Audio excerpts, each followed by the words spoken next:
A massive blue-skinned monster has emerged in the city streets, and it's currently holding a baby hostage. Because the local police have already been killed by the creature, the surrounding crowd is left paralyzed by terror. Just as the monster prepares to devour the child, the creature's arm is severed. This sudden intervention comes from our hero, a man dressed casually in a blue t-shirt and shorts, his identity hidden behind a baseball cap and a black mask. The monster throws the baby away and lunges at our boy. Seeing that the civilian is now out of harm's way, the hero shifts his full attention to the threat. He meets the creature's lunge with a devastating strike that slams the beast directly into the asphalt, creating a massive crater. Before the creature can even recover, the masked man follows up with a powerful kick that sends the monster flying into a nearby building. The monster tries one last time to snap at our hero from the rubble, but the swordless warrior responds by slamming his heel into the creature's open mouth, effectively crushing its head. To ensure the threat is neutralized for good, Bro finishes the fight with a blur of high-speed punches. The force is so extreme that the monster is literally torn apart and obliterated. As the dust settles, a heavy silence falls over the crowd.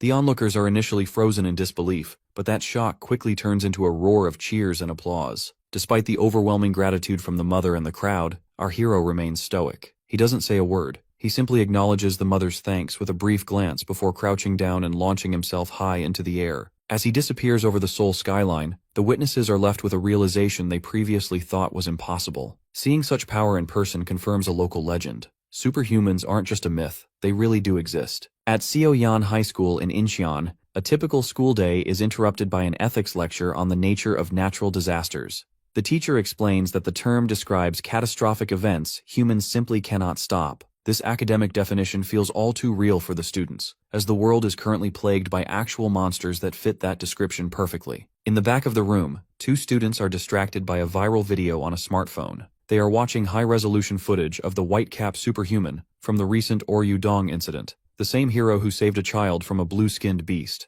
The students are in awe of his power, noting how rare it is to see such clear footage since most people are too busy running for their lives to film. This digital distraction is cut short, however, when a static-filled emergency alert blares over the school's intercom system. The Inhumans Alert System announces that a potential threat has been spotted near Incheon Port. Because of the immediate danger, classes are cancelled, and students are ordered to head home straight away. While most students are excited about the unexpected break, one of the girl students feels a sense of dread. She notices that these attacks are becoming more frequent and dangerous. She glances at her classmate, Lim Kang, who is remarkably still fast asleep despite the chaos. Luckily, Lim Kang isn't actually as lazy as he looks. A hidden earpiece in his bag begins to vibrate, and he quickly snaps awake to answer a call. On the other end, a voice, named Juri, provides him with the exact coordinates of the monster at the port. Our hero plays it cool, pretending to be a regular, carefree student to avoid suspicion from his classmate before heading to the bathroom to change. Meanwhile, the situation at Incheon Port has turned deadly.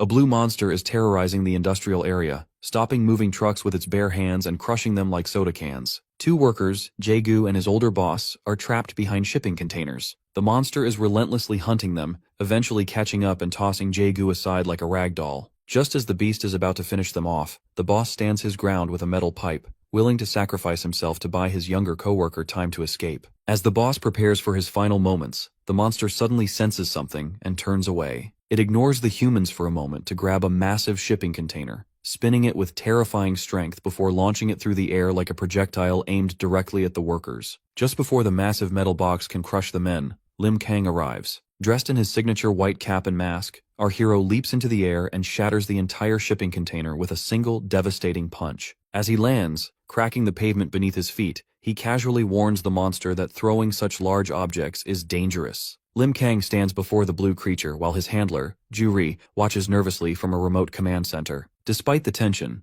Juri reminds our hero through his earpiece of an important protocol: always try to communicate before fighting. Since these monsters are typically mindless predators, finding one capable of speech could provide vital information about their origins. Following this logic, our protagonist attempts to de-escalate the situation by asking the beast if it can understand him. Unfortunately, the creature is far from interested in a conversation. In response to the boy's question, the monster's skin turns angry red as it lets out a deafening roar. This transformation marks a massive spike in its aggression. The beast lunges with such sudden speed that it catches our guy off guard, forcing him to leap into the air and block a heavy follow-up kick. Because the force of the impact is so great, Lim Kang is sent skidding across the pavement. He quickly realizes that this particular opponent is much faster and stronger than its bulky frame suggests. While this struggle unfolds, the rest of the world is watching. A news helicopter circles high above, broadcasting the fight live to a captivated public. On the ground, the Inhuman Subjugation Special Task Force has arrived with tanks and railguns, but they aren't joining the fray just yet. Their captain knows that conventional weapons are useless against threats of this caliber. According to military analysis, our heroes' power far exceeds their standard firepower. Therefore, if the White Cap falls, the city has no defense left. The battle at the port grows increasingly desperate. As the monster pursues him, it uses a long, spear-like tongue to throw our hero off balance mid-air. This momentary opening allows the creature to grab Lim Kang by the ankle and slam him violently into a shipping container. The impact is massive, leaving the crowd and the military in shock as dust settles over the site of the crash. However, the military has a contingency plan in place for this exact scenario. Seeing our protagonist in trouble, the captain authorizes Plan B, which involves a specialized sniper with a bionic arm. This marksman fires a high-powered energy projectile that strikes the monster directly in the head. The force of the headshot successfully knocks the beast to the ground, providing a brief moment of hope. Yet, as smoke rises from the wound, the monster remains conscious, turning its gaze toward the sniper with a look that suggests the fight is far from over. The tension at Incheon Port reaches a breaking point as the military officer watches the red monster close in. To buy time, the specialized sniper uses his cybernetic arm to rapidly chamber and fire high-powered energy rounds. Each shot strikes the beast with surgical precision, hitting it in the side and top of the head, but the monster remains standing even under this relentless barrage. As the sniper prepares another round, he notices something through his scope that stops him cold. Lim Kang is emerging from a nearby shipping container. Our boy manages to dust himself off, casually noting that it was actually lucky he got thrown into the metal container. Because it broke his momentum, he avoided being tossed all the way into the sea. Seeing that their hero is safe,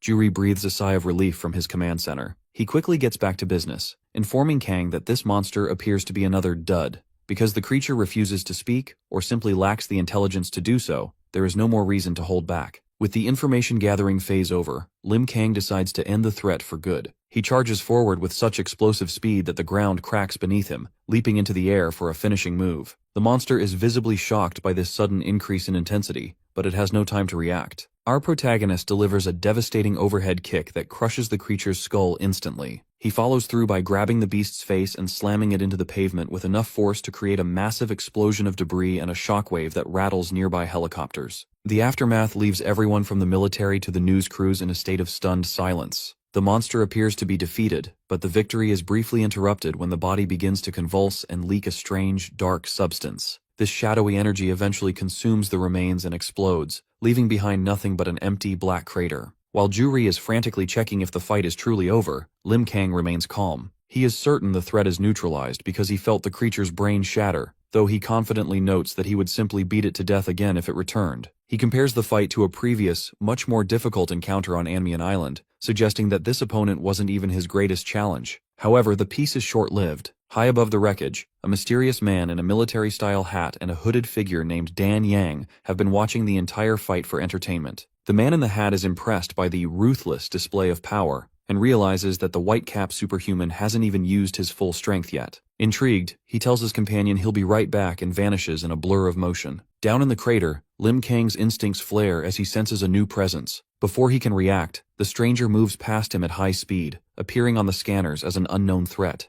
The newcomer is revealed to be a man with long white hair, black facial markings, and a malicious grin. He stands before our hero, acknowledging his reputation as the white-cap superhuman. Our protagonist finds himself face-to-face with a mysterious, white-haired man, while a second figure in a pink cloak watches the scene from high atop a nearby crane. Because Lim Kang is naturally observant, he immediately alerts Juri to the presence of this second individual. News helicopters broadcast the confrontation live, and while the public and the military watch with bated breath, no one can hear the conversation taking place. The military captain orders his men to stay back and maintain their guard, recognizing that they are completely powerless to intervene in a clash between beings of this level. The white-haired stranger begins the encounter by mockingly praising the hero's flashy fighting style, even comparing him to Ketchup Man, a famous TV superhero. Because Lim Kang is a massive fan of the show, he briefly loses his serious edge and becomes visibly flattered. This lapse in focus infuriates Juri, who screams through the earpiece for him to stop blushing and start interrogating the stranger about his identity and origins. When our hero tries to get back on track, the stranger laughs off the questioning. He reveals that he has been tracking the white-cap superhuman through social media and news broadcasts for a long time. However, he claims that he didn't come to the port specifically for Lim Kang, and insists he has no intention of fighting. Ju-ri is immediately skeptical, reminding his partner of a past incident in Samchuk,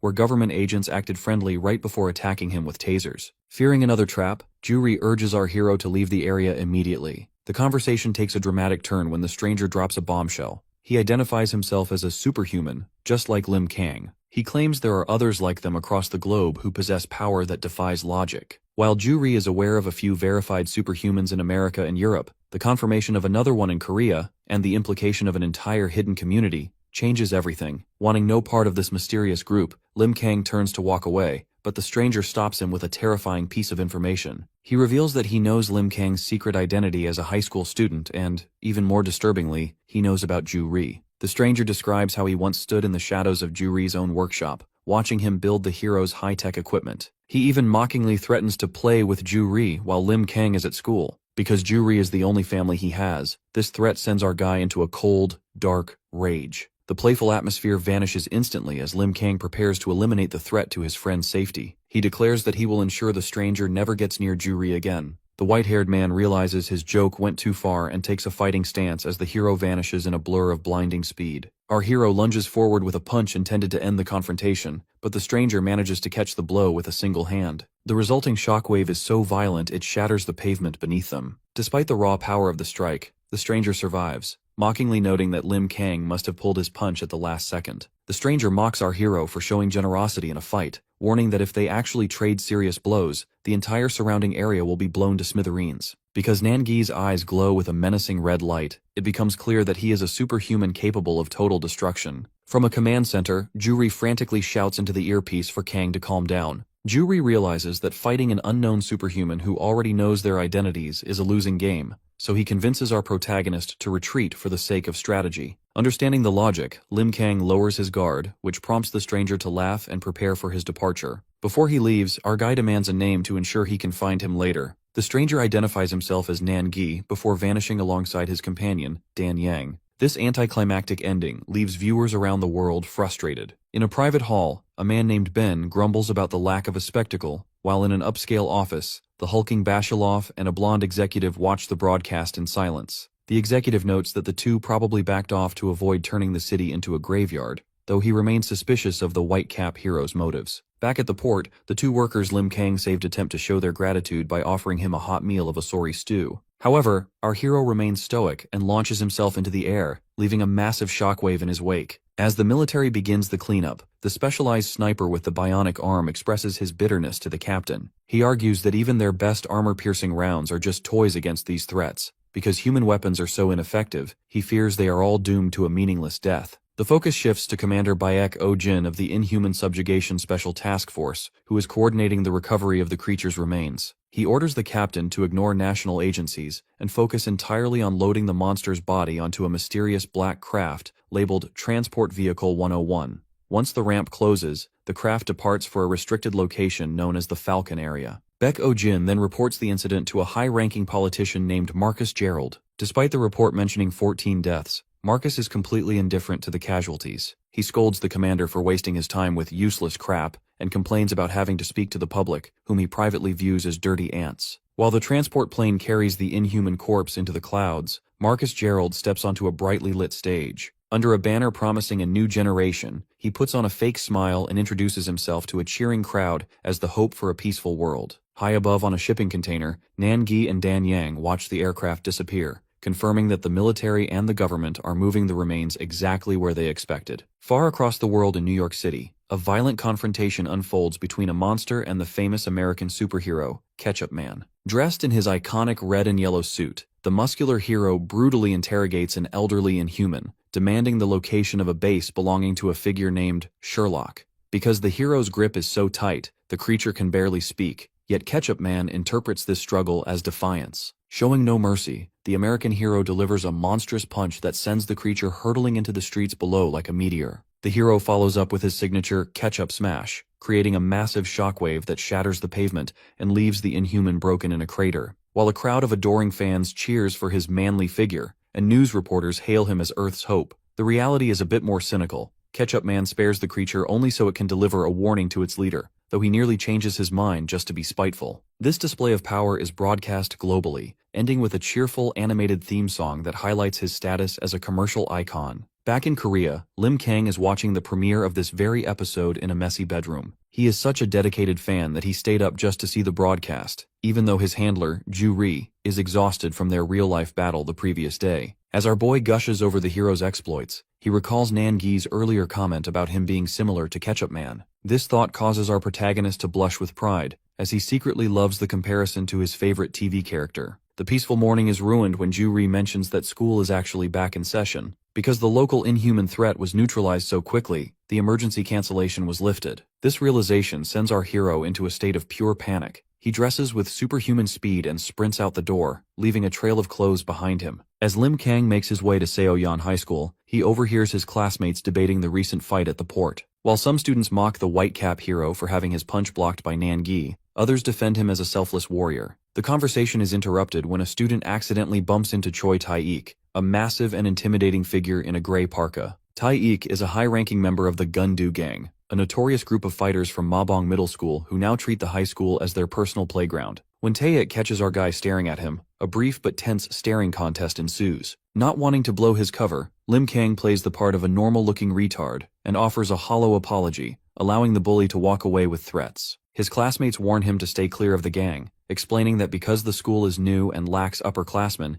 these thugs have no one to keep them in check. Inside the classroom, we meet Hong Moo-hee, a student with a bandaged face from boxing practice, and her friend Yeo Jin-ju. There is clear tension between them, as Moo-hee is worried that Jin-ju is hanging out with a dangerous crowd. When our boy finally slumps into his seat, Jin-ju points out that his fly is open, a result of his frantic morning rush. As Lim Kang struggles with his zipper in total embarrassment, Moo-hee watches with a small smile, finding his clumsiness endearing. However, the domestic drama at school stands in stark contrast to a growing threat elsewhere. In the middle of the Atlantic Ocean, a fisherman spots a massive, dark shape moving beneath the waves. The peace of the open sea is fragile, a fact two fishermen learn far too late. While working their shift, a father proudly shows off a penguin doll he bought for his daughter's birthday. He explains that because her dream is to see penguins in Antarctica, he jumped at the chance to buy the toy. It's a touching moment of domestic planning. He's eager to get home after lunch because he fears his long shifts on the boat might cause his daughter to forget his face. Unfortunately, this heartwarming conversation is cut short when a massive dark shape emerges from the depths. A gargantuan blue, lizard-like inhuman breaches the surface and slams its weight onto the deck, instantly shattering the vessel. Before the men can even process the scale of the threat, the creature, resembling a humanoid chameleon, crushes one of the fishermen under its massive clawed foot. Because the boat is now a wreck of blood and debris, the second fisherman is left paralyzed in terror, staring at the monster that just ended his friend's life. Meanwhile, at Seoyeon High School, the atmosphere is far less life-threatening, but equally grim. Math teacher Park Chang-sik decides to scrap his usual lesson to deliver a lecture on the inhuman phenomenon. He explains that these creatures are appearing with terrifying frequency, 3 times this year alone, and because of this, public fear has reached an all-time high. To help the students understand the gravity of the situation, he breaks down the raw power of these monsters. He notes that they possess the strength to crush tanks and the speed to move at 125 miles per hour, making them instinctive killing machines that humanity can barely fathom. The teacher provides a sobering look at the statistics, noting 517 deaths globally over 37 recorded appearances. Turning the focus to Korea, he highlights that there have been 7 major incidents. However, he points out a glimmer of hope. Our hero, the white-cap superhuman, has appeared in the last 5 consecutive cases to crush the threat. Because this hero remains a complete mystery to experts and the public alike, he has become a symbol of hope in an increasingly dark world. To provide context for the current crisis, the teacher revisits the 2 incidents that occurred before our boy arrived on the scene. First was the 2015 Ipohang incident, where a monster was found dead among 15 victims, seemingly defeated by an unknown party. Even more chilling was the 2016 Gangneung incident, which saw the debut of Heptahorn, the first inhuman to survive an encounter with humans. During that tragedy, witnesses recalled a long-haired large man fighting the beast, but because both the man and the monster disappeared shortly after, the government theorizes the man was killed, and the creature is simply biding its time. As the lecture concludes, the teacher notes that these 3 figures, the white cap, Heptahorn, and the long-haired man, are the keys to understanding the inhuman threat. He wonders aloud where these monsters even come from, only to realize that most of his students have fallen fast asleep. Frustrated, he slams his hand on the desk to wake them, reminding them that as the future of society, they cannot afford to be indifferent while humanity's weaknesses are being exposed. The teacher's passion for the subject isn't just academic, it's deeply personal. As he leaves the school and begins driving, he breaks down in tears while speaking to his wife. Today is the anniversary of their son's death, a tragedy that clearly stems from a past monster attack. Because he lost his own child to this violence, he spends his life praying that his son is safe from monsters in heaven. A stark reminder that behind every statistic is a family left in ruins. Back in the Atlantic Ocean, the nightmare on the fishing vessel intensifies as the inhuman creature towers over the wreckage. The lone survivor is paralyzed with shock as he stares at the body of his fallen comrade. Desperate to escape, the man flees into the ship's control cabin and frantically slams the emergency button. He attempts to radio in his coordinates, but before he can finish, the monster's massive hand smashes through the window and crushes his head in its grip. Now bloodied and mangled, the fisherman begs for his life with a single tear in his eye. Unfortunately, his pleas go unanswered. The only sound left in the cabin is the static-filled voice of a distant operator asking for the ship's name, unaware that the situation has already turned fatal. Nearby, the atmosphere is a sharp contrast of luxury and celebration. On the deck of the SS Opera, a massive cruise ship, thousands of passengers are enjoying a sun-driven party. However, inside the ship's bridge, the tone is strictly professional. The captain and his officers have detected the cut-off transmission from the fishing boat. Because the automated tracking data shows the vessel is only 10 nautical miles away, the captain makes a decisive call. He orders an immediate change of course, hoping to launch a rescue mission within 25 minutes. While the cruise ship speeds toward the distress signal, the wounded fisherman catches sight of the massive vessel on the horizon. He stands among the body of his friend, watching his only hope for survival approach a trap they aren't prepared for. Back in Korea, the students of Seoyeon High are more concerned with their social lives than global disasters. In the cafeteria line, two students named Woo Chung-ryul and Lee Dae-bang bicker about hunger and their lack of dating prospects. Their conversation eventually turns to the school's social hierarchy. Because the school is new, it has been overtaken by a notorious group known as the Gundu Gang. Dae-bang explains that they actually lucked out, because the gang's leaders and their lackeys are mostly concentrated in the higher-numbered classes. However, Chung-ryul points out a student named Gi Duek-gun, a smug lackey in their own class who acts tough because of his connections. This leads them to wonder if their classmate, Kwon Chul, could handle the bullies. Although Kwon Chul is incredibly strong and once defeated a middle school bully who picked a fight with him, he is known for being quiet and finding conflict to be a hassle. While the lunchroom buzzes, our hero, Lim Kang, sits alone, stuffing his face with food to fuel his superhuman metabolism. He is surprised when Kwon Chul sits across from him. Because both of them are socially isolated, Kwon Chul suggests they eat together from now on. When Chul asks if Lim Kang does sports to maintain his physique, our guy innocently claims he is self-learning taekwondo, which Chul finds mildly amusing. The budding friendship is interrupted by a violent crash.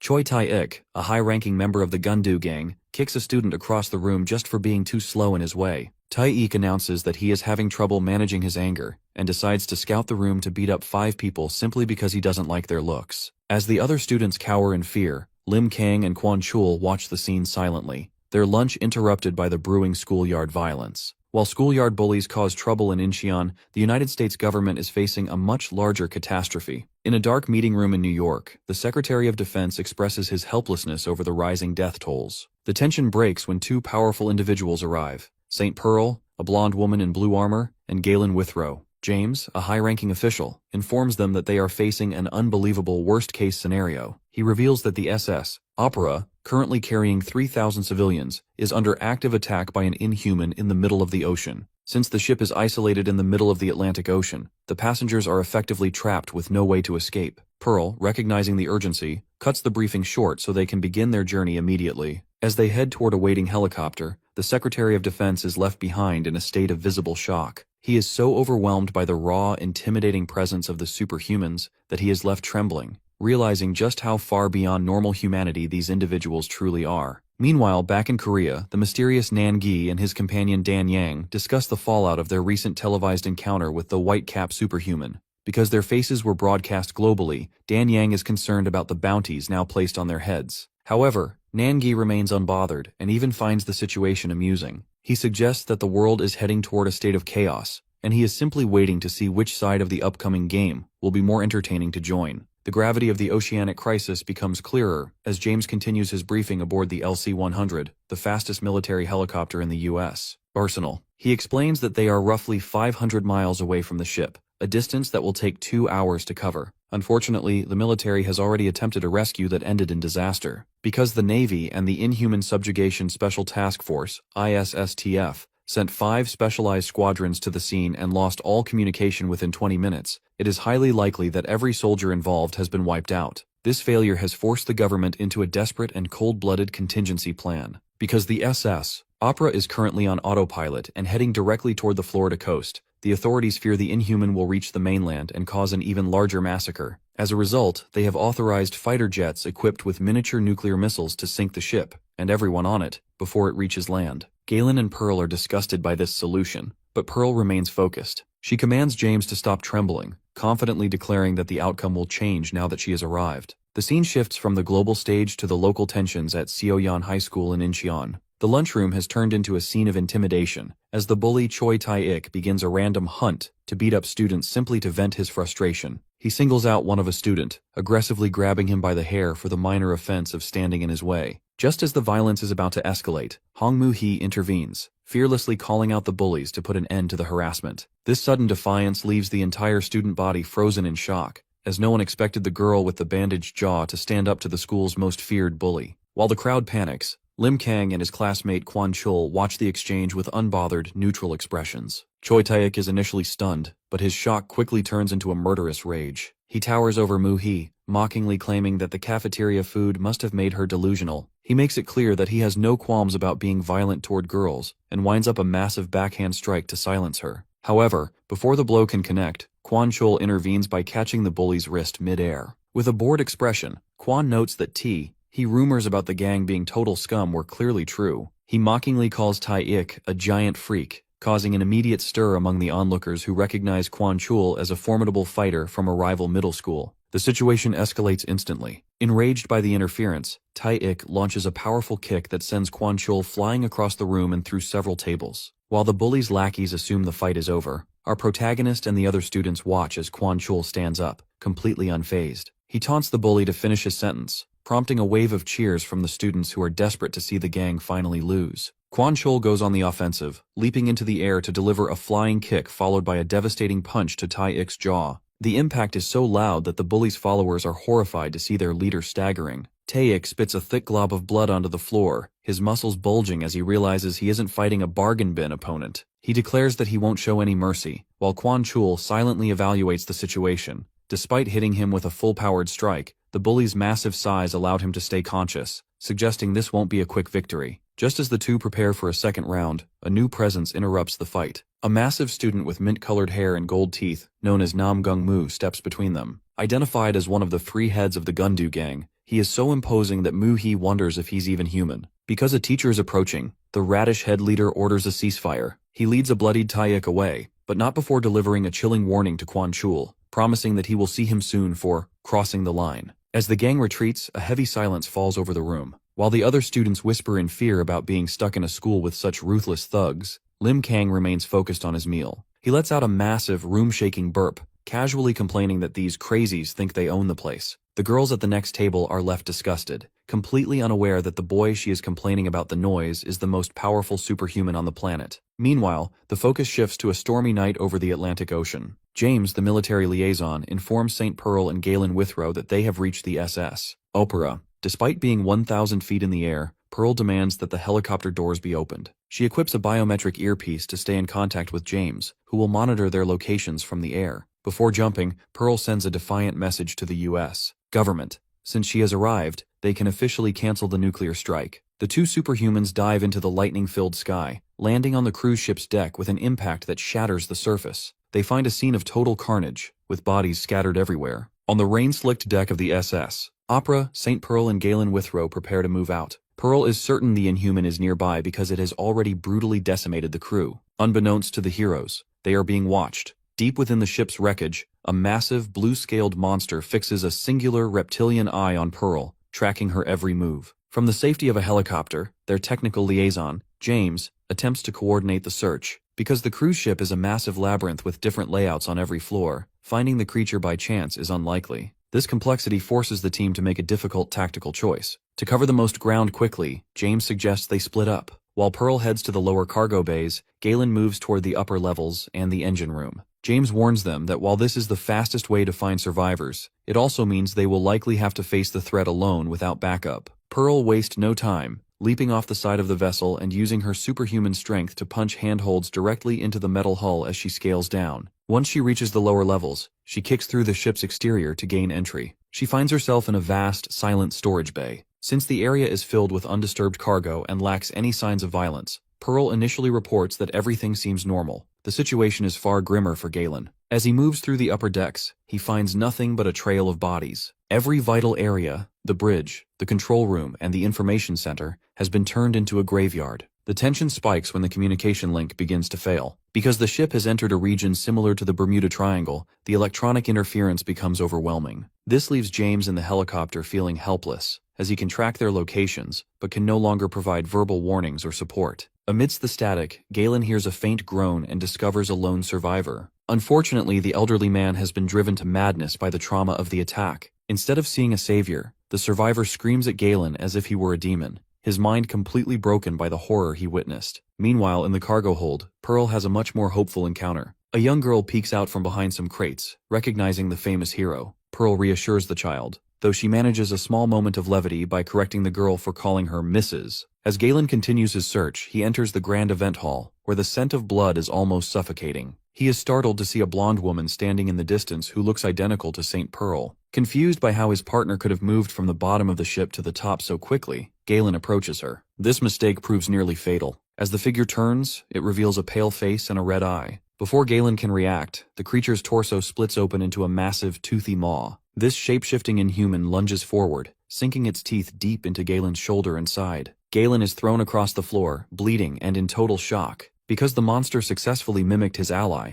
Galen finds himself severely wounded and facing a terrifyingly deceptive enemy with no way to call for help. Because Galen let his guard down when he saw the likeness of his partner, St. Pearl, the Inhuman was able to land a catastrophic opening blow. The situation is even more dire than it looks. As he stands in a pained crouch, he realizes that if his reflexes hadn't kicked in at the last microsecond, he would have lost his head. Unfortunately, the damage is already severe. Galen is missing his entire right arm. Despite the agony and the profuse sweating, he remains analytical. He watches as the creature's disguise slips, revealing a grotesque intermediate state where a mimicry of Pearl's head sits atop a massive blue-skinned neck. Because the monster can physically transform, Galen concludes that it isn't an illusionist, but a deadly shapeshifter. To stay in the fight, Galen shows incredible grit. He uses his remaining hand to tightly wrap his black cloak around the bleeding stump of his shoulder. This improvised bandage is the only thing keeping him from passing out from blood loss. Driven by a cold, murderous rage, he demands the beast return his limb before engaging in a brutal, close-quarters brawl. While this struggle unfolds in the dining hall, the rest of the team is struggling with the environment. High above the ship, the technical liaison, James, is fighting through a violent lightning storm.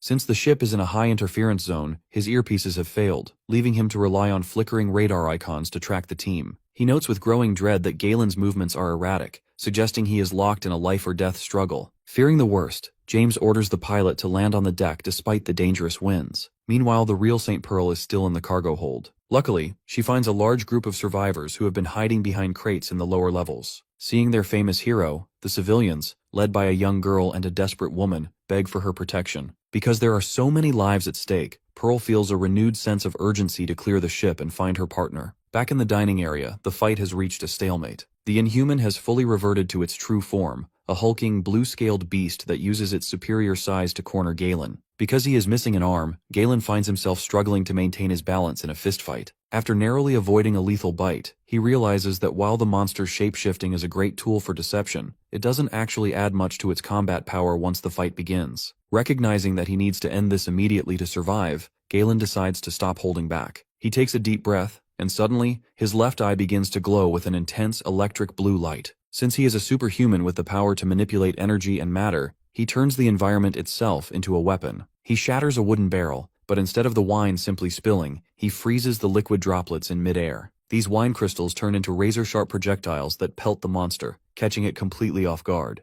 To finish the job, Galen grabs a glass bottle and smashes it, creating a jagged edge. By pouring the remaining liquid over the glass, he uses his energy to forge a long blade of crystalline power. No longer in the mood for games, the one-armed warrior points his new weapon at the beast, ready to end the day's frustrations, once and for all. To understand how a man from East Harlem ended up in such a high-stakes position, one has to look back at his recruitment. In a secure monitoring room, the technical liaison James and a colleague named Ben once reviewed footage of Galen's initial interrogation. Ben was initially skeptical, noting that while the young man had a sharp gaze, he didn't look particularly dangerous. However, James corrected this misconception by revealing Galen's history. He had single-handedly annihilated the notorious Blood Street Gang in a flash, and later left the entire Safario gang unconscious, without sustaining a single scratch. This was a level of trash cleanup that even the government had struggled with, making Galen a person of extreme interest. The interrogation footage further revealed the nature of his gift. During a tense conversation with St. Pearl, she noted that while his physical durability was impressive, his most terrifying feat was how he could stop the bleeding of wounded allies instantly. Galen explained that he possesses the unique ability to instantly harden any liquid within a 10-meter range. Whether it's coffee in a mug or water in the air, he can change its molecular composition at will, turning it into a substance comparable to diamond. While this ability defies the laws of science and requires immense stamina and concentration, it allows him to turn simple liquids into weapons more powerful than most firearms. Back in the present, this power is put to the ultimate test. The blue monster is relentless, delivering a massive blow that sends Galen skidding across the dining hall floor. As Galen coughs up blood, he realizes that his missing arm has completely thrown off his balance, causing his counterattacks to miss their mark. Despite blowing away half the creature's head, the monster shows no signs of slowing down. While the battle rages, St. Pearl is sprinting through the ship's lower corridors. She notices that the basement levels are eerily untouched, suggesting the threat is concentrated elsewhere. Just as she detects a faint rumble from above, a burst of static hits her earpiece. James, watching the battle from the helicopter's radar, tries to guide her toward the event hall. He is gripped by a bad feeling. The fight is taking far too long, and he knows that Pearl needs to arrive immediately if Galen is to survive. Inside the dining hall, Galen's vision begins to blur as he reaches his physical limit. In a final, desperate tactical move, he notices the fire sprinklers on the ceiling. He leaps into the air and kicks his foot upward, forcing it to shatter the pipes. As water sprays violently over the room, Galen uses the last of his mental fortitude to activate his ability. The falling water instantly transforms into hundreds of diamond-hard needles, impaling the creature from every angle and encasing it in a massive block of hardened liquid. In the monitoring room, Ben and James discussed the potential limits of such a peculiar power. James questioned if the transformation was permanent, or if it had a scientific expiration. Galen's recorded response clarified that the ability is tied directly to his mental fortitude. Because of this connection, the effects vary based on his physical condition, though the hardened state typically lasts for at least an hour before returning to a liquid form. Believing the fight is won, Galen stands over his frozen opponent, contemplating how to finish the job.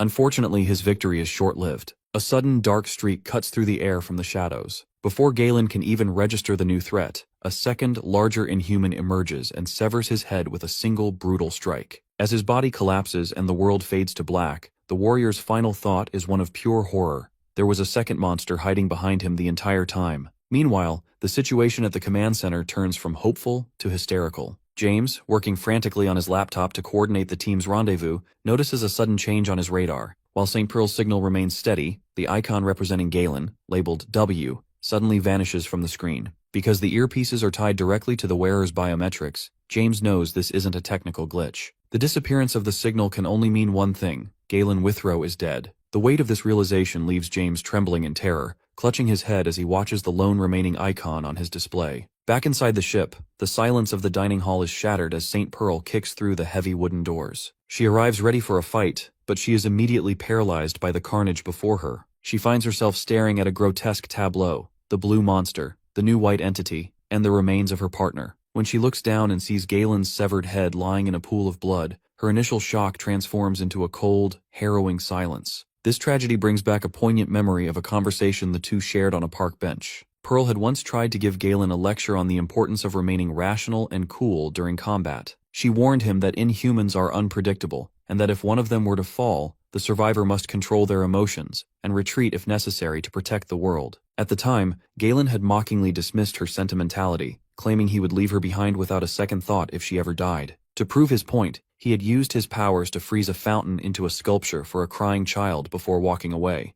leaving Pearl with a knowing smile. In the present, however, Pearl's own advice fails her. As she stands over the body of her friend, the nonsense she spouted about staying calm vanishes, replaced by a pure, murderous rage. Because the red-fleshed monster, the one responsible for the kill, dares to scream at her, Pearl finally snaps. She explodes forward with a sonic boom, shattering the floor beneath her feet as she lunges at the creature. She screams in fury, questioning what happened to her own resolve as she slams the monster's face into the floor with enough force to cause the ground to erupt. Pearl follows up with a devastating overhead kick to the beast's spine, but the fight is far from over. Despite her injuries, she momentarily pauses her assault to show a final act of respect. She turns back to Galen's remains and gently cradles his severed head, closing his eyes for the last time. Even when the red inhuman stands back up and tears into her shoulder, Pearl refuses to let go. This injury only serves to fuel her transformation. When she looks back at the monster, her eyes are no longer human. They glow with a predatory light. Because she has decided to abandon her usual tactical restraint, Pearl becomes a demon of vengeance. She catches the monster's massive arm with her bare hand and begins to crush the limb, effortlessly swinging the giant beast through a stone pillar. Covered in blood and radiating a terrifying aura, Pearl declares that this is the worst day of her career. She warns the monster that she is now doing things their way, promising that its death will be more painful than anything it could possibly imagine. The red inhuman is not finished yet, however. It lets out a pained roar and attempts to lunge at Pearl with a bladed arm, but Pearl is far too fast. She vanishes in a blur of motion and delivers a devastating punch directly into the monster's face, distorting its features and sending blood spraying across the wreckage. Because the first strike wasn't enough to satisfy her vengeance, she follows up with an explosive strike that sends the beast hurtling through multiple steel walls of the ship's interior. Standing among the ruins of the vessel, Pearl looks at the mangled heap of flesh with indifference. She tells the creature it doesn't even deserve the time it would take to receive a full beating. She simply orders it to get up so she can finish it off. While this brutal execution unfolds, the situation back in the United States has reached a state of pure panic. Inside a high-security military bunker, generals and officials are shouting over one another because they have lost all contact with James and the superhumans on the scene. Some fear the team has already been defeated, while others desperately hope the silence is just due to weather interference. The room is a mess of conflicting opinions, with some calling for more surveillance and others demanding a higher alert level. The chaos is interrupted by Marcus Gerald, a calculating politician who views the military's hesitation as a weakness. He mockingly scolds the room for their laid-back approach and reveals a chilling reality. The nuclear missile launch sequence is already prepared. Because the president has already cleared the biometric codes, fighter jets are currently airborne and simply waiting for the final order to strike. When the generals argue that Pearl and Withrow have never failed before, Marcus reminds them of the grim statistics. He points out that every other specialized unit sent to the ship was wiped out instantly, and since there is still no word from James, they cannot gamble on eternal peace. Marcus pressures the president further by highlighting the stakes. Since the SS Opera is only 90 minutes away from the Florida coast, any failure to act could lead to a massacre in Fort Lauderdale, putting 20 million lives at risk. This cold logic leaves the generals trembling in frustration, as they are forced to weigh the lives of the 3,000 people on the ship against the safety of the mainland. Despite the intense pressure from Marcus, the president eventually finds his resolve. Recalling a past moment where he thanked Pearl for her selfless service, he chooses to trust her one last time and officially cancels the strike order, much to the annoyance of Marcus. Back on the ship, the victory Pearl was seeking takes a strange and disgusting turn. Just as she prepares to finish the red monster, she is suddenly hit by a spray of sticky webs. To her shock, a new blue-skinned creature with a reptilian face crawls out from the stomach of the red inhuman. Pearl quickly realizes that the red monster was actually serving as a host or a living prison for this second mutant. Because this new threat is the true culprit behind the day's horrors, Pearl's fury reaches its peak. She notes that her fallen partner, Withrow, probably wasn't headed for heaven anyway, so she tells the monster to beg for his forgiveness when they meet in the afterlife. With that, Pearl unleashes a massive, blinding beam of energy. The light is so powerful that it pierces through the ship and shoots high into the night sky, acting as a violent beacon of her power against the darkness of the storm. Inside the military helicopter parked on the helipad, the pressure wave causes the cabin to jerk violently. James is thrown against his seat, wide-eyed with terror as he screams to find out what happened. Because of the catastrophic damage visible from his window, he frantically signals the pilot to open the doors. Meanwhile, amidst the smoldering wreckage, St. Pearl stands alone. Her body glows with residual energy as she stares out through the massive hole she just created in the side of the vessel. As the helicopter touches down, James sprints toward the edge of the crater in the ship's side, gasping in disbelief at the level of destruction.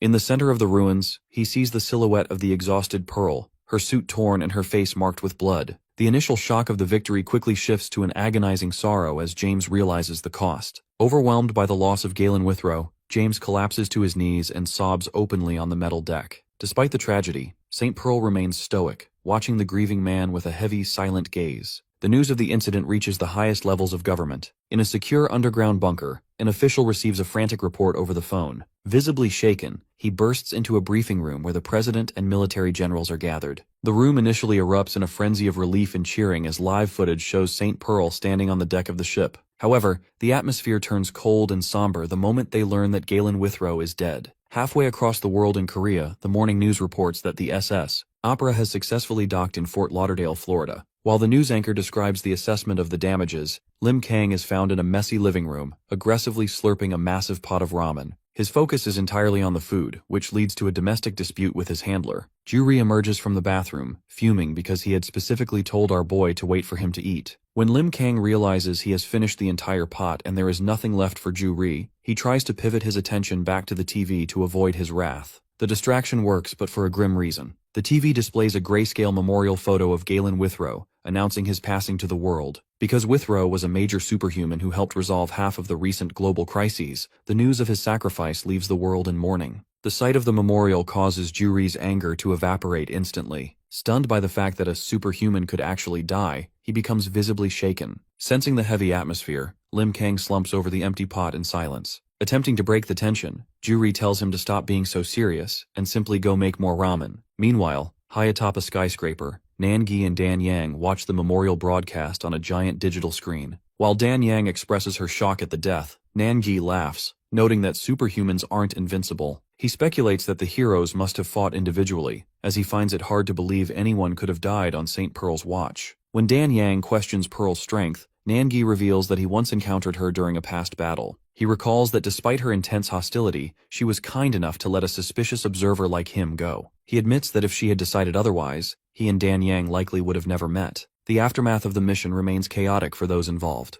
On Interstate 95 in Florida, a frantic James speeds down the highway in a black sedan. He uses a burner phone to wake his colleague, Ben, who is confused by the early morning call. James is covered in sweat and trembling with fear as he drops a terrifying bombshell. Galen Withrow's body has mysteriously disappeared. Because the disappearance occurred before the ship even docked, and while it was still at sea, James is certain that this wasn't a clerical error. As a result, Withrow's funeral has been cancelled to keep the incident top secret. James is visibly disgusted by the situation, viewing the theft of a fallen warrior's remains as a vile act of desecration. He tasks Ben with investigating the cruise line's data while he prepares for a high-level briefing. Meanwhile, in Korea, Ju-ri is facing a much more personal crisis. After recalling a dismissive message from his sister, a self-proclaimed genius working in America, Ju-ri realizes he is completely out of money. He suspects that Lim Kang's massive appetite has drained their shared finances. Rather than remaining dependent on his sister's erratic monthly allowance, the 18-year-old resolves to earn his own living. Luckily, he spots a flyer for the Ali Cup arm wrestling tournament, offering a massive 8 million won prize. Seeing an opportunity to solve his financial woes, he immediately calls Lim Kang.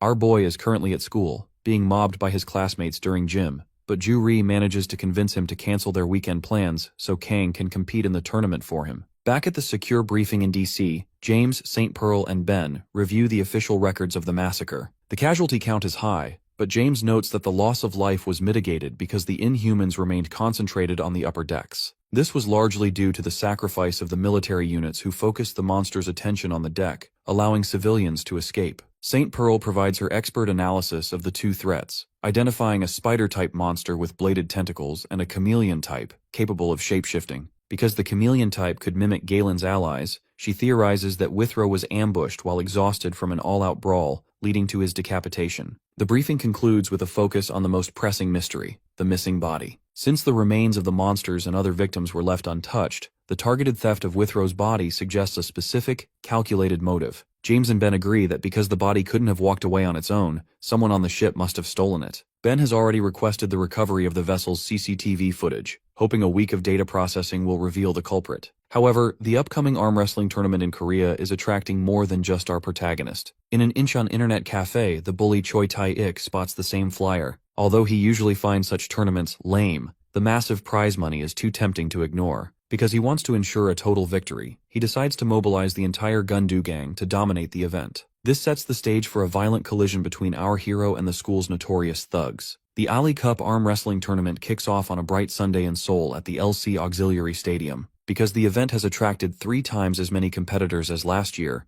the organizers have implemented a preliminary round to quickly narrow the field down to a final 16. While the top 3 finishers will walk away with prize money ranging from 1 to 5 million won, everyone is truly eyeing the Legend Trophy that symbolizes the ultimate champion. Amidst the massive crowd, Ju-ri is visibly anxious, but not necessarily because of the competition. He has discovered that the Hollywood star Ketchup Man is visiting Korea today, and he has planned a strict schedule to ensure they reach the airport by 5:00 p.m. Following this logic, Lim Kang needs to win the tournament quickly so they can catch their bus on time. To maximize their chances of being noticed, Ju-ri has even prepared matching Ketchup Man uniforms for them to wear. Our hero is fully on board with the plan, his eyes sparkling at the thought of finally meeting his idol. As the officials call for number 82, Ju-ri pushes a nervous Lim Kang toward the registration desk. He reminds him of their secret training. Because he is a superhuman, he must act like he is struggling to avoid drawing unwanted attention. Unfortunately, our protagonist finds it incredibly difficult to gauge his own strength. His first opponent is a massive man who scoffs at the idea of facing a high schooler, but his confidence vanishes the moment they lock hands. Because Lim Kang's grip is like a steel vise, the man realizes too late that he is outmatched. A violent shockwave shatters the table and sends debris flying, leaving the opponent foaming at the mouth and heading for an ambulance. This pattern continues throughout the morning. One by one, veteran competitors like the merciful tiger, Mo Tai-sik, and a friendly man in a pink sweatshirt approach Lim Kang with sportsmanship and confidence. Moments later, both are seen being loaded into ambulances on stretchers. Even the tournament announcers begin to comment on the unusually high number of injuries occurring at table 82. Despite the chaos, the preliminaries finally conclude, and the announcer reveals the knockout stage bracket. The final 16 consist of a diverse and dangerous group. We see Nikolai Chasho, Bulgaria's Zeus and world-ranked 4th, set to face Lee Moon-gu of the Isub-mu Academy. Our protagonist, Lim Kang, is matched against Yeon Yong, a jogging monk from Gyurim Temple, who is cheered on by a massive group of fellow monks. The crowd is particularly excited about a domestic dispute between 2 members of the notorious Gundu gang,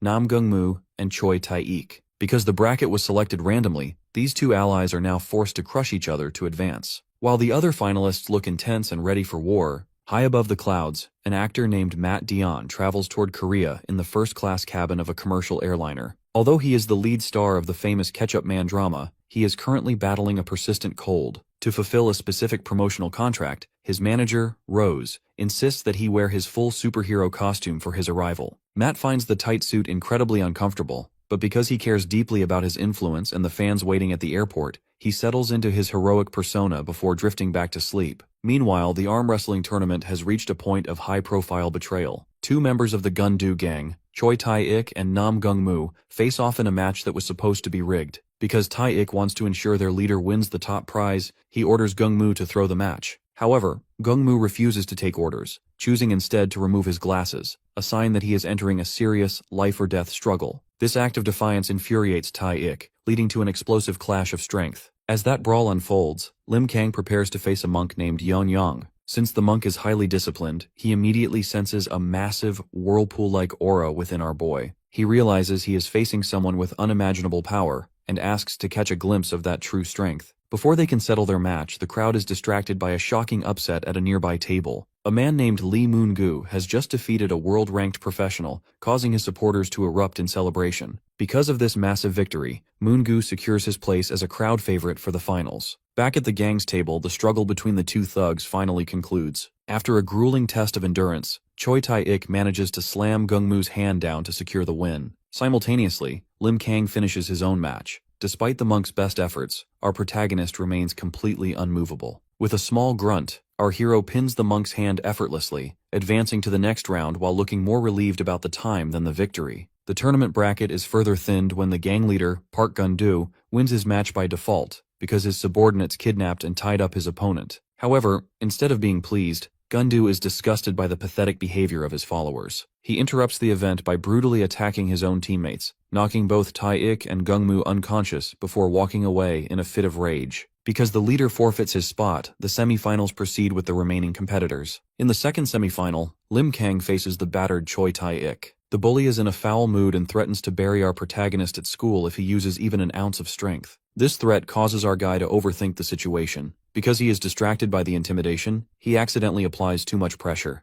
This lapse in focus results in Lim Kang inadvertently crushing the bully's hand and slamming it into the table with massive force. As Tae-ik collapses in agony, the announcer declares our boy the winner. moving him into the final match against Lee Moon-gu. Just as the tournament reaches its climax, a far greater crisis emerges. At Incheon Airport, a violent shockwave shatters the runway pavement. A massive, pale-skinned inhuman with terrifying red markings has burst from the ground, signaling that the peaceful arrival of the world's favorite TV hero is about to be interrupted by a very real disaster. While the final round of the arm wrestling tournament begins, Ju-ri returns from the restroom to find our protagonist has successfully made it to the finals. He is incredibly proud of Lim Kang, though he finds the over-the-top cheering from the rival school's martial arts students to be a bit shameless and driven by greed. On the stage, our boy faces Lee Moon-gu, the intense head instructor of the I-Sub-Mu Martial Academy. Moon-gu offers a respectful introduction, promising a match without regrets, while our hero offers a simple, awkward nod in return. As the two lock hands, the tension in the stadium becomes unbearable. Because the referee insists on a fair start, there is a moment of heavy silence before the signal to fight is given. The match erupts with an explosive burst of power, and while the crowd screams for their favorites, the local bullies from the Gundu gang watch from the sidelines, plotting to steal the prize money if our boy wins. Unfortunately for Lee Moon-gu, the match is over before it truly begins. Because Lim Kang possesses the strength of a superhuman, Moon-gu feels a level of pressure comparable to an elephant's foot crushing a human.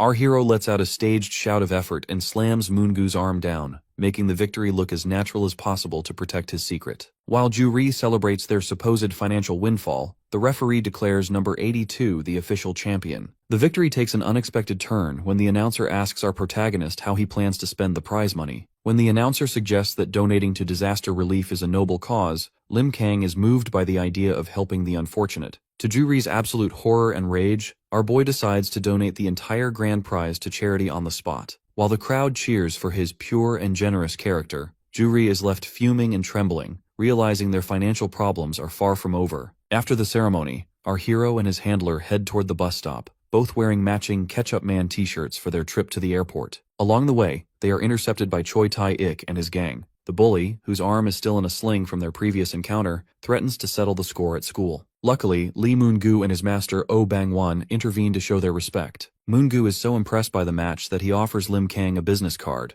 inviting him to train at their academy. The atmosphere shifts instantly when the elderly master Oh Bang-won approaches. He casually takes the legend trophy from Ju-ri to admire it, but our protagonist's instincts immediately flare. Because he senses a powerful presence, he tells Ju-ri to stand back. In a blur of motion, the master moves several feet away, revealing that he knows Lim Kang is the white-cap superhuman hidden behind the mask. Identifying himself as the successor of the martial art Subak, Oh Bang-won tells the boy to find him at Yongpo Mountain if he wants answers before vanishing into a cloud of dust, taking the trophy with him. Left with no prize money and no trophy, a defeated Lim Kang and Ju-ri finally arrive at Incheon Airport to meet their idol. However, the terminal is eerily empty, and they soon realize why. A loud emergency siren blares through the building, announcing that an inhuman has been spotted on the runway. Outside, the situation has turned critical. As the Ketchup Man passenger plane descends for a landing, the blue monster stands directly in its path, letting out a terrifying roar as it prepares to lunge at the aircraft. Because the situation at Incheon Airport has escalated into a full-blown emergency, Ju-ri frantically searches his belongings for Lim Kang's hero gear. Unfortunately, he realizes that in their rush to meet the celebrity, he only brought along a prototype mask and earpiece. He lacks his standard suit, shoes, and signature hat. Before Ju-ri can even finish his apology, our protagonist snatches the gear from his hand and disappears into the panicked crowd currently fleeing the terminal. To solve his wardrobe problem, our boy spots a man in the crowd wearing a white baseball cap. As he brushes past the civilian on a crowded escalator, he swiped the hat with superhuman speed, leaving the man confused as he continues his retreat. Lim Kang then ducked into a public restroom to finalize his transformation. He takes a brief moment to look at his reflection, noting his Ketchup Man fan shirt, before discarding his civilian clothes to reveal his powerful physique. After removing a sticker from the stolen cap and securing his mask, our hero is ready to move. While this preparation takes place, Flight KC-7744, carrying the famous Matt Dion, begins its final descent into Incheon. The mood in the cabin is light until the pilots spot a massive, blue-skinned inhuman standing directly in their path on the runway. Before the flight crew can pull the plane back into the air, the monster launches itself from the pavement with such force that it creates a massive crater. The beast strikes the aircraft's engine and wing midair, causing a violent explosion that sends the plane into a terrifying skid across the runway. The crash leaves the passengers, including a wounded Matt Dion and his manager, trapped inside a smoke-filled cabin. Because the plane is now a stationary target, the Inhuman approaches the wreckage to finish the job. It demonstrates its raw strength by easily crushing a nearby forklift before lifting the heavy machinery over its head to hurl it at the cockpit. Just as the metal projectile is about to crush the survivors, our protagonist intervenes. Leaping from the roof of the plane, Lim Kang delivers a high-speed kick that shatters the forklift into a cloud of debris. Our hero lands firmly on the asphalt, standing between the terrified passengers and the monster. The blue Inhuman is left in a state of visible shock, realizing that its easy prey is now being protected by the white-cap superhuman. Lim Kang stands his ground on the Incheon airport runway, his focused expression visible even behind his mask as the dust from the shattered forklift settles around him. Inside the mangled aircraft, a bloodied passenger watches in disbelief, instantly recognizing our hero as the famous white-cap superhuman. The blue-skinned monster lets out a deafening roar, but our protagonist remains unfazed. Because he needs a projectile to match the beast's aggression, he reaches out and grabs the forklift wreckage, casually lifting the massive machine with a single hand. Our boy heaves the forklift at the monster with incredible force. Although the beast is stunned by the flying machinery, it manages to leap into the air just as the forklift shatters against the pavement in a massive explosion of debris. As the monster descends through the smoke with red eyes, Lim Kang launches himself upward to meet it. He delivers a devastating knee strike to the creature's midsection, followed immediately by an overhead punch that slams the monster's head and sends it hurtling back down to the runway. The impact creates a massive crater in the concrete. As our hero lands and approaches the settling dust, he finds the sensation of the fight strange. Despite hitting the creature with his full power, it felt as though he were striking soft clay rather than a solid body. This observation is interrupted by static in his earpiece as Juri finally establishes a signal. Juri explains that he has set up a makeshift command center near the airport gate and is hacking into the control tower cameras to monitor the fight, especially since he rushed out without his usual action camera hat or even a shirt. Our protagonist warns Juri to get to safety, but he refuses to leave his partner alone. This brief distraction allows the monster to catch Lim Kang off guard with a lunging strike to the head, sending him skidding across the pavement. Luckily, our boy recovers instantly, catching the monster's next punch and flinging the beast away into a nearby terminal building. He follows the creature inside, only to find the monster's face becoming bloated and distorted. Suddenly, the monster spits out a thick, ink-like substance that obscures the area. Because of this dark cloud, our hero is forced to block a heavy strike that lunges through the darkness. He responds with a counterpunch to the monster's bloated face, noticing that the creature's skin ripples like liquid under his fist. As the monster retreats and begins to growl, Juri checks in again with a startling update. The control tower feed he is using is currently being shared with a news network, meaning our hero is being broadcast live to the world. While Lim Kang expresses his frustration that Juri hasn't fled the danger zone, Juri firmly reminds him that he is a part of the team and refuses to run. Our protagonist acknowledges his loyalty, but quickly shifts his focus back to the threat at hand. He describes the creature as a screaming, octopus-like entity whose condition is difficult to read. Just as Lim Kang settles into his fight with the blue creature at the airport, the situation shifts from a single duel into a full-scale tactical nightmare. Because our boy is focused on the threat in front of him, he is initially caught off guard when the monster's body begins to pulsate and bloat unnaturally. This physical transformation is merely the beginning. Suddenly, dozens of heavy, egg-shaped pods rain down from the sky, slamming into the runway and the terminal roofs with violent force. The arrival of these pods changes the stakes for everyone. Inside the darkened command center, St. Pearl and team watch the broadcast in disbelief, realizing that the white-cap hero is now facing an abnormal, multi-front war. Since the scale of the threat has grown so rapidly, Ben even wonders if it's time to recruit our protagonist into their official team, doubting if any one person can handle this alone. The danger becomes personal when the eggs begin to hatch, releasing miniature, clawed Inhumans that immediately swarm the area. Inside the terminal, Juri is left in a desperate position. Because an egg shattered his tablet and damaged the earpiece, Juri loses his technical link to our hero. While he tries to navigate the smoke and ruins, he is forced to vault over railings to escape a prowling hatchling, his situation becoming increasingly dire as he runs out of defensive tools like smokescreens. Outside on the tarmac, the main battle takes a grotesque turn. The large blue monster's back ruptures, allowing a second, red, multi-limbed creature to pull itself out of the host body like a parasite. Sensing Juri's panic through the static of his radio, Lim Kang decides he needs to save his friend first. However, the monsters have no intention of letting him leave. When our hero tries to sprint toward the terminal, the blue adult lunges at him. Although our protagonist manages to punch the creature away, the red Inhuman intercepts him mid-air with blinding speed, slamming him into the concrete and leaving him pinned in a massive crater. Back inside, Juri finds himself cornered.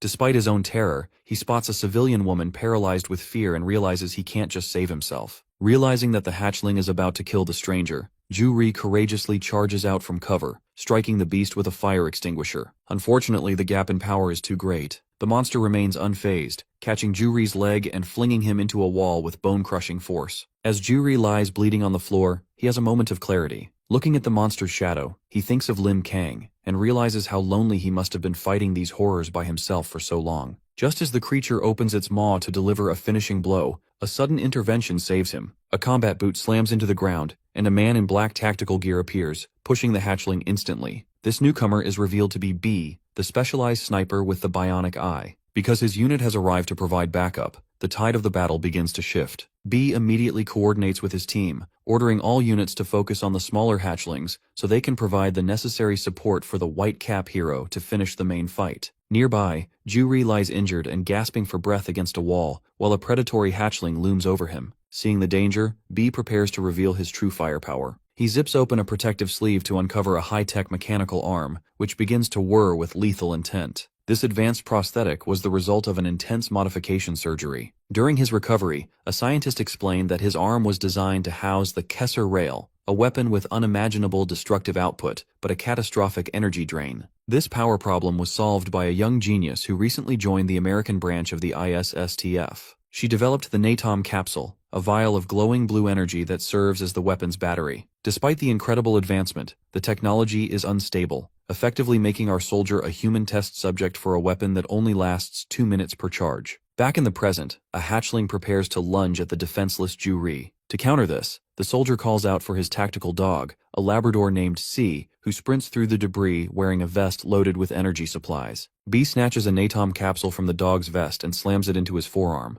The sudden surge of energy is so violent that he screams in agony, but the power allows him to deliver a massive, explosive punch that sends the monster flying. While the battle in the terminal intensifies, the situation on the runway has become a bloodbath. The Inhumans are currently tearing through the fuselage of the crashed airliner, causing the passengers inside to descend into a state of pure panic. Rose, the manager for the actor Matt Dionne, tries to rally the healthy men to find weapons and fight back, but his plea is met with a furious outburst from a terrified passenger. This man screams that fighting a creature immune to bullets is a suicide mission, accusing the celebrities of being unable to distinguish their TV shows from a lethal reality. The argument is cut short when the airplane door is smashed inward and a monster enters the cabin. The terrified man immediately abandons his principles, shoving a woman aside as he tries to flee for his own life. In the terminal, B continues his desperate defense, using his bionic eye to track the swarming hatchlings. He fires a concentrated blast from the Kessler Rail, but he quickly realizes that even this experimental weapon can't kill these creatures in a single hit. He concludes that he must aim for the same spot twice to be effective, meaning he has no chance of surviving an encounter with the adult entity. When his sensors detect even more monsters approaching, he checks his remaining supplies and realizes he only has one capsule left. Facing these overwhelming odds, the soldier begins to feel a sense of grim resignation, fearing that this mission will be his last. Inside the wreckage of the crashed airliner, the terrified silence is broken by a massive white fist punching through the metal hull. Because of the sheer force of the impact, the fuselage shatters, creating a jagged exit point for a dark silhouette standing within the smoke. This figure is revealed to be the actor Matt Dionne, dressed in his full Ketchup Man costume and radiating a menacing intensity that stuns the cowering passengers. Matt Dionne wasted no time ejecting a humanoid Inhuman from the plane with a strike so violent it sends the creature hurtling into the airport runway. The crisis inside the cabin remains high as a female passenger hysterically points toward a second monster stalking through the aisle. Luckily, Matt Dionne looms over the creature before it can harm the civilians, mockingly noting that it's quite an ill-mannered animal for scaring a lady. Matt then grips the beast by the top of its head, his fingers digging into its scalp with bone-crushing strength. Seeing this display of power, the passengers are left in disbelief, wondering if their favorite TV star has actually been a superhuman all along. This revelation is particularly shocking for Matt's manager, Rose, who recalls a previous argument where a passenger mocked them for not knowing the difference between fiction and reality. Now, seeing the truth, Rose is reduced to tears. Matt Dionne looks back at his friend with a resolute expression, acknowledging that his career as an actor is likely over because he has finally exposed his secret identity. He delivers a heartfelt farewell, thanking Rose for their time together before officially firing him to ensure the manager isn't tied to the dangerous battle ahead. With his ties to his old life severed, Matt launches himself out of the plane and onto the runway, landing with enough force to crack the concrete. He stands amidst the Inhuman remains, casually joking that the red substance on the ground is simply ketchup. Despite the bravado, Matt seems annoyed that he has to sing his own opening theme song to get into the mood. When a monster charges him from behind, he obliterates its head with an effortless backhand strike without even breaking his stride. Matt's attention then shifts toward the terminal, where he spots the larger mother entity responsible for the chaos. He declares that he won't be going easy on the threats, promising to make the monsters extinct. This heroic stand is broadcast live, leaving global officials like Ben and James in total shock. Even St. Pearl is perplexed. She recalls meeting Matt Dion at past promotional events, and never suspecting that the idol was a peer with hidden, immense power. While the world watches the runway, the battle inside the terminal reaches a desperate conclusion. The specialized sniper, B, uses his mechanical arm to fire a final, concentrated energy projectile into an Inhuman's head. Because the shot was successful, the creature collapses, and the soldier drops to one knee in total exhaustion. Unfortunately, the victory is short-lived when he realizes the monster is still moving. Lacking the energy for another railgun shot, B calls for his tactical dog C to bring him a toxic dagger. The specialized sniper B is pushed to his absolute physical and mental limit. Because the situation is so desperate, he resorts to a brutal, close-quarters assault, repeatedly stabbing a blue hatchling with his dagger despite coughing up blood from his own injuries. His rage and pain drive him to continue the attack until the creature is neutralized, at which point B finally collapses over the monster's remains in a state of total exhaustion. Nearby, his tactical dog C barks to alert the others, while the injured Ju-Ri lies paralyzed on the floor, witnessing the aftermath of the harrowing struggle. Outside on the runway, the focus shifts to a massive red, multi-limbed Inhuman standing amidst the rubble. Matt Dion, still in his Ketchup Man costume, prepares to engage the beast, mockingly promising to turn the creature into octopus sashimi. However, Matt pauses when a massive impact site in the distance catches his eye. He realizes that Lim Kang must have taken a heavy blow earlier, but his concern is short-lived as a powerful figure begins to rise from the deep crater. Our protagonist emerges from the debris shirtless and his muscles tensed, looking more focused and intense than ever before. This sudden surge of power is felt far beyond the airport. In their hidden location, Nan Gi and Dan Yang watch the live broadcast with growing curiosity. Dan Yang is confused by the way the air seems to distort around the screen, wondering if the hero is using a specific pressure-based skill. Nan Gi, watching with a malicious grin, explains that this isn't a technique or a special ability at all. Instead, it is the pure, overwhelming energy of the white cap. The fact that this spirit is so dense, it is literally suffocating the surrounding time and space, creating an unnaturally tense atmosphere. Nanji suspects that our boy might actually be fighting in an unconscious state, driven by instinct rather than his own will. Back at the airport, the red Inhuman lunges at Lim Kang with a desperate punch. Our hero remains perfectly still until the very last millisecond, at which point he moves with such blinding speed that his counterstrikes become a blur. In a single second, the monster is hit 7 times across its body, from its ribs to its kneecaps. Our protagonist finishes the exchange with a crushing punch to the beast's face, leaving the creature bleeding profusely. Matt Dion watches in disbelief, realizing that the Whitecap's power and speed are almost impossible to track, even for someone of his own caliber. The monster attempts one final counterattack, using its tentacles to bind our guy in a tight grip.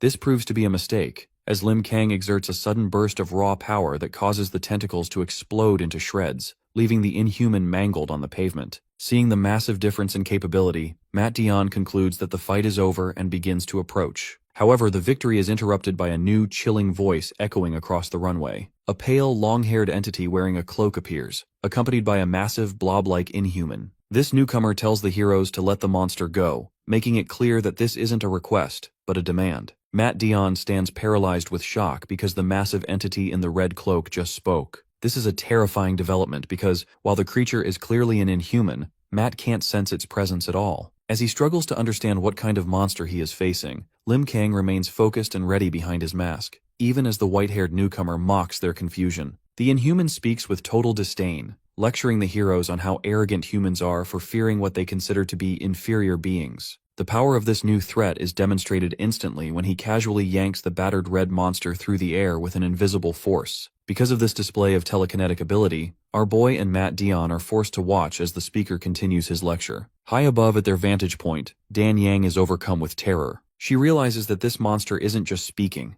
it's wearing clothes and using advanced abilities, which is a combination she's never seen before. Even the usually cocky Nan Gi has lost his grin, replaced by a look of grim sobriety. He admits that the energy coming from this clothed one is unbelievably dangerous, and exceeds anything he's encountered. Fearing that the two heroes on the runway are about to be slaughtered, Nan-gi orders a reluctant Dan Yang to prepare to intervene. Back on the tarmac, the white-haired Inhuman looms over the broken red beast and demands to know if it remembers him. Matt Dion watches the exchange while sweating, noting that this opponent is 3 times the size of a normal human and operates on a level far beyond the mindless predators he's fought before. When the red monster only responds with a mangled roar, the newcomer loses his patience. Despite claiming he was told not to kill anymore, he becomes enraged by the creature's defiance. In a sickening display of brutality, he punches directly into the monster's throat, spraying blood across the runway. He declares that the creature doesn't deserve to fight and tosses the remains to his floating companion, a blob-like entity called Vanisher, who swallows the body whole. After the execution, the white-haired Inhuman turns his chilling gaze directly toward our protagonist, promising to fix everything he deems arrogant. This threat causes our guy to lunge forward in a sudden blur of motion. Seeing the reckless move, Matt Dion screams in a panic and sprints to intercept him. He throws himself between the Inhuman and Lim Kang, desperate to prevent a rash attack against such an unknown power. However, as he blocks the strike, Matt realizes something is terribly wrong. Our hero isn't responding to his words because he is actually fighting in an unconscious state. The two heroes become locked in a violent struggle of pure strength, with their collision creating shockwaves that crack the concrete beneath them. Matt Dion strains against the immense pressure of Lim Kang's fist, frustrated that he is being forced to fight his own ally, while a monster watches from the sidelines. Realizing that neither the Inhumans nor his unconscious partner are going to back down, Matt Dion finally snaps. He begins to glow with a violent purple aura, declaring that he will simply destroy everyone in his way. He strikes the masked hero directly in the face, creating a horizontal shockwave that echoes across the airport. As a result, our protagonist is sent hurtling backward like a projectile, crashing through the glass and steel of a terminal building before finally coming to a halt hundreds of feet away. With the immediate internal threat neutralized, Matt Dion turns his attention back to the primary enemy. He stands with his back turned, purple energy and stardust-like particles radiating from his frame as he acknowledges that it has been a long time since he used this much of his true strength. He locks eyes with the white-haired Inhuman Pan, who has been watching the exchange with cold, analytical interest. Pan notes that Matt is now focusing his power into both hands, a level of focus that makes the monster curious, but also dismissive of Matt's cocky attitude. The tension between them causes a massive vertical explosion of energy that shatters the runway concrete, sending slabs of pavement into the air. However, before the two can trade blows, a mysterious voice calling the name Morel echoes from the shadows. This command causes Pan's expression to shift to one of immediate obedience. Seeing his targets preparing to retreat, Matt Dion launches himself forward in a blur of light to deliver a final strike. Unfortunately, a complex geometric magic circle suddenly appears beneath Pan's feet. Matt is forced to watch in confusion as a teleportation sequence begins. Pan's blob-like companion, Vanisher, begins to levitate and expands into a massive, translucent portal shaped like a jellyfish. As Pan floats upward into the center of the teal energy, he offers a chilling, toothy grin to the mat below. He admits that he had been trying to kill them, but realizes now that he underestimated their strength. Before disappearing completely from the Incheon skyline, Pan leaves them with a final, malicious promise. The next time they meet, everyone will die. The portal collapses into a single point of light, leaving the ruined airport in a heavy silence. The narrative then shifts away from the present chaos, diving deep into the dark, murky depths of the ocean, where white-haired Pan drifts unconsciously through the water. The story transitions to October 2, 2012. High-tech lights pierce the gloom as a submersible vehicle named the Drew Hill MKT-2 begins a vertical descent into the abyss. Inside the cockpit, the crew casually discusses the premiere of the very Ketchup Man drama Matt Dion was starring in, unaware of the historical discovery they are about to make. As they pass the 340-meter mark, the chief engineer reflects on the nature of exploration, arguing that the true meaning lies in the process and the perspective rather than just the result. The philosophical mood is shattered when a red alert blips on the radar. The assistant reports a reflective wave coming from the ocean depths, indicating they are approaching the ground. Because the sonar is behaving strangely, the chief engineer orders the light output to be raised to the maximum. The resulting floodlights reveal a terrifying graveyard of sunken airplanes, warships, and modern debris littering the seafloor. Strangely, the technician notes that the sonar retrieval value is substantially low, only 1/9 of what it should be. This leads the chief engineer to a startling realization. The sound waves aren't bouncing back because the ground is absorbing them or allowing them to pass through. Driven by an intense scientific hunger, Chief orders the crew to begin a punching operation to pierce the ground at its most permeable point. As the crew watches in disbelief, the lights of the submarine illuminate a massive metallic structure embedded in the seafloor. It resembles a giant, ancient hatchway, leading the chief engineer to believe they have finally located the legendary Pandora's box. In the aftermath of the Incheon airport crisis, the recovery process is still ongoing as the city deals with record-breaking damage. Although the airport was turned into a war zone for 4 terrifying hours, the news reports that a much larger tragedy was avoided because of the government's quick dispatch of the ISSTF and the unexpected intervention of 2 powerful individuals. The public is currently in a state of shock following the revelation that Matt Dionne, the star of the Unyielding Ketchup Man series, is actually a real superhuman. Because his talent agency claimed they were unaware of his abilities, intense global attention is now focused on his next move as he returns to his home country. Inside a nearby hospital, the specialized sniper B wakes up with a start, still disoriented from his injuries. His chief is immediately by his side, forcing him to stay still because he is far too weak to move. When B asks about his tactical dog C, the chief points to the floor where the animal is curled up in a deep sleep. Luckily, C only suffered minor abrasions, though he eventually collapsed from exhaustion after refusing to leave his partner's side. The chief provides a sobering update on the incident, noting that while 50 people were injured, 6 lives were lost, including 4 ISSTF members who died fighting the hatched monsters. He reveals that B was also at death's door due to severe blood loss and a punctured lung caused by his own mechanical suit shattering into his internal organs. Strangely, B survived only because a young civilian provided clumsy but effective first aid by securing his airways and wrapping his torso in clothes. When the sniper asks where the kid is, the chief explains that the child was also in serious condition and had to be taken to a different hospital. B finally closes his eyes in relief, thankful that they both made it out alive. Meanwhile, Juri snaps awake in his own hospital bed after a series of blurred, traumatic memories. He is startled to find Lim Kang sitting right there, watching over him. Because Juri is covered in bandages and has his arm in a sling, he winces in pain when our boy accidentally jostles the bed. Once the initial confusion clears, the conversation turns toward the battle. Our protagonist admits to a startling possibility. He might have actually lost his fight against an inhuman. He explains that while he was rushing to save Juri, he was blindsided by the octopus-like creature in mid-air. The fact that the monster stomped on his head with such force, Lim Kang has no memory of the middle of the fight. He only knows that when he eventually woke up on an airport rooftop, he saw Juri being loaded into an ambulance and followed him to the hospital to ensure his safety. As they watch the hospital television, the news displays images of the new, advanced Inhumans like Pan and the blob-like creature. Experts are now warning that these clothed and speaking entities are far more dangerous than anything humanity has seen before, reviving global fears of a second or third wave of monsters that cannot be easily eradicated. Lim Kang watches solemnly, noting that it was Ketchup Man who ultimately drove these new threats away. For our boy, seeing his idol reveal himself as a true superhuman is a moment of profound realization. The focus then shifts to a government facility in America, where a chaotic official conference is taking place. Various agencies are shouting at one another, fighting for control over the interrogation of the famous actor. The tension is broken when St. Pearl ignores the bickering men and walks straight into the interrogation room. She greets Matt Dionne with a serious, intense gaze, acknowledging their past acquaintance. Since the situation is so unprecedented, even the usually confident Matt Dionne finds the meeting awkward, as he wasn't expecting a peer of her caliber to lead the inquiry. In a secure interrogation room, St. Pearl bypasses official protocols to confront the famous actor Matt Dionne. Because she is aware of his true power, she makes it clear that she isn't interested in why he hid his identity,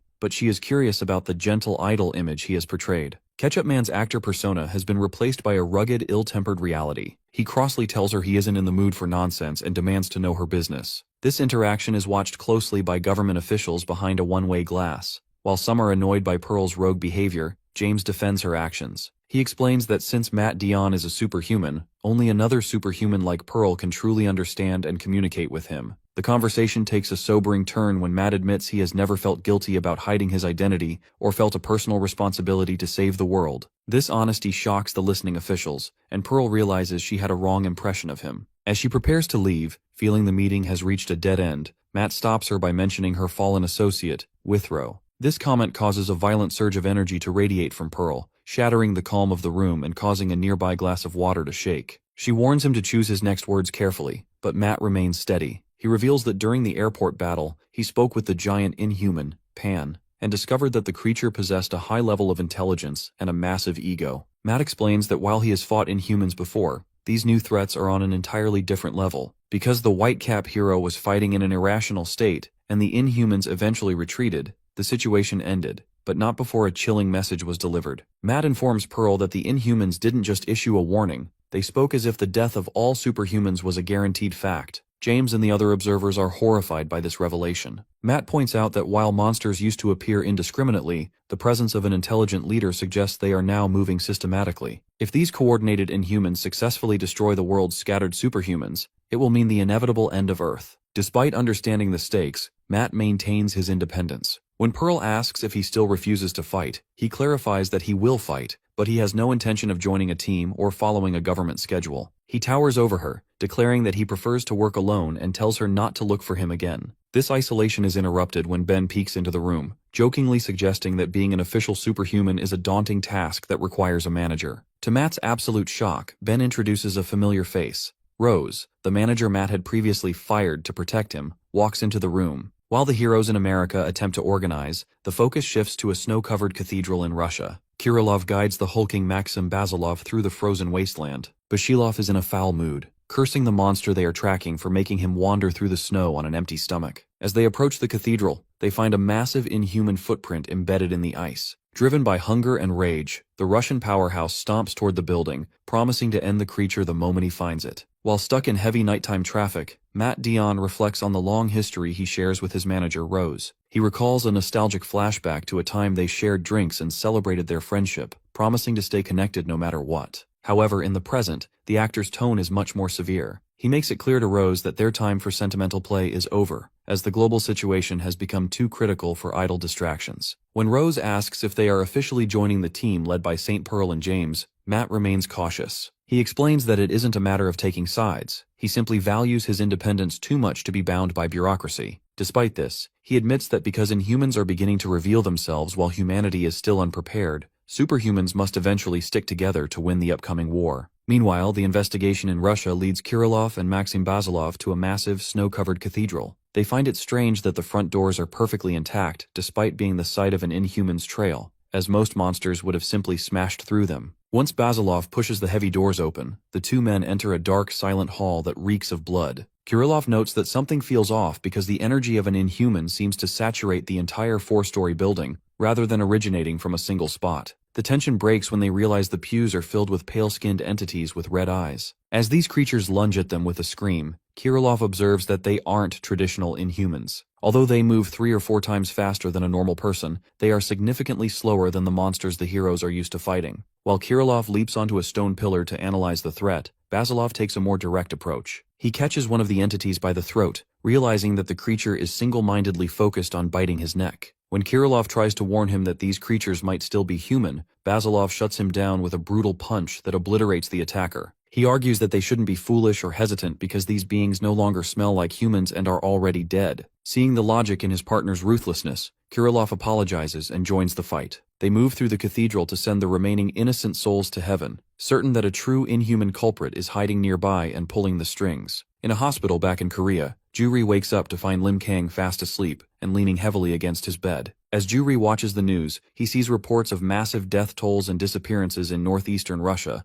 which military officials are attributing to Inhuman activity. Because the world feels like it is crumbling bit by bit, Juri is overcome by a sense of dread, fearing that an uncontrollable wave of destruction is heading their way. Back at the Russian cathedral, the struggle comes to a head. Basilov stands over the mangled remains of the pale entities, frustrated by the nature of the fight. He looks up and spots a tall, cloaked figure hanging upside down from a wooden beam high in the ceiling. Recognizing this as the mastermind who forced them to kill the transformed humans, Basilov demands that the creature crawl down or face a beating. The figure silently releases its grip and drops to the floor, landing with predatory grace. As it stands to face the two heroes, it reveals a terrifying red-armored face adorned with horns and white spikes, marking the beginning of a much more dangerous confrontation. Kirilov stands alongside Maxim Basilov, calmly analyzing the strange creature perched upon the altar. Kirilov notes that while the Inhuman's physique isn't particularly large, even appearing smaller than Basilov, its appearance is incredibly bizarre. Clad in a dark cloak and a red mask, the creature is covered in wing-like structures, leading Kirilov to wonder if he is facing a bat-like entity or some kind of modern Dracula. This suspicion is reinforced by the jagged, bloody bite marks found on the victims earlier, convincing him that this monster is the source of the local vampire outbreak. Because the stakes are so high, Basilov steps forward and warns his partner to stay back. He realizes that if either of them is bitten, the transformation into a monster might be irreversible, making this a perilous fight. To prepare, Basilov grips his wrist and clenches his fists, bracing his massive frame for the impact. He launches himself forward in a sudden blur of motion, crashing through the wooden pews to strike the beast. However, the creature proves its elite reflexes by catching Basilov's massive fist with its clawed hand. The monster immediately takes to the air, unfurling its large wings to hover near the ceiling before descending back to the altar. Kirilov is impressed by the creature's flexibility, noting that it managed to guard itself using its feet while remaining perfectly composed. Unlike other Inhumans who lose their cool and act on raw instinct, this one is clearly in control of its actions. The tension spikes further as the monster's body begins to ripple and crack, entering a secondary transformation phase where it transfers its wings into its arms. The situation turns from dangerous to world-altering when the creature actually begins to speak. It identifies itself as a warrior serving a leader named Pan, mentioning that their group was impressed by the skills of those who killed another Inhuman named Ophir. This confirmation of a coordinated, intelligent hierarchy leaves both men in a state of utter shock. Basilov is confused by the name Ophir, while Kirilov begins to piece together that they are dealing with a much larger organization than they previously thought. The conversation ends abruptly when the Inhuman lets out a deafening scream and lunges from the altar. Despite Basilov's attempt to fight back by grabbing the creature's facial spikes, the monster is simply too fast. It delivers a lightning-fast barrage of punches to Basilov's jaw, drawing blood and eventually sending the Russian powerhouse flying into a pile of shattered debris. Standing over the fallen Basilov, the creature mockingly concludes that these men couldn't have been the ones who killed Ophir. It dismisses their lives as meaningless,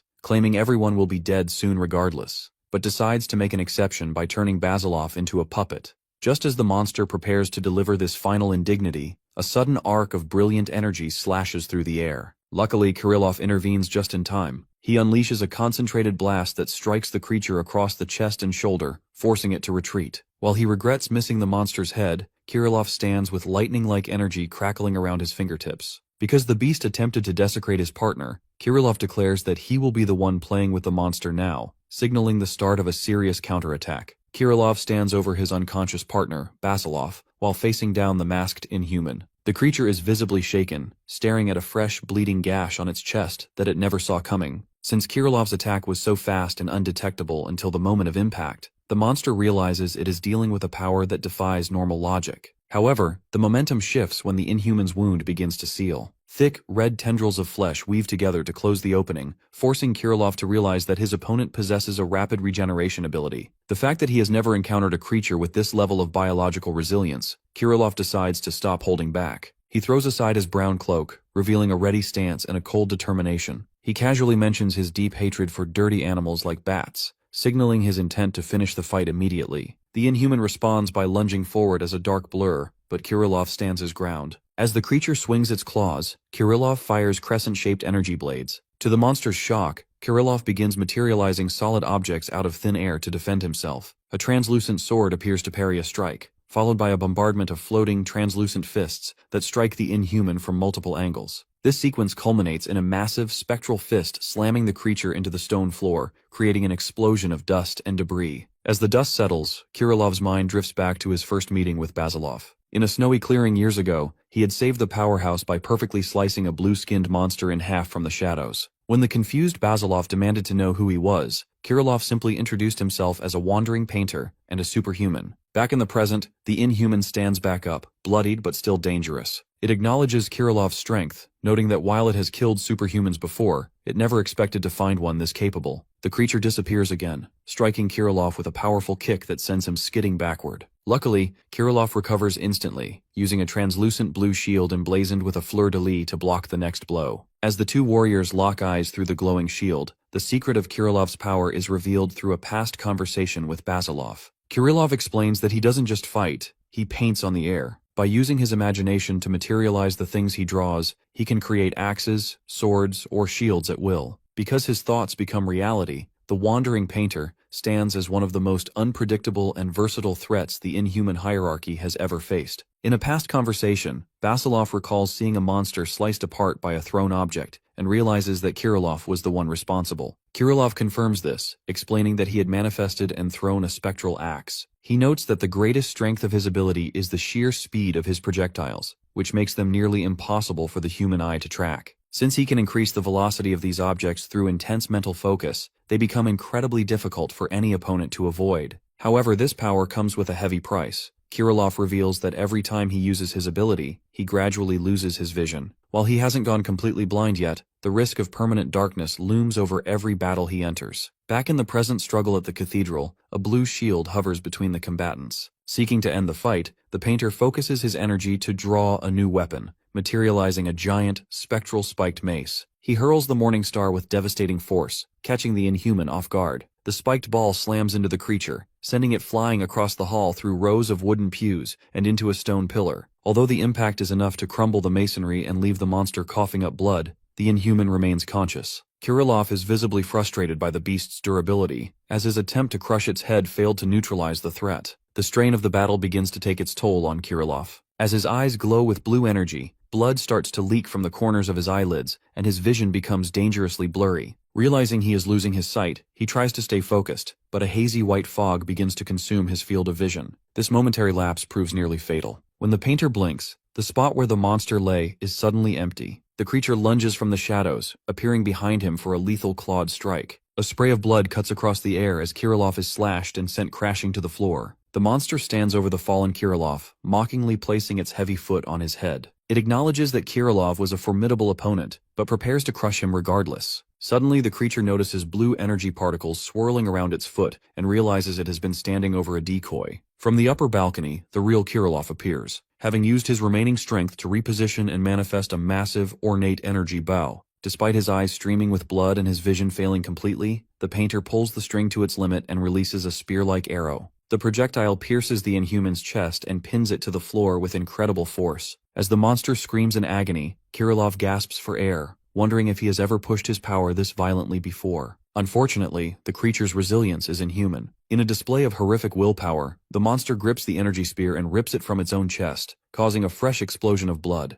It looks back up at the balcony with a mangled face, promising to kill the archer. Kirilov is left in a state of shock, realizing that his most powerful strikes have failed to stop the beast. Luckily, Kirilov is not alone. In a memory, he recalls following Basilov through a snowstorm, admitting that he chose to stay by the man's side because he believed Basilov was a strong leader who surpassed his own strength. Back in the present, this faith is rewarded. Just as the monster prepares to strike, a shadow looms behind it. Basilov has finally recovered and stands tall behind the creature, ready to turn the tide of the battle. Kirilov gazes down at his partner with a mixture of concern and intensity, noting that it has been a long time since he's seen Basilov in such a battered state. Because the situation has reached a breaking point, Basilov asks if the Inhuman is finally done playing around. His head snaps up, eyes glowing with a pure light and his face contorted into a mask of absolute murderous rage. This sudden shift in the atmosphere is so powerful that the red-masked Inhuman recoils in shock, sensing that the dynamic of the fight has fundamentally changed. As the Russian hero rises to his feet with heavy, deliberate movements, the monster struggles to maintain its composure while spitting dark blood onto the stone floor. The creature is visibly confused because its opponent's silhouette now appears leaner and more condensed than before. While the Inhuman mocks the warrior for standing up again, it secretly focuses on its own recovery. The fact that the wounds from Kirilov's energy blades take time to heal, the beast lets out guttural pained screams as it channels dark energy to weave its flesh back together. Kirilov realizes the monster is focusing entirely on regeneration,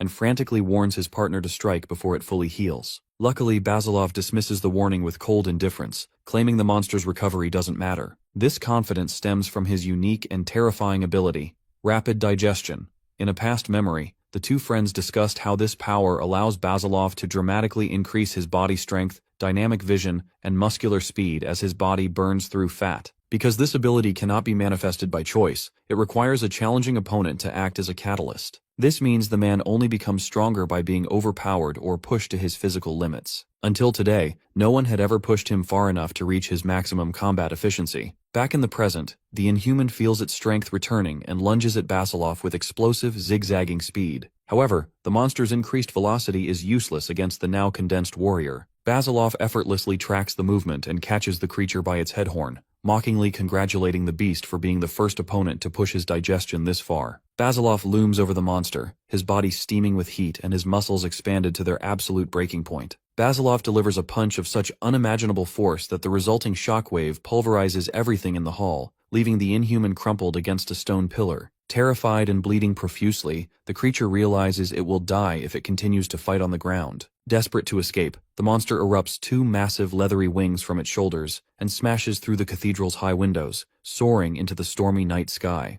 Kirilov watches in shock as the beast attempts to fly away, but the chase is short-lived. Basilov launches himself from the floor with a force, shattering the stone beneath his feet to soar after the retreating monster. In a blur of motion, the Russian hero catches up to the creature in mid-air. Towering over the terrified beast, he delivers a final crushing strike to the inhuman's skull, declaring his hatred for the dirty creatures as the impact radiates through the building. Luckily, Kirilov is able to shield himself from the resulting shockwave, though the pressure nearly blows him off his feet. As Basilov delivers a devastating overhead blow, the heat radiating from his expanded muscles causes the entire structure to groan under the stress. This extreme impact proves too much for the architecture. As blood drips onto the wreckage of the neutralized monster, the ceiling begins to collapse. This forces Kirilov to urgently shout for them to evacuate the crumbling church immediately. Once they emerge into the blinding Russian snowstorm, the two warriors walk away as the falling snow begins to cover their tracks. Kirilov acknowledges that the opponent was undeniably tough, but he remains concerned about the risks of the encounter. He checks his partner for any bite marks, knowing that the Inhuman's teeth posed a secondary threat of transformation. Basilov, however, is more concerned with his stomach than his wounds. Because he has been starving for 2 days to fuel his abilities, he is incredibly irritable and insists they go find a meal immediately. While the heroes seek food, the narrative shifts to a dark, high-ceilinged room where a new group of advanced Inhumans is gathered. A pale-headed entity named Morel informs their leader Pan that the Inhuman known as Grab has likely been killed by a superhuman. Pan is visibly annoyed by this news, as he had specifically ordered his subordinates to avoid fighting while searching for the remains of Ophir. Despite this loss, the Inhumans remain unbothered, suggesting that the death of one dumb bat won't interfere with their larger coordinated plans. Back in Korea, the focus returns to Lim Kang's domestic life. Juri has been discharged from the hospital and hobbles back to his apartment on crutches, his leg still encased in a heavy cast. Although he is relieved to be home, he feels a sense of lingering trauma from the airport battle. He finds a sticky note from Lim Kang attached to a frying pan, informing him that our hero made him fried rice before heading to school. While Juri is initially touched by the gesture, the reality of the meal is unfortunately quite grim. After taking a single bite, Juri realizes the food has gone bad, leaving him sweating and pale as his face turns a sickly color. At Seoyan High School, Lim Kang is busy navigating the social pressures of being a normal student. His classmates, Dae Bang and Chang Ryul, try to pressure him into buying them lunch at the cafeteria, but our protagonist plays it cool by claiming he has no money. As they walk through the hallways, the students discuss the recent events at Incheon Airport. Chang Ryul expresses his dread, noting that the Inhumans appeared so powerful that even Ketchup Man stood no chance. Because the monsters retreated on their own terms rather than being defeated, the students fear the world might be nearing its end. However, Chang Ryul finds hope in the existence of the White Cap hero, reminding his friends that they have protectors watching over Korea. Lim Kang listens to this conversation in solemn silence, his expression unreadable as he hears his classmates' desperate trust in him. Back at the apartment, Juri is still struggling, his mind plagued by nightmares and the psychological after-effects of seeing the Inhuman Pan up close. He wonders how Lim Kang can continue living a normal life while carrying the burden of fighting such horrors anytime and anywhere. As our hero looks out at the bright sky through a school window, he is left contemplating his own identity and what his purpose truly is in this changing world. Because he is seeking answers, Lim Kang reaches into his pocket and pulls out a small, crumpled piece of paper, which is revealed to be the business card for the Sub-Mu Martial Academy. As he stares at the name Lee Mun-gu, he is pulled back into a memory of the tournament where the elderly Oh Bang-won claimed he had many questions to answer. Because the old man stole the champion's trophy and vanished, our boy recalls the cryptic instruction to seek him out at Mount Yangpo. This internal reflection is cut short when his classmates, Dae Bang and Chang Ryul, approach him. To avoid suspicion, the protagonist quickly hides the card and joins them, playing off his distraction as nothing more than a passing thought. Later that evening, the scene shifts to the apartment where Juri is recovering from his injuries. While the two eat pizza together, our guy mentions his plan to visit the dojo. This decision is driven by a need for answers, especially since Lim Kang has realized that the thief grandpa is actually a superhuman. When his handler asks how he can be so sure, our protagonist explains that it's an instinctual feeling, the same unsettling sensation he gets from Inhumans, like the mysterious Black Hat Man he encountered at the port. Their conversation is interrupted by a special news broadcast featuring a superhuman analyzer named Chief Kim Hyun-jung. Since Inhuman attacks are becoming more frequent, the public is desperate for information. The analyst clarifies that while the world only knows of 3 official heroes, St. Pearl, Matt Dion, and the late Galen Withrow, there must be many more hidden protectors. He uses the sheer number of defeated Inhuman corpses found in places like Russia as evidence. However, he warns that not all superhumans are on humanity's side. He points to Black Hat and his companion in the red cloak as potential enemies, labeling them as a dangerous opposition to the world's safety. The broadcast takes a shocking turn when Chief Kim reveals that a new superhuman has officially come forward to cooperate with the government. This newcomer is Jane Sonata, a woman from Scotland who claims to have single-handedly defended the United Kingdom and is already acquainted with St. Pearl. While Juri reacts with visible shock and trembling to the appearance of another powerhouse, the interviewer pivots to the identity of Korea's own White Cap. This causes both Lim Kang and Juri to break into a cold sweat as the analyst claims to have figured out the hero's identity. Luckily, the tension evaporates into comedy when the chief confidently asserts that the White Cap is likely a woman in her late 40s, or a foreigner. Since every single detail of the analysis is wrong, the two sit in stunned silence, realizing the experts are actually clueless about our boy's true life. The next morning, our protagonist prepares to head out to Mount Yongpo in a tracksuit. Although Lim Kang offers to go alone to spare his injured friend the trouble, Juri insists on coming along. He argues that the young hero is too inexperienced to handle a seasoned scammer like Oh Bang-won. Armed with his crutches and a sense of justice, the handler declares that it takes a scammer to deal with a scammer. With their plan set, the duo sets off toward the mountain to reclaim their trophy and uncover the secrets of the elderly martial artist. Lim Kang leans back on a bench at a remote rural bus stop, his face etched with exhaustion from their long journey. Because they have been traveling for so long, our boy is already asking how much further they have to go. Juri checks his phone while adjusting his leg cast and crutch, noting that they are almost at their destination if they can just catch this final bus. The protagonist is particularly drained because he missed breakfast, a significant problem for someone who typically eats 4 meals a day. As they wait, Juri looks out over the endless fields and mountains with growing annoyance. The fact that the neighborhood is completely devoid of stores or supermarkets, the young man jokes that they might have to hunt mudfish just to survive the afternoon. Lim Kang remains skeptical, pointing out that they have already been waiting for 40 minutes. Luckily, Juri remains confident in a blog post he read, insisting this is the only viable route to Mount Yongpo. This journey has been a test of endurance, involving crowded trains, city walking on crutches, and endless bus rides through the countryside. The silence of the farmland is eventually broken by a distant mechanical hum. To Juri's relief, a bus finally appears through the road. Once they board, the friendly driver confirms they are heading toward Mount Yongpo. He promises to alert them when they reach the final stop, allowing the two travelers to settle in for the last leg of the trip. As the bus rattles past rice fields and tractors, the conversation turns serious. Juri reminds Lim Kang that they are heading toward a potentially dangerous individual. Since they suspect the old man is a superhuman and already know he is a thief, Juri warns our hero to stay on guard. However, the protagonist is surprisingly calm. He admits that even though the grandpa is a stranger, he has an instinctive feeling that the old man isn't actually a bad person. While they talk, a news report on the bus TV catches their attention. The broadcast features Jane Sonata, who has issued a stern warning to the paparazzi. Because she is officially cooperating with the government, she threatens to destroy any surveillance equipment used to harass her. Shortly after, the driver announces their arrival at the mountain, and the duo hops off to begin the final climb. They quickly locate a wooden signpost nestled in the trees that points the way forward. The scene shifts far away to America, where the nighttime city skyline remains bustling. Inside a dark bedroom, St. Pearl is jolted awake by a vibrating smartphone. It is an urgent call from James, who is calling from the laboratory. Although he apologizes for waking her, James reveals a major breakthrough. They have finally obtained the restored CCTV data from the Opera cruise ship. Because the technicians have narrowed the footage down to the exact location of the fight with the Inhumans, Pearl refuses to wait until morning. She throws off her covers and prepares to leave immediately, determined to analyze the footage alongside the team. She knows that every second counts in understanding the tragedy that occurred at sea. Back in Korea, the trek up the mountain becomes increasingly difficult. Juri has begun keeping a journal, following his sister's habit of recording everything. He notes that the path to the Submu Martial Academy feels more like a trail for animals than humans,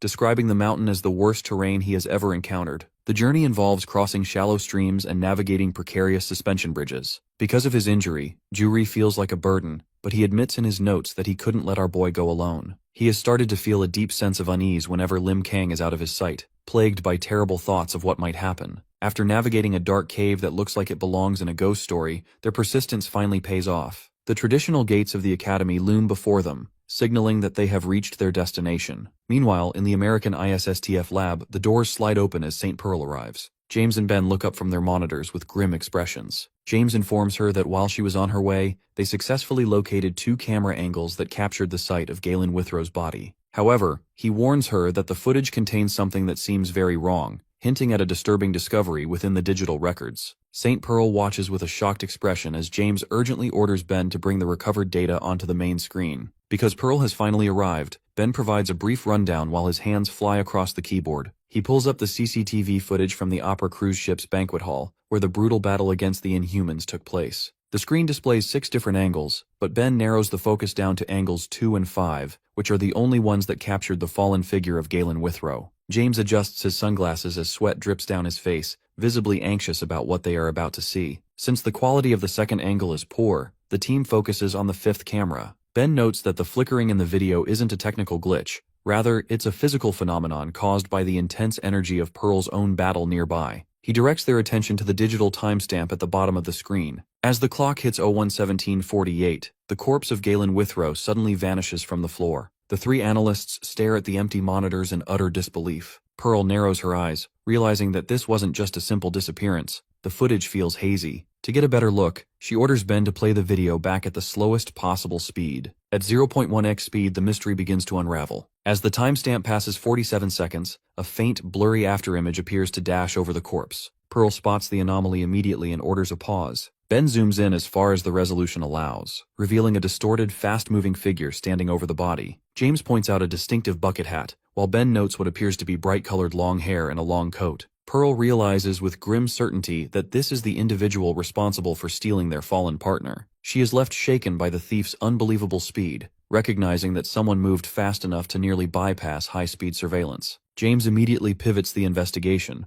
ordering a check of all boarding and disembarking footage to find anyone matching these specific features. Meanwhile, back in Korea, the scene shifts to the quiet slopes of Mount Yongpo. Lim Kang and a recovering Ju Ri, who is still navigating on crutches, arrive at a traditional house. Our boy wonders if anyone is even home, but Ju Ri's sharp ears pick up a distant sound. Suddenly they run into Lee Moon-gu, the instructor from the tournament. Luckily, the greeting is friendly, as Moon-gu assumes our protagonist has finally decided to join the academy to study martial arts. However, the duo quickly clarifies that they are only there to retrieve the stolen Alley Cup trophy. Just then, the elderly Oh Bang-won appears, casually carrying the trophy. He offers it back to them without a fight, much to the boys' surprise. While Ju Ri is frustrated and scolds the old man for making them suffer through a mountain trek just to reclaim their property, Oh Bang-won remains unbothered. He offers a half-hearted apology, claiming he is a bit of a kleptomaniac, and tells them they are free to leave. As the old man walks away toward a high cliff, our hero feels a deeper pull for answers. He follows the master to the edge of the precipice. When the old man asks why he is being shadowed, Lim Kang speaks with a heavy, honest gaze. He admits that while the world calls him a superhuman, he has no idea what that actually means or who he really is. The master listens in silence before reaching down to pick up a jagged rock. Oh Bang-won poses a cryptic challenge, asking our guy if he could catch the rock before it hits the ground if it were thrown. Before our boy can even process the question, the master hurls the stone with immense power. While the boys are still reeling from the shock of the throw, the old man suddenly pivots. In a terrifying display of high-speed aggression, he launches a powerful kick toward the defenseless Ju Ri, sending the handler flying backward over the edge of the cliff. Our boy reacts with superhuman speed the moment he sees Ju Ri get tossed over the cliffside.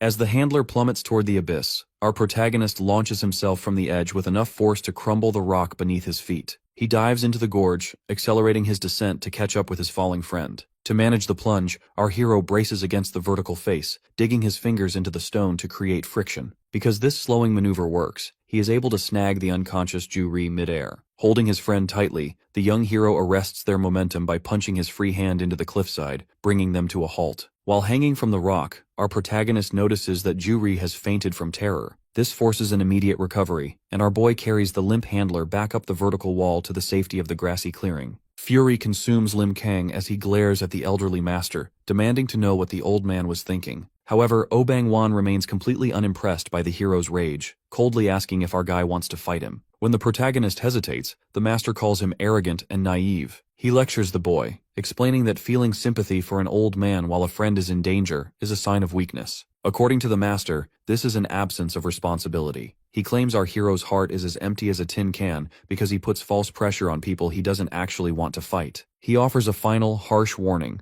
With such a nasty and indecisive attitude, our hero will die sooner than he thinks. The tension is broken when the protagonist realizes Ju Ri has actually stopped breathing. This sudden crisis startles the old man, who immediately drops his tough persona and rushes back to help. Because emergency services can't reach this remote location, the two of them work together on the grass to massage the handler's legs and revive him. Luckily, the effort is successful, and the story shifts to the quiet of the academy at night. Lee Moon-gu attempts to welcome the newcomers by providing them with official academy uniforms, but Ju-ri is far from enthusiastic. Sitting on the porch with a bandaged head and a mask, the handler dejectedly explains that he has no intention of learning martial arts. When the instructor asks about Lim Kang, Ju-ri notes that our boy is the type who doesn't listen and has already wandered off to hunt wild boars. Sensing the tension, Moon-gu tries to defend the master's actions. He explains that while the old man's methods look dangerous, he possesses amazing foresight and always knows what is safe. The instructor reveals a softer side of the academy, explaining that most of the people there are outcasts who lost their homes and families. Because the master took them in when they had nowhere else to go,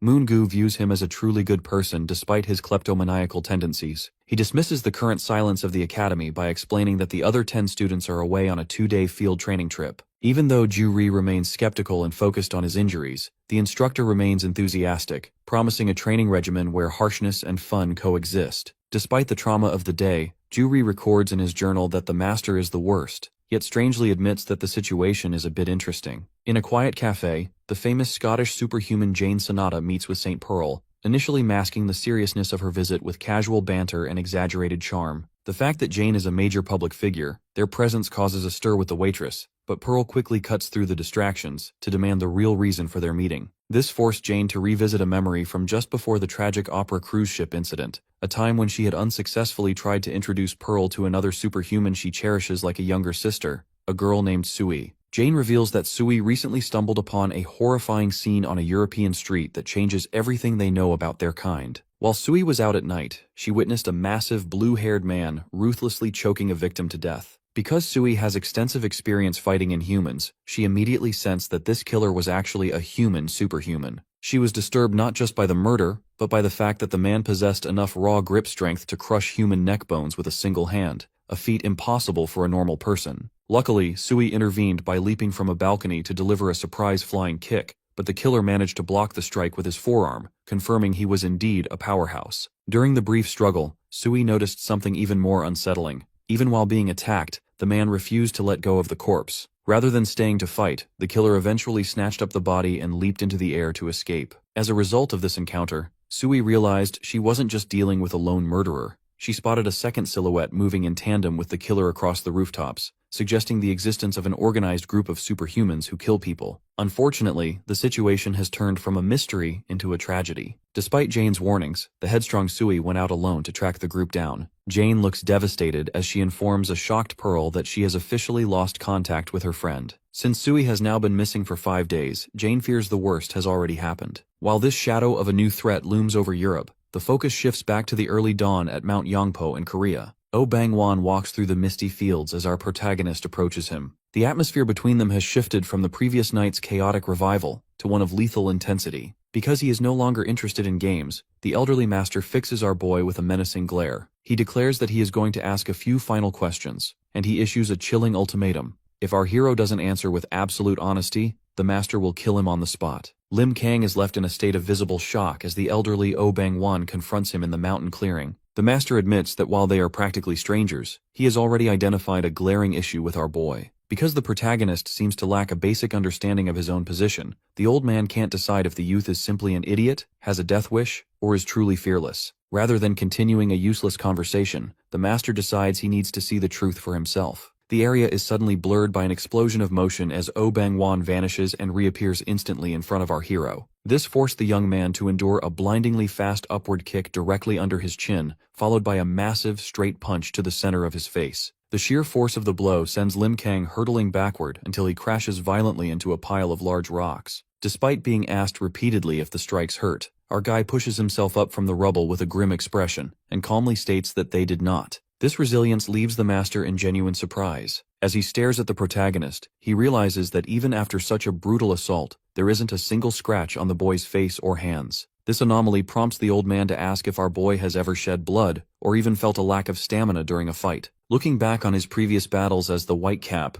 our hero admits he has never bled or felt exhausted. Even when posed with a hypothetical scenario of fighting non-stop for an entire year, our protagonist blankly agrees to do it, revealing that the very concept of physical limits doesn't exist in his mind. Because of this realization, the master's tone becomes more serious as he begins an ethics lecture on the nature of their gifts. He explains that every superhuman possesses an essential power known as incensed, No matter what name people give it, this energy is the reason why knives snap and bullets flatten against a superhuman's skin. Because this energy permeates their bones and muscles, it creates a gap in power that varies from person to person. While other heroes like St. Pearl and Basilov have bloomed and awakened their own unique specificities, the Master points out that something is fundamentally wrong with our protagonist. The elderly man delivers a final piercing verdict while pointing directly at our hero's chest. He explains that while every superhuman eventually opens their eyes to their own specific power, Lim Kang is currently an outlier. Since his incensed has failed to bloom, the boy is effectively a vessel of infinite energy that hasn't yet found its true expression. Master Oh Bangwan reflects on the brutal strikes he delivered to Lim Kang, admitting that the bout led to a surprising and ironic conclusion. He observes that while other heroes fight with incredible physical strength that nears infinity, they do so without the presence of incense. Because our boy is currently in this state, the Master realizes the young hero still has significant time to reach his full potential. He acknowledges that our protagonist is already a talented and strong superhuman, defined as a being who transcends human limits to engage inhumans in hand-to-hand combat. The Master explains that while most superhumans have incensed permeating their bodies to varying degrees, which dictates their zero tolerance for damage or their specific combat styles, this does not yet apply to Lim Kang. He notes that our hero is a rare case who has been fighting at an incredible level purely as a human being, without any visible incense. This revelation leaves the old man shocked and confused, as the living witness standing before him suggests the boy started at a high level from the very beginning. When the protagonist mentions his past failure and loss of consciousness at the airport, the Master reveals he watched the White Cap Superhuman live on the news. He explains that after our hero passed out, his original power underwent a forced awakening.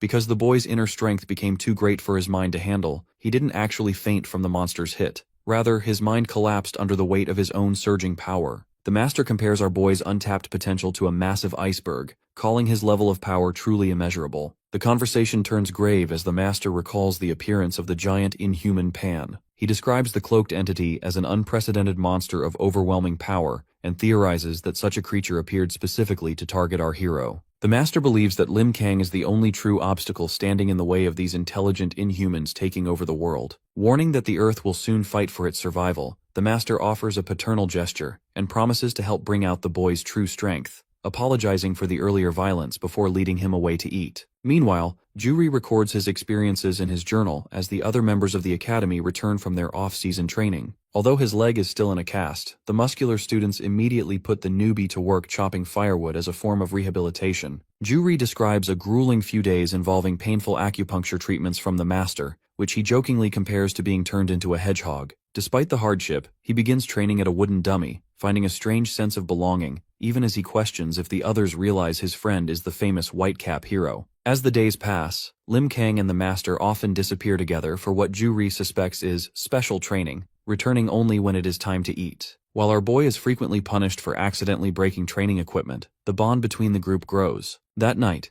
the elderly Master gently tucks a blanket over the two sleeping boys, watching over them as they rest from their labors. In the quiet mountain academy, Juri is faced with a practical dilemma. Our protagonist needs to return to school. Because the transition from the chaotic training on the mountain to a regular academic life is so stark, the handler is prepared to confront the elderly Master Oh Bangwan if he refuses to let the boy leave. However, the Master surprises them both by encouraging Lim Kang to head back immediately. He suggests that if our boy runs the entire way, he can use the long distance as a productive part of his endurance training. Lim Kang begins preparing for the journey, tying his sneakers while Juri provides a list of errands to handle back home. Since the handler won't be returning just yet, he asks the hero to pack his undergarments, a charger, and even a game console and laptop. After receiving clear directions on which way to run, our boy offers a small smile and tells his friend not to worry. In an instant, the peaceful courtyard is shattered by an explosion of dust as our hero launches himself into the air. Oh Bangwan watches from the tiled roof as white streaks arc across the sky, marking the protagonist's high-speed departure, before casually inviting Juri to go fishing. Meanwhile, the scene shifts to the high-tech environment of Ben's lab. Ben is meticulously analyzing security footage from an X-ray checkpoint that all passengers on the Opera cruise ship had to pass through. He is focusing on the distorted figure in the bucket hat, trying to find a matching clue that connects to the thief who stole Galen Withrow's remains. Because identifying the culprit is essential for the honor of the fallen hero, James encourages Ben to push the technology to its limits to reveal the thief's face. James suspects the individual may not have boarded the ship through normal means, making the digital investigation even more critical. The intensity of the lab work is interrupted by a call from St. Pearl, who reveals she is currently in Northern Ireland. James is shocked by her sudden relocation, but Pearl explains that she has teamed up with Jane Sonata to find Jane's sister, a superhuman named Sui. Unfortunately, Sui went missing after witnessing a series of rapid murders and disappearances that Pearl believes were caused by other superhumans. This leads to a chilling realization. There is a potential connection between these European crimes and the theft of Withrow's body. Pearl acknowledges the danger of facing hostile superhumans, but insists on resolving the case to save Sui. The fact that she knows the investigation might take several days, she instructs James to maintain a high level of vigilance. In the event of a new inhuman warning while she is away, Pearl tells James to contact Matt Dionne. Since the famous actor is currently in the United States, he is the only powerhouse available to defend the region in her absence. James is relieved to know that Jane Sonata is backing Pearl, even as he admits that an unprecedented mission to hunt down rogue superhumans feels incredibly ominous. As the conversation ends, Pearl's eyes glow with a fierce intensity, signaling her absolute resolve to see the mission through. Observing the exchange, Jane Sonata notes that Pearl is fortunate to have such dedicated colleagues, even as they prepare to step into the heart of a very dangerous conflict. In a ruined stone courtyard, a blue-haired superhuman drags a bloodied body across the pavement before flinging it aside with a single hand. The victim, dressed in a green shirt, hits the stone face down with a heavy thud, leaving him motionless and covered in gore. An unseen speaker observes the carnage, noting that the body is completely destroyed and that their mission has hit a problematic snag. From the shadows of the crumbling room, a man with long white hair seated in a chair assumes command, issuing a new mission to the assembled figures. 3 days prior in Northern Ireland, a local named Hershey sits exhausted at David's pub, demanding one more drink. The muscular, tattooed bartender, David Joshua, tries to cut him off, but the drunkard becomes defensive and orders a cup of Balkan from a new staff member in the back. Because a string of serial killings and disappearances has plagued the neighborhood, Hershey is terrified of walking home in the dark and begs David to drink with him until morning. Their bickering is interrupted when the pub door swings open and a man in a gray coat named Matthew McCurry enters, playfully pointing a handgun at the group. Although the bartender is unbothered by the detective's dangerous sense of humor, Matthew eventually lowers the weapon and settles in for a beer. The mood turns somber as Matthew, a veteran police officer, discusses the local crisis. He notes that 13 people are missing and the victims share no common connections. Even more disturbing is the discovery of a mutilated blue inhuman body found in the street with its upper torso and limbs missing. A death so strange and surgical that Matthew doubts a typical superhuman was responsible. During the briefing, the new bartender, Paybo, suggests that the killings and the inhuman murder might all be the work of the same person. As the night winds down, David orders his staff, Evan and Gasvidal, to begin closing the shop. Gasvidal carries the now unconscious Hershey out the door. Matthew realizes it is time to leave and promises the staff he will reclaim their neighborhood from the criminals, though he humorously avoids giving them a tip by claiming he left his wallet in the car. As the detective walks away from the pub, Evan watches him with respect, believing that an honorable legend like Matthew is the city's best hope for justice. The following day at dawn, the peaceful atmosphere at the pub is shattered when Matthew McCurry returns, but this time his intensity is real. He kicks the door open and points his handgun at the patrons, including a blonde woman and the staff. Because a horrific new crime has been discovered, the detective is no longer joking. He flashes his police badge and orders everyone to raise their hands so he can verify their alibis. A shocked David Joshua tries to calm him down, but Matthew reveals the grim reason for his aggression. Last night, the drunkard Hershey was found dead, his body so badly crushed that the detective now views everyone in the vicinity as a potential suspect. In the tense atmosphere of David's pub, Matthew the detective maintains a grave expression while holding his gun steady. He delivers a chilling update on the local crisis, explaining that the body found in the woods was missing its head and torso, leaving only the limbs behind. Since the remains were so badly dismembered, David Joshua initially hopes the victim might not be Hershey. However, Matthew is certain of the identity because he recognizes an expensive Fastek Philippe watch on the corpse, the same one he saw Hershey wearing during his drunken outburst the previous night. This identification is further supported by a call to Hershey's wife, who confirmed he never made it home. The detective notes that because the expensive watch was left behind, the murder clearly wasn't motivated by robbery. Instead, the surgical and brutal method of dismemberment matches the profile of the serial killer currently terrorizing the neighborhood.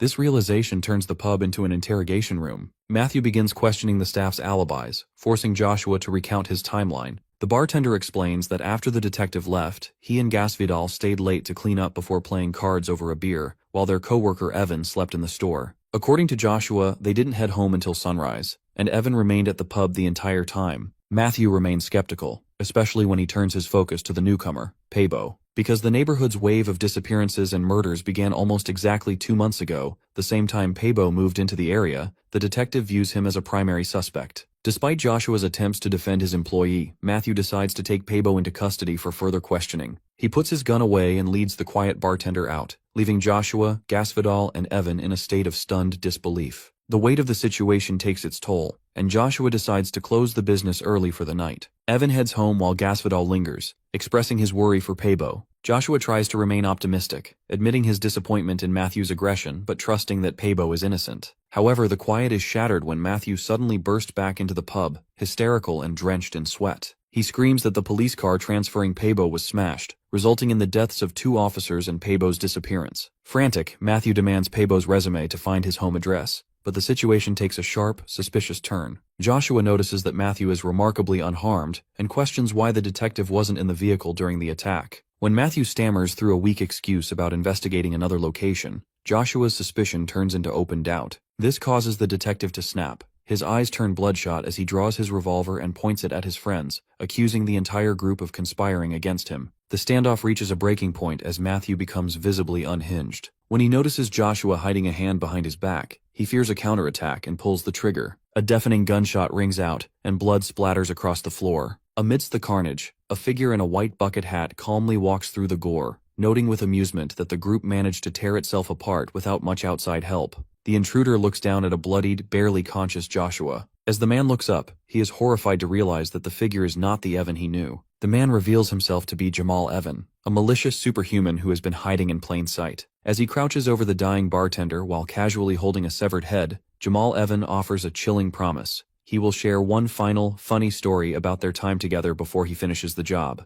David Joshua sits slumped against a wall, his body mangled beyond recovery. Jamal Evan, the rogue superhuman, crouches before him while casually holding the severed head of their former coworker. Because he is staring at a monster he once trusted, Joshua wheezes out a question, asking if Jamal was also responsible for the death of the drunkard Hershey. Evan remains calm, admitting he killed Hershey, though he claims it wasn't his original intention. He explains through a flashback that the night began with Hershey stumbling into a dark stairway where 2 massive, superhuman silhouettes blocked his path. The fact that Hershey was intoxicated and obnoxious, he took out his anger on Jamal. This lack of respect forced the killer to end the man's life simply because he found Hershey's attitude ridiculous. When Joshua asks about the rest of the staff, Jamal offers a mocking smile. He reveals that while he still considers himself part of a team, most of the people Joshua knew are now just corpses on the floor. He looks down at the body of Gasvidal with feigned sentiment, calling him a good friend before lifting the severed head of Pabo. Jamal admits he was particularly curious about Pabo, the handsome new bartender who had been introduced to the staff only months prior. Jamal recounts the moment he intercepted the police cruiser that was transferring Pabo. After smashing the vehicle and killing the officers, Jamal confronted Pabo in a pool of blood. Since Pabo had a strangely calm and bland personality, even in the face of death, Jamal was desperate to know his true identity. He suspected the bartender was either a hidden powerhouse or a fellow maniac killer. To test this, Jamal offered a sinister deal. He promised to spare Pabo and Joshua if the bartender would simply beg for his life with both hands. Unfortunately, the test ended in a way that disgusted the killer. Pabo looked up with a manic, terrified grin, revealing that one of his hands had already been severed. Because he couldn't technically beg with both hands, Pabo pathetically pleaded for mercy anyway. This unexpected cowardice ruined Jamal's interest. Feeling the display was pathetic, he violently grabbed the man by his hair and executed him, finding the entire interaction repulsive. Back in the present, Joshua shouts in defiance, accusing Jamal of having a devil's talent and questioning why he kills so indiscriminately. Evan remains thoughtful, listing boredom, revenge, and curiosity as his primary motivators. However, he insists he isn't a horrible person.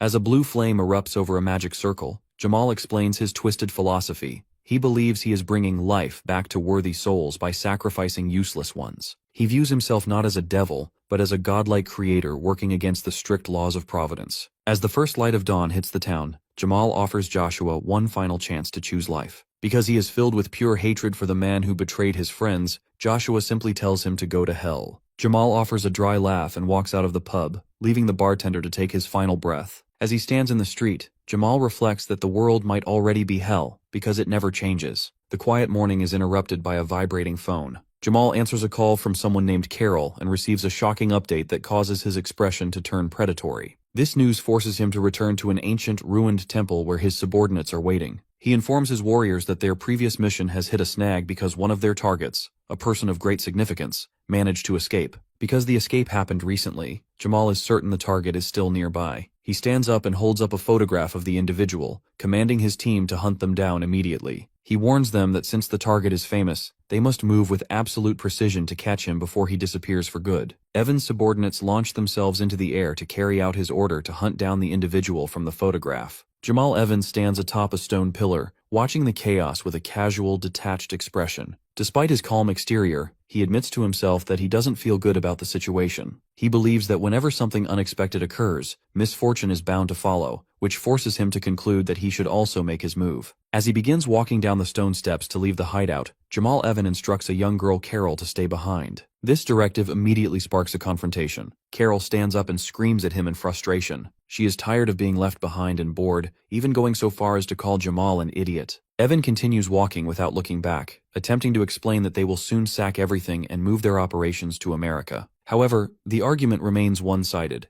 Carol continues to pout and shout insults after him, leaving him to wonder what she is even babbling about as he departs. Meanwhile, the focus shifts to Londonderry, one of the largest cities in Northern Ireland. On a balcony overlooking the city, Jane Sonata provides a grim update to St. Pearl. Because 2 more people went missing just before they arrived, Jane explains that the local damage is becoming endless. Despite the city being a ghost town at night, the disappearance cases aren't dropping, and the authorities have been unable to solve the mystery. Jane notes that the last place they could reach their missing friend, Suey, was right here in Londonderry. She theorizes that the culprit is likely inexperienced because he hasn't moved locations despite the rising heat. St. Pearl listens with a serious expression, realizing that if the killer runs away once the government officially announces an investigation, they will lose their chance to find him. Just as the 2 superhumans begin to coordinate an ambush, an emergency notification flashes across their phones. A Li Injong alert, the term for an inhuman threat, has been triggered in Campsie, the village right next to theirs. The alert reports numerous deaths on the route from the Derry airport. This sudden crisis forces St. Pearl to change the plan immediately. She realizes that once an inhuman is caught, their presence in the area will be exposed to their enemies. Looking toward the horizon,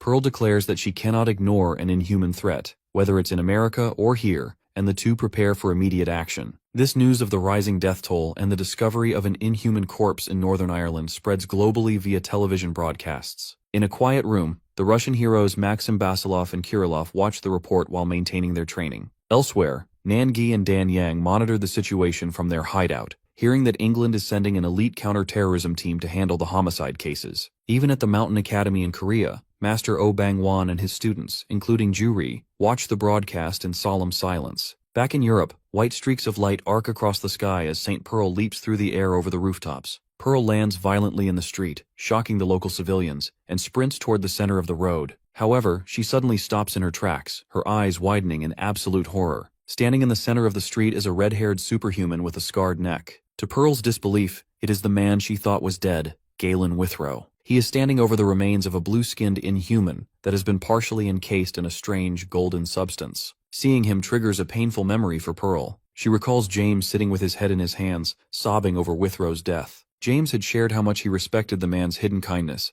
and how he had finally succeeded in making the blunt warrior smile. In the present, St. Pearl is consumed by a mixture of misery, sadness, and pure, cold fury. She calls out the beginning of his name, and the red-haired figure turns around to face her. The man who looks like Withrow stares back at Pearl with wide eyes for a brief, silent moment before he suddenly launches himself toward the sky with a ground-shaking shockwave. But he is immediately intercepted by a massive, gray-skinned figure. This brute blocks the attack and delivers a devastating counterpunch that sends the red-haired warrior reeling through the air. St. Pearl watches in alarm as the force of the strike creates a massive shockwave, launching red-haired across the skyline and through several stone buildings. Because of the extreme impact, debris rains down on the streets, forcing terrified civilians to scramble for cover. As the dust settles, Pearl stands her ground, staring at the gray-skinned intruder with a look of intense scrutiny. She demands to know what kind of creature he is, but the massive man only responds with a cold, inhuman gaze. Luckily, Jane Sonata arrives to back up her partner, her eyes beginning to glow with a menacing light. Jane is visibly pale and confused by the sight of the kneeling, scarred man on the ground,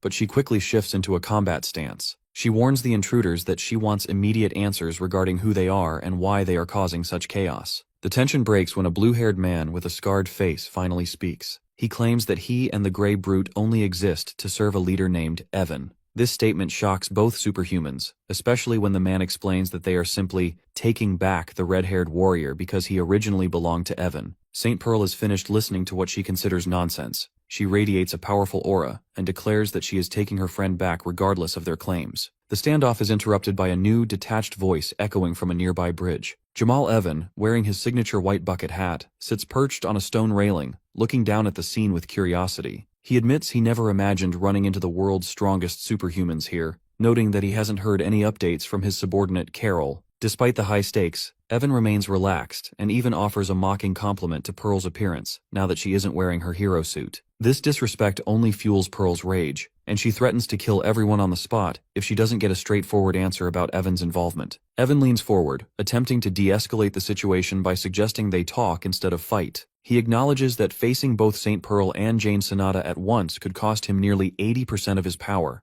a risk he isn't willing to take while his current project is so close to completion. However, Pearl ignores the strategic talk and focuses on the condition of her friend. She demands to know what happened to Withrow, leading Evan to reveal a horrifying truth. With a look of twisted pride, the villain claims he saved the warrior by literally gluing his severed head back onto his body and giving him a new life. Evan expresses a bored annoyance, explaining that after Withrow regained his senses, he ungratefully ran away, which is why the group was hunting him down. This confirmation of desecration is the final straw for Pearl. As Evan continues to speak calmly about Pearl's power, she ignores his warnings and charges the massive gray-skinned man. With a single, explosive punch, she tears directly through the brute's midsection, declaring that the conversation is over and ordering the monsters to move out of her way. After St. Pearl completely neutralizes the gray-skinned brute, the cobblestone street falls into a heavy silence. Because the massive body has been ripped apart in a single blow, the red-haired warrior watching from the ground is left in a state of visible shock. High above on the bridge, Jamal Evan witnesses the defeat, his eyes widening as he realizes his primary muscle has been taken out instantly. Even Jane Sonata is momentarily paralyzed, her unmoving gaze fixed on the carnage Pearl just created. Sensing the immediate danger is over for the moment, Pearl reaches a hand down to the scarred red-haired man. He looks up at her with a blank, hollow stare, seemingly unable to process the rescue. The peace is short-lived when the blue-haired warrior launches a desperate ambush. He lunges forward with a powerful punch aimed at Pearl's head,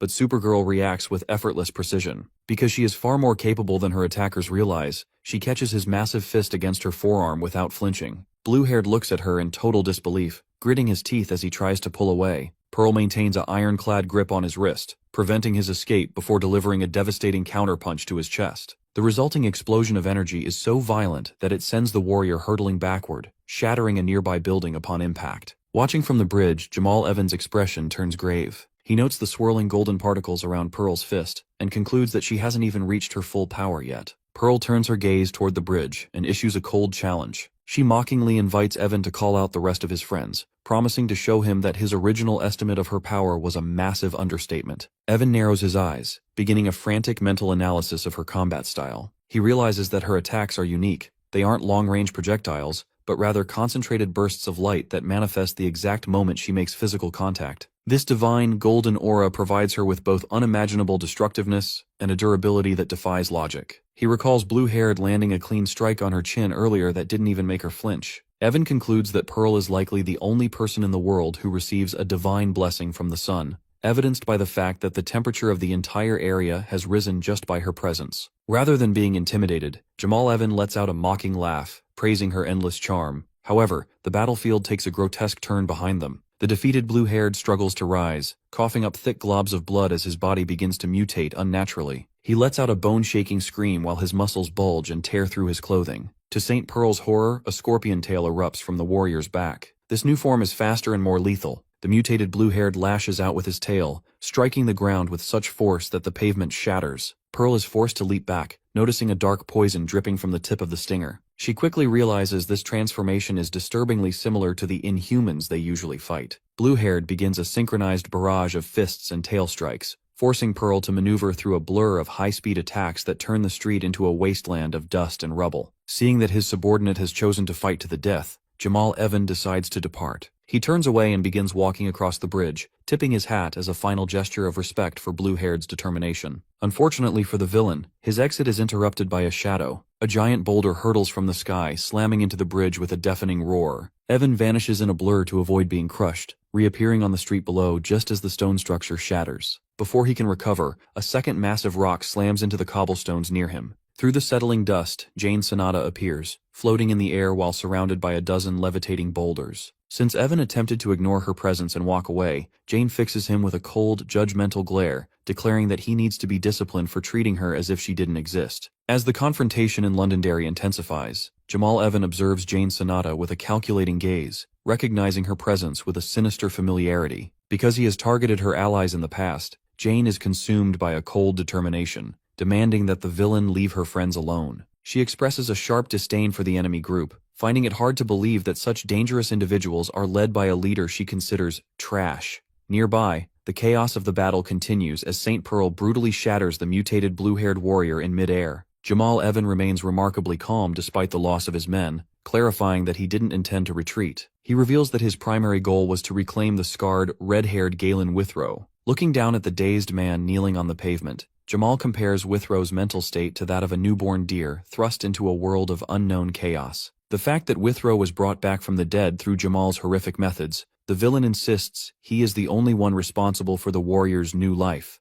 This twisted logic only infuriates Jane Sanada further. She refuses to listen to another word, her eyes glowing with power as the stones around her begins to vibrate in response to her rage. Realizing that Jamal will never stop talking nonsense, Jane launches herself off a bridge to pursue him. She intends to catch and interrogate him about the mess he has created, but Jamal finds himself struggling to keep up with her speed. Meanwhile, the crisis is broadcast globally via a drone. In Korea, Master Oh Bang-won and his students at the Sub-Mu Martial Academy gather around a television, watching the live footage of the inhuman alarm in Northern Ireland. Even though the heroes' identities are partially obscured, Juri is shocked to see Jane Sanada involved in such a large-scale conflict. Amidst the tension, our boy Lim Kang finally returns to the academy, greeted by his classmates just as the broadcast shifts to the desperate fight on the other side of town. At Ben's lab, the situation is equally tense. James and Ben analyze the footage with growing dread, quickly identifying both Jane Sanada and St. Pearl. However, James freezes when he spots the distinctive white bucket hat worn by Jamal Evan. Because this matches the figure from the cruise ship's security data, James realizes they have finally located the individual who desecrated Withrow's remains. While Ben frantically tries to understand why the mission to find their friend Sui turned into a war zone,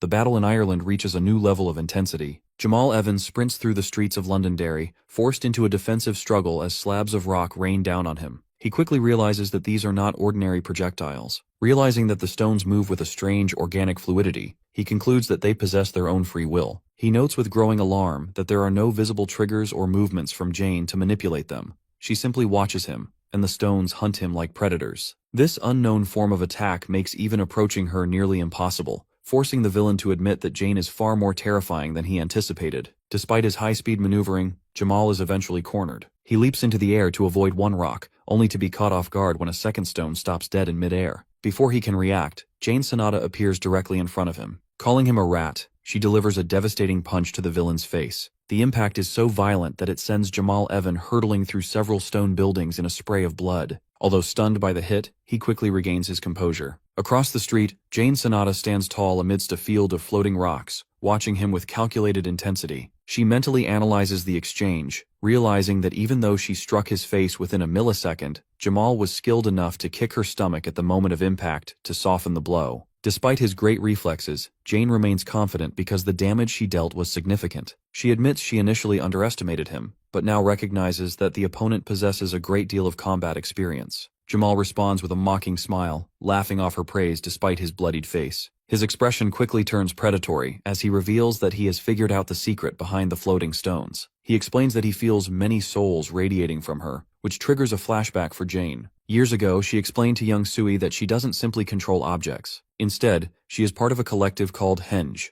These consist of 80 individual stones, each possessing its own pure soul and free will. While they share thoughts and emotions, Jane is the last Stonehenge, the primary physical vessel for this collective power. Back in the present, Jamal is impressed with himself for deducing the algorithm of her powers and their specific numbers mid-fight. He admits that fighting 80-1 makes his own situation feel somewhat hopeless. However, he quickly shifts his focus to St. Pearl, whom he calls an absolute being. The stress of the encounter causes Jamal to laugh hysterically as his hair begins to turn white from the strain of being pushed to the brink of death. Jamal mockingly asks Pearl if she is alright, pointing out the wounds on her face caused by his subordinate, Costa. He reveals that Costa was a chimera created using parts from an emperor scorpion, which is why the creature possessed such lethal poison. Pearl notices that she has indeed been poisoned, but luckily, her golden aura causes the toxins to evaporate from her skin almost instantly. Seeing this, Jamal is forced to acknowledge her incredible healing capabilities. Jane Sonata steps forward to join Pearl, disgusted by how Jamal plays with the corpses of humans and animals to create his minions. She demands to know the whereabouts of her sister Sui, but Jamal remains indifferent to the suffering he has caused. He mockingly claims he might have killed her,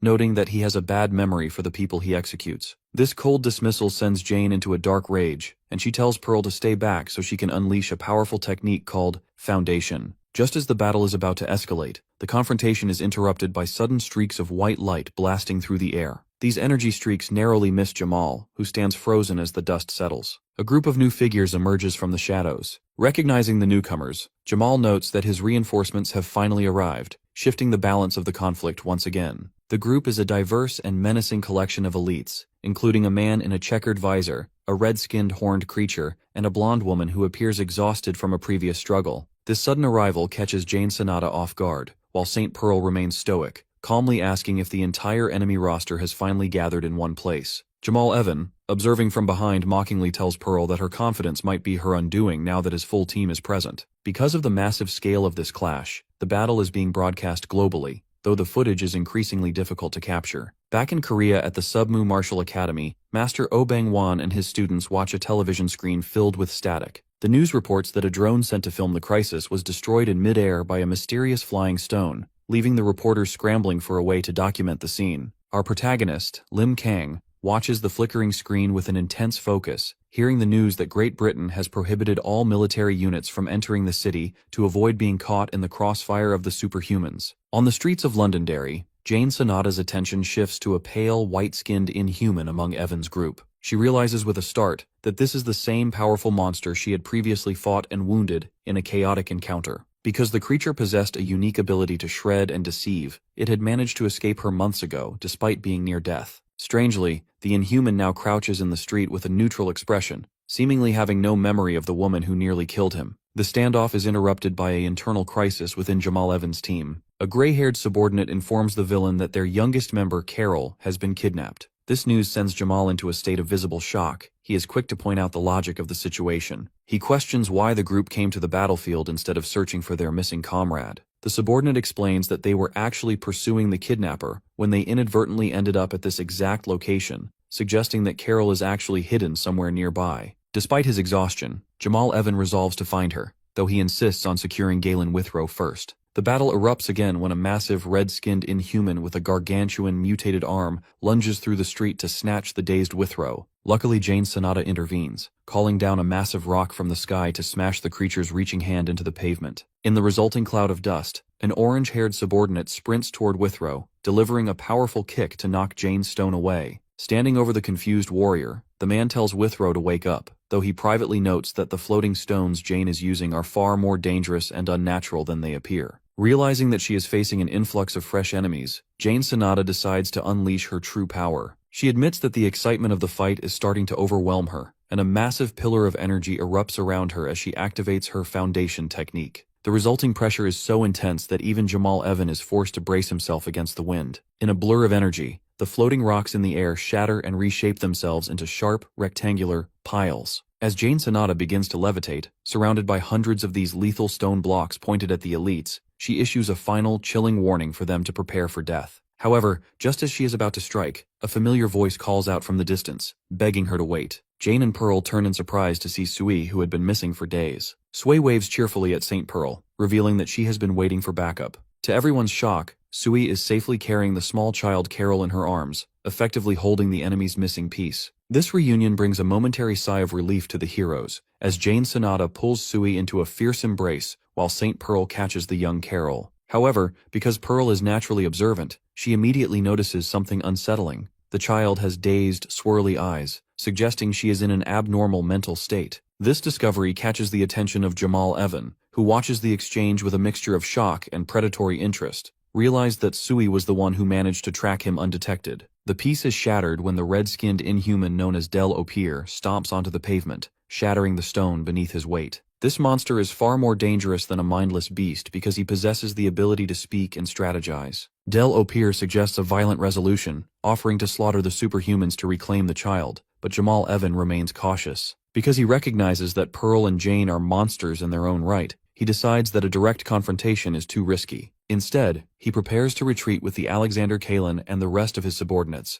prioritizing Carol's safety over a bloodbath. Sui, despite her exhausted state, takes control of the negotiation. She points a finger at the villains and issues a cold ultimatum. If anyone moves, she will kill the child. This threat forces Jamal and his team to freeze, as they realize Sui understands exactly how important Carol is to their plans. Jamal Evan is genuinely impressed, questioning if Sui was also the one responsible for setting the resurrected Galen Withrow free. Although Sui denies any involvement in Withrow's escape, Jamal finds the mystery intriguing rather than frustrating. He shifts his focus back to the trade, warning Pearl that his patience has reached its limit and that he is prepared for an all-out war if they don't hand Carol over. Sui quietly urges St. Pearl and Jane to accept the trade and stop the fight immediately. Since she has spent time observing the enemy group, she warns her allies that the villains possess hidden depths of power that haven't been revealed yet. She argues that a full-scale battle would cause a level of destruction that nothing in the world could currently compare to. Recognizing the logic in Sui's warning, Pearl turns her attention to the nature of Jamal's powers. She asks if the souls he brings back to life are permanently bound to his will, seeking to understand the true state of her fallen friend. Jamal Evan provides a chilling explanation of his creation process. He explains that his resurrected subjects are typically bound by an unbreakable oath, acting as newborns with no memory of their past lives while following his commands. However, he admits that Withrow is a unique failure. For reasons even Jamal doesn't understand, Withrow managed to shatter his shackles and regain a form of independent consciousness, which is why he ran away in the first place. Because Pearl realizes that Withrow is currently catatonic and in a fragile state, she agrees to the exchange. She offers the child in return for the red-haired warrior, and Jamal Evan accepts the deal without objection. The trade is executed with clinical precision as Alexander Kalin hurls Galen Withrow toward the heroes, while Pearl tosses Carol back to the villains. Once the exchange is complete, Jamal is disturbed to find Carol unconscious and demands to know what the heroes did to her. Sui maintains her innocence, claiming the girl simply passed out from the stress of being caught. Before the villains depart, Jane Sonata delivers a final, stern warning. She tells Jamal that despite his unimaginable gifts, he must stop risking innocent lives, or she will eventually be forced to hunt him down. Jamal Evan offers a casual farewell before his group launches into the air with burst of speed. High in the clouds, 5 figures, including Del Opir, retreat from the scene. St. Pearl is left standing in the ruined street, her gaze fixed on the Kalin who remains behind for a brief moment. This individual, Alexander Kalin, stares back at Pearl with red eyes. Before she can act, he vanishes into the sky to join his team. After the threat has passed, Sui is visibly rattled, wondering if they should send someone to monitor the brat who just escaped. However, St. Pearl, who is now cradling the catatonic Galen Withrow in her arms, decides that the priority has shifted. She tells her companions that it is time to head back, leaving the ruined city walls behind. One day later, the narrative shifts to the aftermath of what the media is calling the Camp City riot. The English government has dispatched specialized units to resolve the situation, but because the superhumans moved so quickly, the soldiers find nothing but the traces of a large-scale battle. Despite the lack of physical evidence, the incident becomes a global sensation. News broadcasts across the world show images of Jane Sonata and St. Pearl, but the real shock comes from eyewitness testimonies. Several elderly citizens excitedly report seeing a man with long red hair and dark skin, the legendary Galen Withrow. Because Withrow was officially declared dead months ago, this news causes a wave of confusion and hope. In Korea, our protagonist's handler, Ju-ri, watches the report in disbelief, while the mysterious Nan-gi contemplates the impossibility of someone returning from the dead. The public pressure mounts, forcing the American government and St. Pearl's spokesperson, James De Niro, to address the rumors of Withrow's reincarnation. Even the famous actor Matt Dillon is seen watching the news with a serious expression, noting that despite the intensity of the fight, casualties were miraculously limited to a single death. James and Ben review the data at their headquarters, acknowledging that Jane Sonata's megalith power likely protected the citizens from the crossfire. The doors to the lab slide open, and St. Pearl finally arrives with Jane and Sui. Because they have been gone so long, the reunion is a mix of relief and awkwardness. Ben is so flustered by the energetic Sui that he accidentally blurts out his internal thoughts about her being pretty, much to his own embarrassment. Meanwhile, James shakes hands with Jane Sonata, feeling a breathtaking sense of force emanating from her that reminds him of Pearl's own presence. The professional atmosphere returns when Ben asks the question on everyone's mind.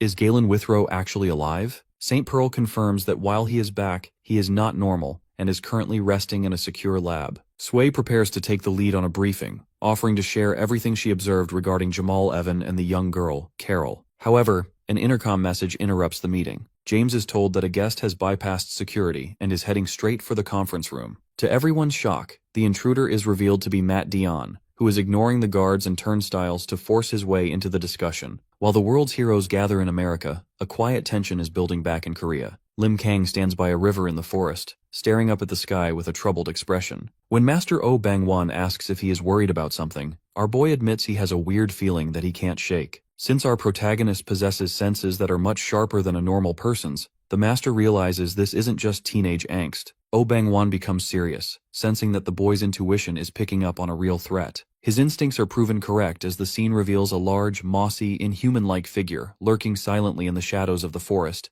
watching them. Master Oh Bang-won stands on a large rock by the river, when he suddenly senses a strange presence. This forced the old master to cautiously peer around a boulder to investigate the source of his intuition. Luckily, the threat turns out to be nothing more than a rabbit staring back at him. After the master scolds the animal and it hops away, he looks at the sky, wondering if rain is coming because he feels a strange heaviness in the air. Their meditation is interrupted when Ju Ri shouts from the academy walls, waving his arms to announce that food is ready. Because of the invitation, the master and our boy stand up to head back inside, unaware that a massive, mossy inhuman is actually hiding behind a rock just a few feet away. As the heroes walk off, the creature watches them with a low groan. Our protagonist seems to sense the lingering gaze, glancing back with a serious expression as he leaves the riverbank behind. Meanwhile, in a dark hideout, the leader Pan confronts a trembling, blob-like creature named Vanisher. Since the mission was so high stakes, Pan is furious and demands to know if the scout was spotted by the Whitecap hero. Pan's aggression is cut short when the horned inhuman, Morel, intervenes to calm him down. Morel explains that while our hero is incredibly cautious, Vanisher successfully tracked his location without being fully compromised. According to Morel, they are now ahead of schedule. He clenches his fist, declaring that monitoring is over and it's finally time to strike from the front. He orders Vanisher to call in Venomous and the rest of their elites, officially beginning the hunt to kill the Whitecap superhuman. Across the ocean in America, the atmosphere in the ISSTF conference room is tense as Matt Dionne pushes open the doors. He walks in with a casual attitude, noting that the harsh expressions on the faces of James and team make him feel like an unwelcome guest. Jane Sonata is particularly annoyed, questioning how the actor managed to bypass high-level security just because he was bored. Luckily, the young Sui breaks the tension by suggesting that Ketchup Man simply couldn't handle being left out of the loop. The conversation turns serious when Matt reveals his true reason for coming. He has a specific question about the man in the bucket hat, Jamal Evan, whom he encountered years ago during a crisis in the Netherlands. Matt explains that while he was secretly handling a monster incident near a film set, Evan appeared and immediately identified him behind his mask. Because the villain laughed off the secret and vanished into the night, Matt has felt uneasy ever since. St. Pearl listens intently, confirming that the man Dionne met is almost certainly the same Evan they faced in Ireland. Recognizing that the threat is now global and personal for everyone in the room, Pearl looks at the actor and his manager. Due to the shared history and the rising danger, she officially invites Matt and Rose to join their coalition. In the high-tech, sterile environment of Dr. Oldman's laboratory, a pink-haired woman named Ju-hee stands alone, scanning the room with a look of frantic confusion. She is searching for someone, but her eyes eventually settle on a vertical medical tank filled with glowing cyan liquid. Submerged inside is the scarred, red-haired Galen Withrow. Despite her rebellious attitude, Ju-hee hesitates to interfere with the equipment, knowing she would face significant trouble for touching the doctor's delicate machinery. The silence is broken when Dr. Oldman rushes into the room, sweating and visibly shocked to find his former student standing in his lab without any prior notice. Although he immediately begins to nag her for the sudden intrusion, Ju-hee simply smirks. She notes that the doctor hasn't changed a bit before turning to face him with a confident gaze, playfully pointing out that she hasn't actually caused any damage yet. As they settle down with mugs of coffee, the conversation turns toward the global crisis. Dr. Oldman is curious about Ju-hee's intentions, but the young woman reveals she plans to stay for the time being. She believes the doctor would be in serious trouble without her help, especially given the rising threat of the Inhumans. Ju-hee explains that as mere humans, they cannot simply depend on the mysterious power of superhumans to save them. Because Inhumans transcend human limits in both speed and power, she argues that humanity's only hope lies in accelerated scientific development and the creation of superior weapons. Ju-hee is a genius who views most first-class researchers as idiots in a well, who are too comfortable with their boring, established careers. She values practical results over facades, which is why she prefers working as an independent developer. While discussing intelligence, she fondly mentions her brother back in Korea. Although he is still a minor, she considers him a fellow genius who is far more useful than the world's academic elite. The focus shifts to the monitor displaying Withrow's schematics. Joo-hee is confused as to why a powerful warrior like Withrow is submerged in a recovery capsule. Dr.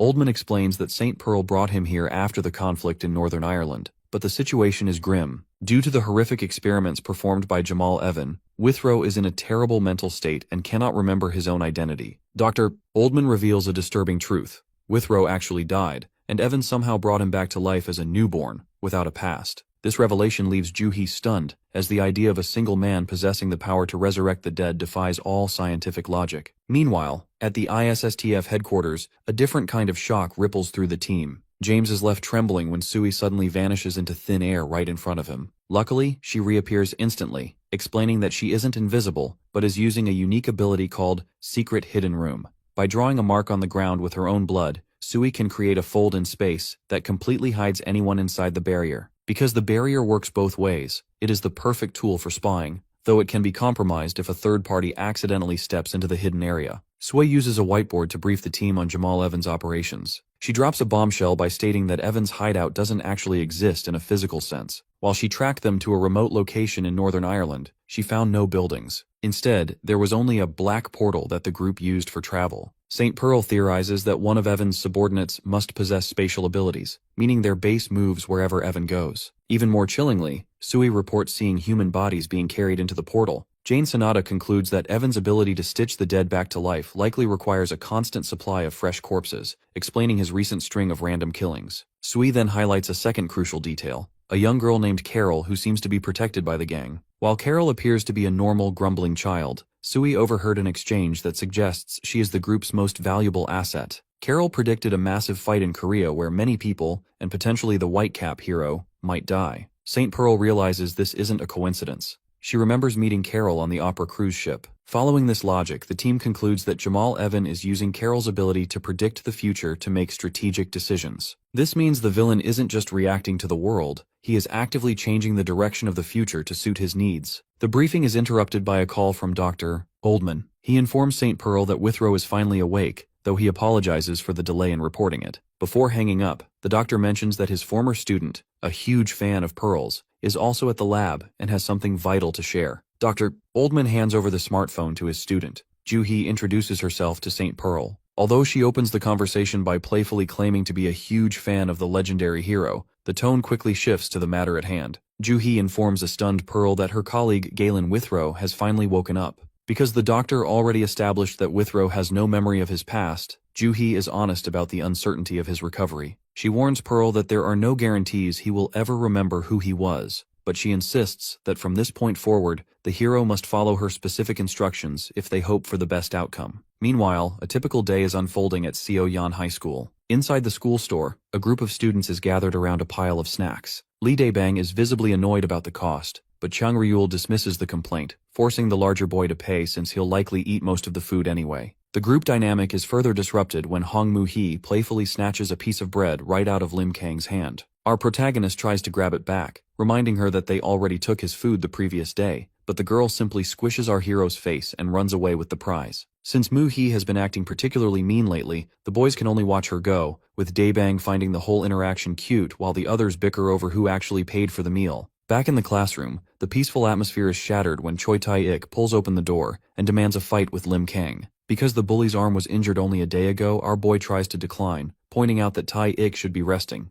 This hesitation draws a bored insult from Kwon Chul, which nearly causes a second brawl in the middle of the room. As the bullies and students argue, the classroom chaos is interrupted by a girl who informs our protagonist that the faculty office has called for him. Someone is at the school looking for him, and the urgency of the message forces him to hurry. Inside the faculty office, a teacher is discussing Lim Kang's irregular attendance and poor grades with a visitor. Master Oh Bang-won, looking sharp in a black suit and white cap, bows deeply to the teacher. The fact that he feels responsible for our hero's lack of guidance, the master takes the full blame for the boy's behavior. The teacher is quick to reassure him, noting that while our hero is often late or absent, he is clearly a good-natured kid who gets along well with everyone. The conversation is cut short by a knock at the door, and Lim Kang stands in the doorway, completely stunned to see Grandpa in a formal suit. As the teacher promises to pay more attention to the boy's academic future, the master leads our hero out of the office and onto the school grounds. Since he usually sees the old man in rags, our protagonist is impressed by the new look. Oh Bang-won explains that Ju-ri helped him dress this morning, having insisted that the old man should wear something respectable if he's going to be out in public. As they walk, the master checks in on the boy,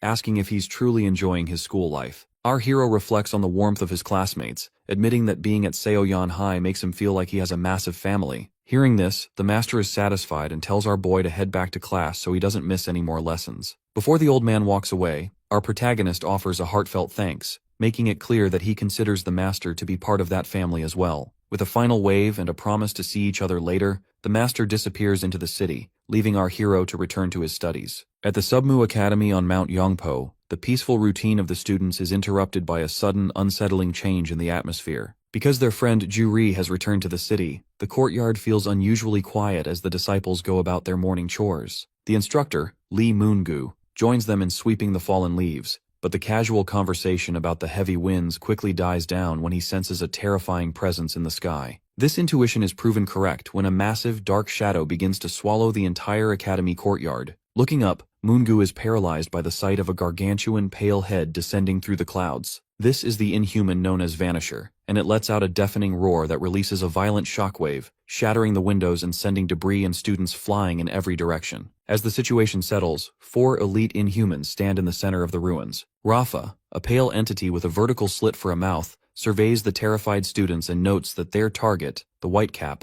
is nowhere to be found. Although Vanisher confirms they are at the correct coordinates, the absence of the hero leads the muscular simian to suggest a brutal alternative, slaughtering everyone present before moving on. Faced with certain death, Lee Moon-gu experiences a moment of profound clarity. He recalls the teachings of Master Oh Bang-won, who once rescued him from a dark past and taught him to live a life without regrets. Since this academy is the only home his students have ever known, Moon-gu and his disciples refuse to retreat. They take their combat stances, resolved to defend their ground regardless of the overwhelming odds. The crisis immediately triggers a nationwide response. At Seoyeon High School, the emergency alert system blares over the intercom, informing students that giant Inhumans have appeared at Mount Yongpo. The news of the attack sends the classroom into a state of panic, but for Lim Kang, the notification is personal. The fact that his friends and mentors are in the direct line of fire, our boy doesn't wait for evacuation orders. He suddenly vaults over his desk and sprints out of the school at superhuman speed. Simultaneously, Master Oh Bang-won is walking through a city street when the public sirens announce the disaster. Upon hearing that his home is under siege, the master's calm demeanor vanishes. He launches himself into the air, creating a sonic boom that leaves the surrounding civilians in a state of shock. Unfortunately, the situation at the academy has already turned into a massacre. Simeon moves with a level of violence the students cannot track, delivering a bloody punch that tears through one of the disciples' chests. Seeing his student at death's door, Lee Moon-gu is consumed by a mixture of terror and duty. This forced him to take a desperate gamble. He lunges at Simeon, clinging to the monster's face to distract it.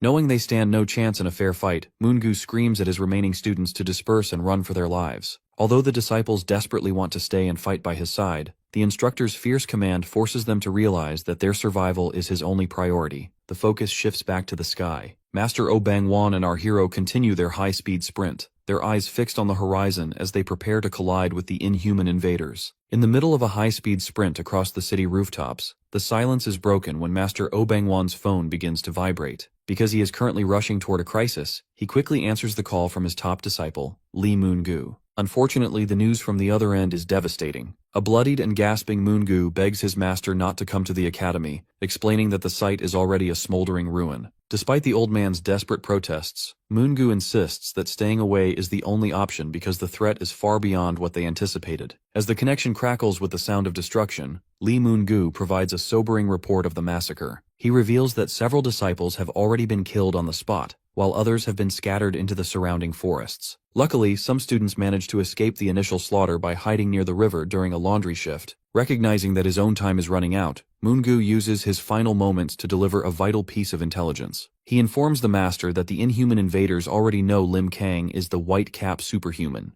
Because our hero wasn't at the academy, the monsters have officially shifted their target to the high school to flush him out. The conversation takes a heartbreaking turn as Moon-gu prepares for his end. He offers a tearful farewell, thanking the master for a life lived without regrets, and calling him father for the first time. As a memory of their snowy past and shared love for their family flashes through the master's mind, an explosion erupts on the other end of the line. Since the signal goes dead and the phone is crushed in his trembling hand, Master Oh Bang-wan is consumed by a cold, murderous resolve. He turns to Lim Kang and commands our hero to head to the school at maximum speed, his own eyes burning with the weight of his loss. Back at Seoyan High School, a typical afternoon is instantly transformed into a nightmare. Students like Dae Bang and Chang Ryul are interrupted while packing their bags by the sight of the gargantuan pale head of the inhuman Vanisher appearing through the clouds. Because the creature lets out a deafening, bone-shaking roar, the school is thrown into an immediate panic. The situation escalates further when 4 inhuman pods slam into the schoolyard with violent force,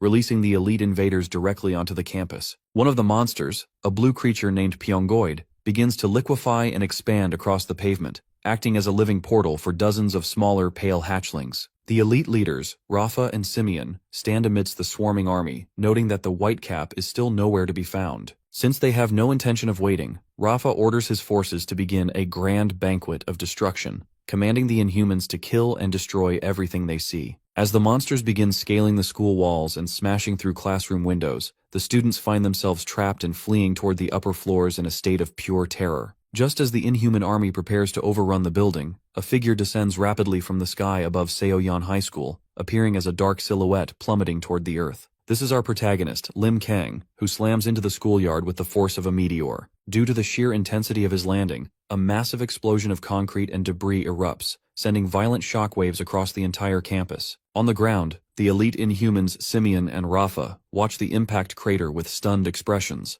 realizing their target has finally arrived. While the Inhumans loom over the edge of the roof, our hero stands alone amidst the settling dust. A blue, multi-limbed creature perched on the building's side lets out a roar and lunges toward him, trailing white energy. Lim Kang remains perfectly still as the monster dives with claws extended. Just as the beast is about to strike, our boy vanishes and reappears in mid-air to deliver a devastating upward strike. This forced the creature upward before the hero followed through with a powerful punch that shattered the monster against the school's brick wall in a cloud of dust and blood. The secondary threats do not wait. Another blue Inhuman lunges from the side, but our boy turns his head slightly and catches the monster's face mid-air, slamming it into the pavement to neutralize it instantly. Despite the blood splattering his face, our hero continues his relentless counterattack. He grips another monster by the head while clinging to the building with one hand, hurling the beast with enough force to create a sonic boom. Because of this extreme strength, the monster crashes through the terminal windows in an explosion that rattles the entire building. Observing from the ground, Simeon and Rafa realize that every segment of their subordinate's body is being systematically crushed. Rafa finally confirms the hero's identity, noting that even without his signature hat, the warrior is undoubtedly the Whitecap. While the elites coordinate outside, the terror spreads into the school hallways. A blue Inhuman corners a girl named Sohee, prompting a group of students, including Dae Bang and Chang Ryul, to rush toward the scene in a state of pure panic. They find themselves trapped between monsters coming from the staircase and the one threatening their classmate. Just as the Inhuman opens its massive maw to devour Sohee, a sudden blur of motion streaks through the hall. Lim Kang appears instantly, delivering a powerful kick that sends the monster flying through a brick wall. Our protagonist stands in the wreckage, his white shirt stained with blood and his face shadowed by debris. His classmates stare at him in total shock and confusion, barely able to recognize their quiet friend in this blood-soaked warrior. Unfortunately, the elite Inhuman Rafa decides to shift the nature of the battle. His body begins to pulsate with violent red energy, and he lets out a deafening roar that releases a massive red shockwave. This energy washes over the entire school and city skyline, acting as a mental intrusion. As a result, every student, including Lim Kang and the approaching Master Oh Bang-wan, is hit by the wave. The students remain frozen in a trance-like state, their expressions becoming glazed and blank. Because of this mental assault, Lim Kang experiences a horrifying hallucination. He looks down at his hands as the atmosphere changes, only to see a vision of his classmates being brutally slaughtered. In this nightmare, Dae Bang is gripped by the throat, and a clawed limb pierces Muhee's chest. Our hero stares at the bloodied bodies of his friends with a hollow, dark expression,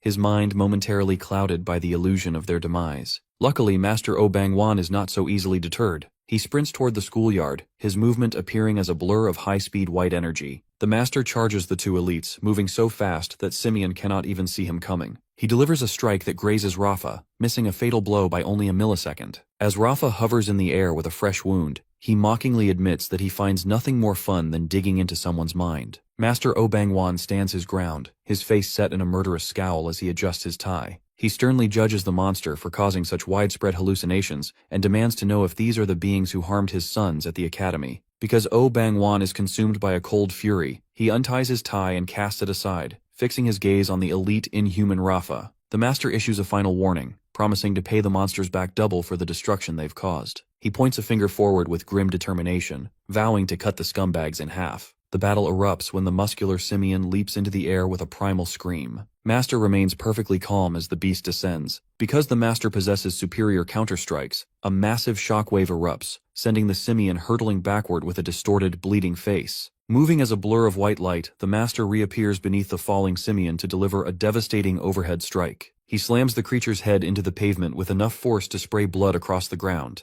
As he continues his high-speed assault, the master shifts his focus to the red, sharp-toothed Hechi. The monster lunges with its massive maw open, but the master pivots narrowly to dodge the bite. Despite a moment of high-speed uncertainty, where the Hechi nearly catches him off balance, the master responds with a lethal physical strike from his foot, tearing the monster apart in a spray of blood. Simian lunges again, but our hero blocks the punch with his bare hands, his expression dark with rage. Inside the school hallway, the horrific hallucination of slaughter finally vanishes. Lim Kang is shown shouting for his classmate, Hong Mu-hee, who is leaning against a wall waking from her trance. Our protagonist reaches out to her, urging her to look at him. Since she is disoriented and covered in sweat, Mu-hee struggles to realize that the visions of her classmates being killed were not real. Their classmates, Wu Chang-ryul and Li Dae-bang, look on in total shock. They realize that our boy just moved as a white blur to save the class president, leading them to ask the question they previously thought impossible. Are you a superhuman? Lim Kang remains serious and shadowed as he prepares to put on his signature white cap.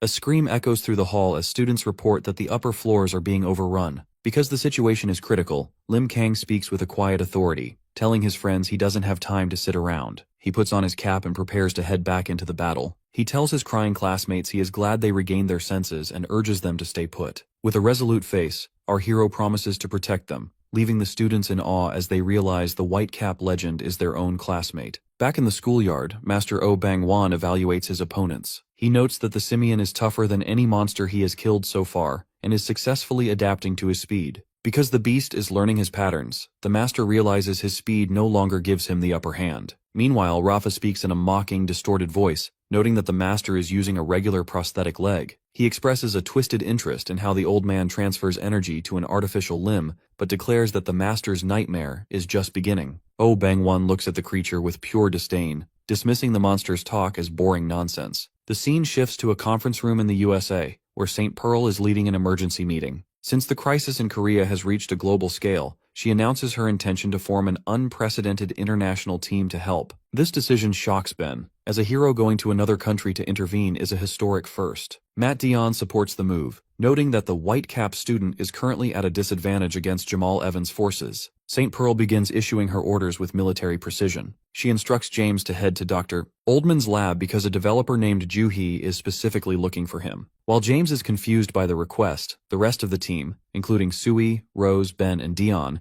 is ordered to stay in America. The fact that the mission requires the highest level of power, St. Pearl reveals that she and Jane Sonata will travel to Korea together. The two powerful women are traveling through a black, thunderous sky, heading toward Seoyeon High School to join the war. Inside a trashed classroom, a terrified student cringes against filing cabinets as a gray inhuman with long blue tongues looms over him. Just as the creature opens its mouth to strike, a powerful punch suddenly slams into the side of its head, causing a spray of blood. The force of the fist is so extreme that it crushes the monster's skull instantly, neutralizing the threat before it can harm the boy. The savior is revealed to be Lim Kang, standing over the fallen beast with his white cap pulled low. Since he just witnessed his schoolmate's unbelievable power, the student is left in a state of total shock, eventually falling to his knees as he realizes that the White Cap legend and the quiet boy from his school are the same person. Our hero doesn't waste any time on conversation and immediately races out of the room. As he moves through the school hallways in a white blur, he evaluates the gravity of the situation. Since he can sense the heat map signatures of 30 to 40 Inhumans attacking from multiple directions, he realizes the building is being systematically overrun. He determines that his only choice is to head toward the area with the most concentrated trouble, leading him to focus his attention on the school basketball court. Inside the court, the atmosphere is pure chaos.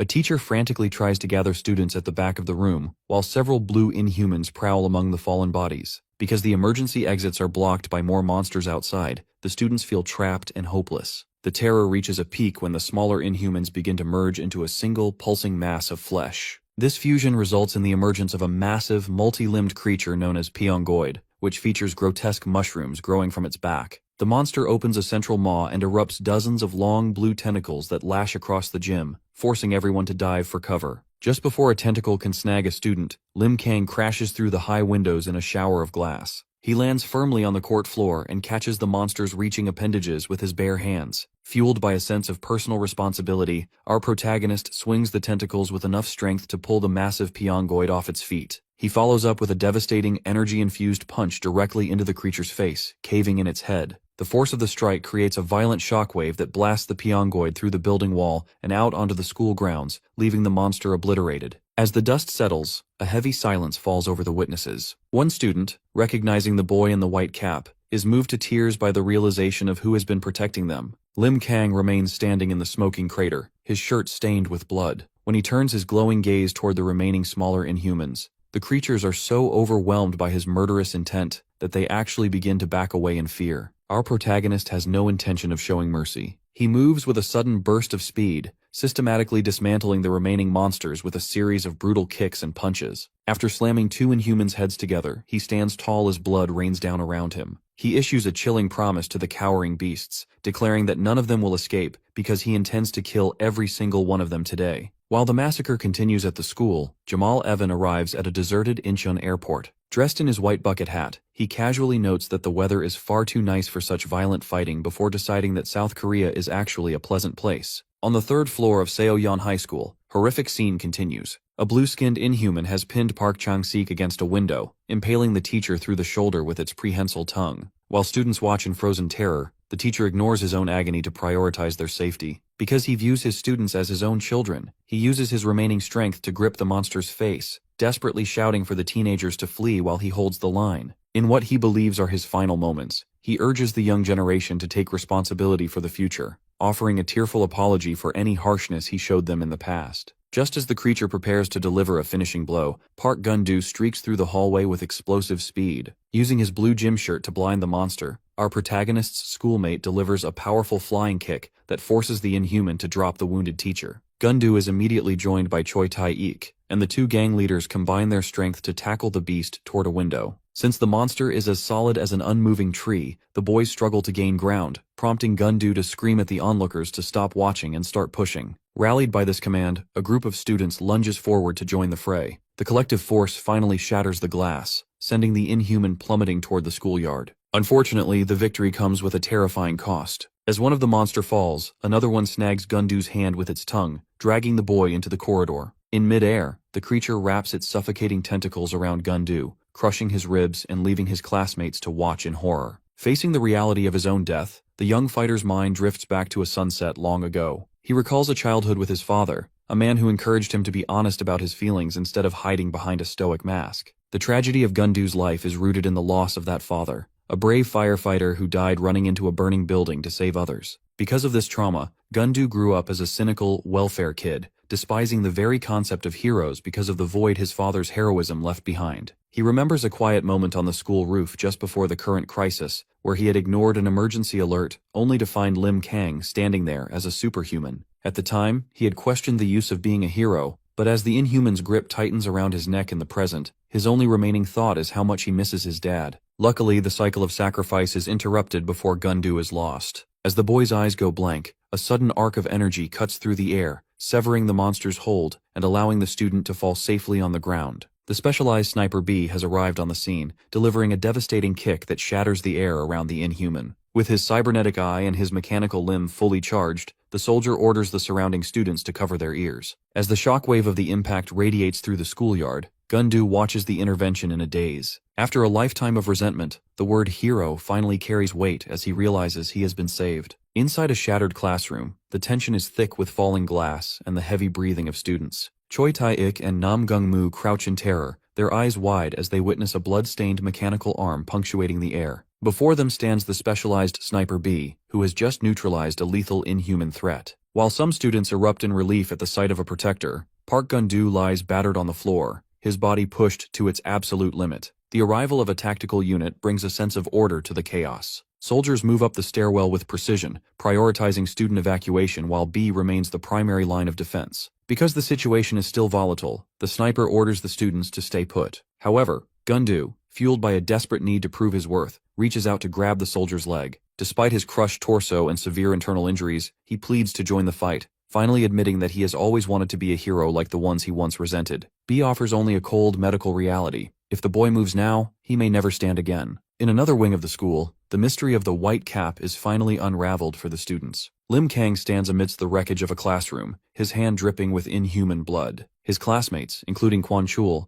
watch in stunned silence as they realize the quiet, unassuming boy they know is actually the legendary superhuman. Our hero doesn't stay for the cheers. He focuses his mind on the remaining threats, sensing 10 more monsters lurking around the campus and downtown. The battle in the schoolyard between Master O Bang Wan and the elite Inhumans has reached a stalemate. The red-skinned Hechi unleashes a barrage of high-speed spikes, forcing the Master to maneuver with surgical precision. Although he manages to dodge most of the projectiles, he is forced to pull a jagged spike from his own shoulder, realizing that Hechi acts as a long-range deterrent, while the muscular Simeon handles the close-quarters brawling. The fact that Simeon's durability is so immense, the Master's counterattacks aren't accumulating enough damage to end the fight. Master O Bang Wan senses a tingly purple energy in the air, recognizing it as a spell cast by the shell-dwelling Rafa. To counter the monster's ability to track him, our protagonist's mentor begins to move in a pattern that leaves no displacement in the air, appearing as a blur that defies Rafa's visual sensors. This unusual movement unnerves the elite Inhuman, who decides to drop the games and go full power. Rafa is genuinely impressed that the old man has remained undamaged, despite a 3-pronged assault from some of the strongest beings in their hierarchy. Watching this carnage from a nearby rooftop, Jamal Evan and his subordinate observe the ruins of the school. Because the airport is so close to the campus, Jamal notes how quickly the beautiful scenery has been decimated. While his subordinate suggests opening their hideout,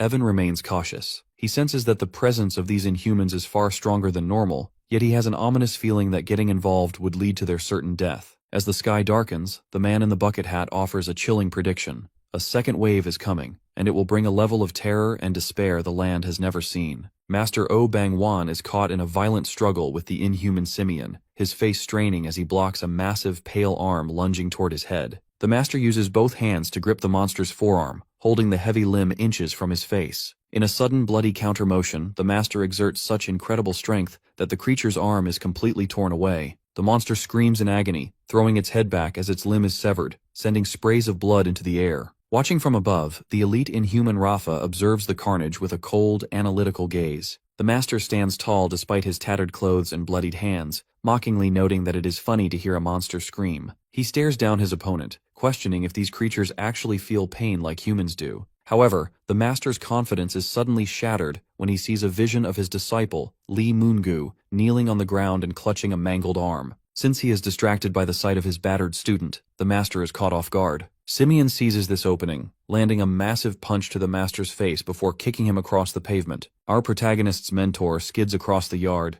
gasping for breath in a state of pure exhaustion. As he struggles to recover, the voices of his fallen disciples begin to call out to him through a swirling, purple-tinted haze. He sees the blurred, tearful faces of his students watching him through the fog, and his eyes glaze over until they are a solid white. Because he is now fully consumed by this hallucination, he is left defenseless in the real world. Simeon lunges forward with its remaining limb, delivering a lethal slash that cuts through the Master, leaving the Master broken and mangled in a pool of blood. Rafa hovers in the air, looking down at the remains with detached pity. The elite concludes that while the Master showed impressive mental strength by resisting 3 opponents at once, even the strongest mind eventually falls to the 5 senses illusion. Believing the fight is over, Rafa turns toward the school building, noting that he didn't expect to take so much damage before even meeting the white cap hero. High on a nearby rooftop, the villain Jamal Evan watches with disappointment. He finds it incredible that such a powerful human existed, yet he is frustrated that the Master died before he could witness the full extent of the battle. Suddenly, Simeon is startled by a new presence. Before the monster can react, a massive white fist punches through the air, striking the creature with explosive force. The Simeon is sent flying across the yard, its jaw shattered by the impact. Master O Bang Wan stands in the center of the yard with clear eyes, revealing that the monsters didn't know as much as they thought. Rafa is struck with panic when he notices a hole in the Simeon's chest from a strike that should have been impossible. The Master fixes his intense gaze on the remaining elite, calling him a rookie as a purple energy shield shatters around him. Rafa begins to spin uncontrollably in the air, his vision blurring as he realizes he is losing his own 5 senses. The Master explains that because Rafa can no longer tell the difference between reality and illusion,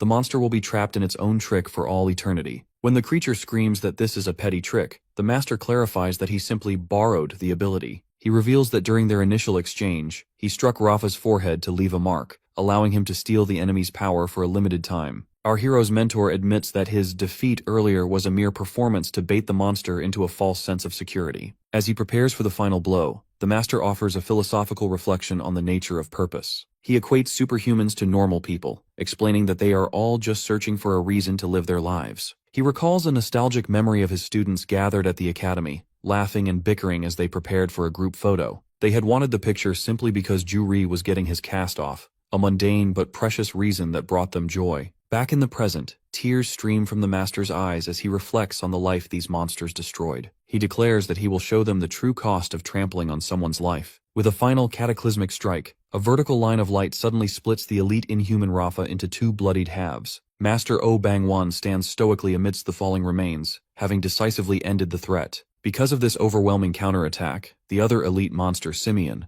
can only let out a final gasp before its life force fades completely. In its dying breath, Rafa utters the name Behemoth, signaling the arrival of a much greater danger. Strangely, the atmosphere in the desolate schoolyard shifts instantly. Both the master and the rogue superhuman Jamal Evan, who is watching from a nearby rooftop, sense a suffocating pressure piercing through the sky. Jamal Evan realizes that the current silence is merely the calm before a devastating storm. Since the tension is so thick it feels like a blade at his throat, he concludes that a truly ridiculous power is about to reveal itself. This intuition is proven correct as the gargantuan, blob-like inhuman known as Babylon Vanisher descends slowly onto the campus. The creature opens its maw to let out a roar so loud it rattles the surrounding buildings. Inside the school, the specialized Sniper B hears the scream and immediately moves to lead his tactical team toward the roof. Meanwhile, the students huddle in terror, listening to the playground sounds and desperately hoping that this nightmare will turn out to be a dream. The ground shakes as a massive muscular foot stomps onto the pavement. A giant inhuman with multiple eyes and tusks, identified as Behemoth, stands over the corpses of the fallen elites. He mockingly scolds his predecessors for being defeated by an old man, revealing that he has been watching the entire fight through the Vanisher's portal. Since he saw the master steal Rafa's power, Behemoth recognizes the old man as a dangerous opponent, yet he remains entirely unimpressed. He is joined by two other elites, the three-faced Harper and the horned Galtaran, who have all arrived with the singular mission of eliminating the White Cap. Master Oh Bang-won narrows his eyes, feeling an overwhelming weight he hasn't experienced in years. Because he realizes these new arrivals are prepared for a lethal struggle, he prepares his body for the impact. Behemoth lunges with incredible speed, mockingly noting that the master seems absent-minded. Although the old man attempts a high-speed kick, Behemoth catches his foot with a single palm. The monster acknowledges the master's skill in defeating the previous elites, but dismisses him as a secondary obstacle. With a powerful strike, Behemoth blasts the master toward the school building, leaving him bloodied and gasping for air. Behemoth declares that while they are only interested in the White Cap, they have no choice but to kill anyone else who stands in their way. Luckily, a high-speed white blur streaks toward the school roof at that exact moment. Lim Kang lands and looks down at his fallen mentor, his expression turning to one of pure rage. Seeing his target has finally appeared, Behemoth prepares for the main event. As the master lies on the pavement staring at the sky, he reflects on his aging body and his inability to continue the fight. He offers a silent apology to our boy, believing that even without his guidance, the young hero will eventually succeed. However, the situation takes an unexpected turn when a blue portal opens in the middle of the yard. The mysterious Nan-gi steps out of the light, laughing maniacally. He addresses the monsters with a mocking tone, reminding them that the human world has a specific rule regarding respect for the elderly. Nan-gi enters casually into the Seoyan High, his presence immediately drawing the ire of the Behemoth. The inhuman elite is visibly annoyed by the intrusion and demands to know why the stranger has interfered. Rather than engaging in a direct argument, Nan-gi turns to his companion, Dan Yang, and issues a strict command to stay out of the fight this time. He instructs her to take the injured Master Oh Bang-won and retreat to safety immediately. As the master lies bleeding on the pavement, he watches the duo with deep suspicion. He recognizes Nan-gi as the notorious Black Hat and fears that he might be an enemy of mankind. Despite these concerns, Dan Yang ignores the master's wariness and kneels to move him, promising Nan-gi that she will stay away from the coming clash. Nan-gi laughs off her concern with a wide, malicious grin,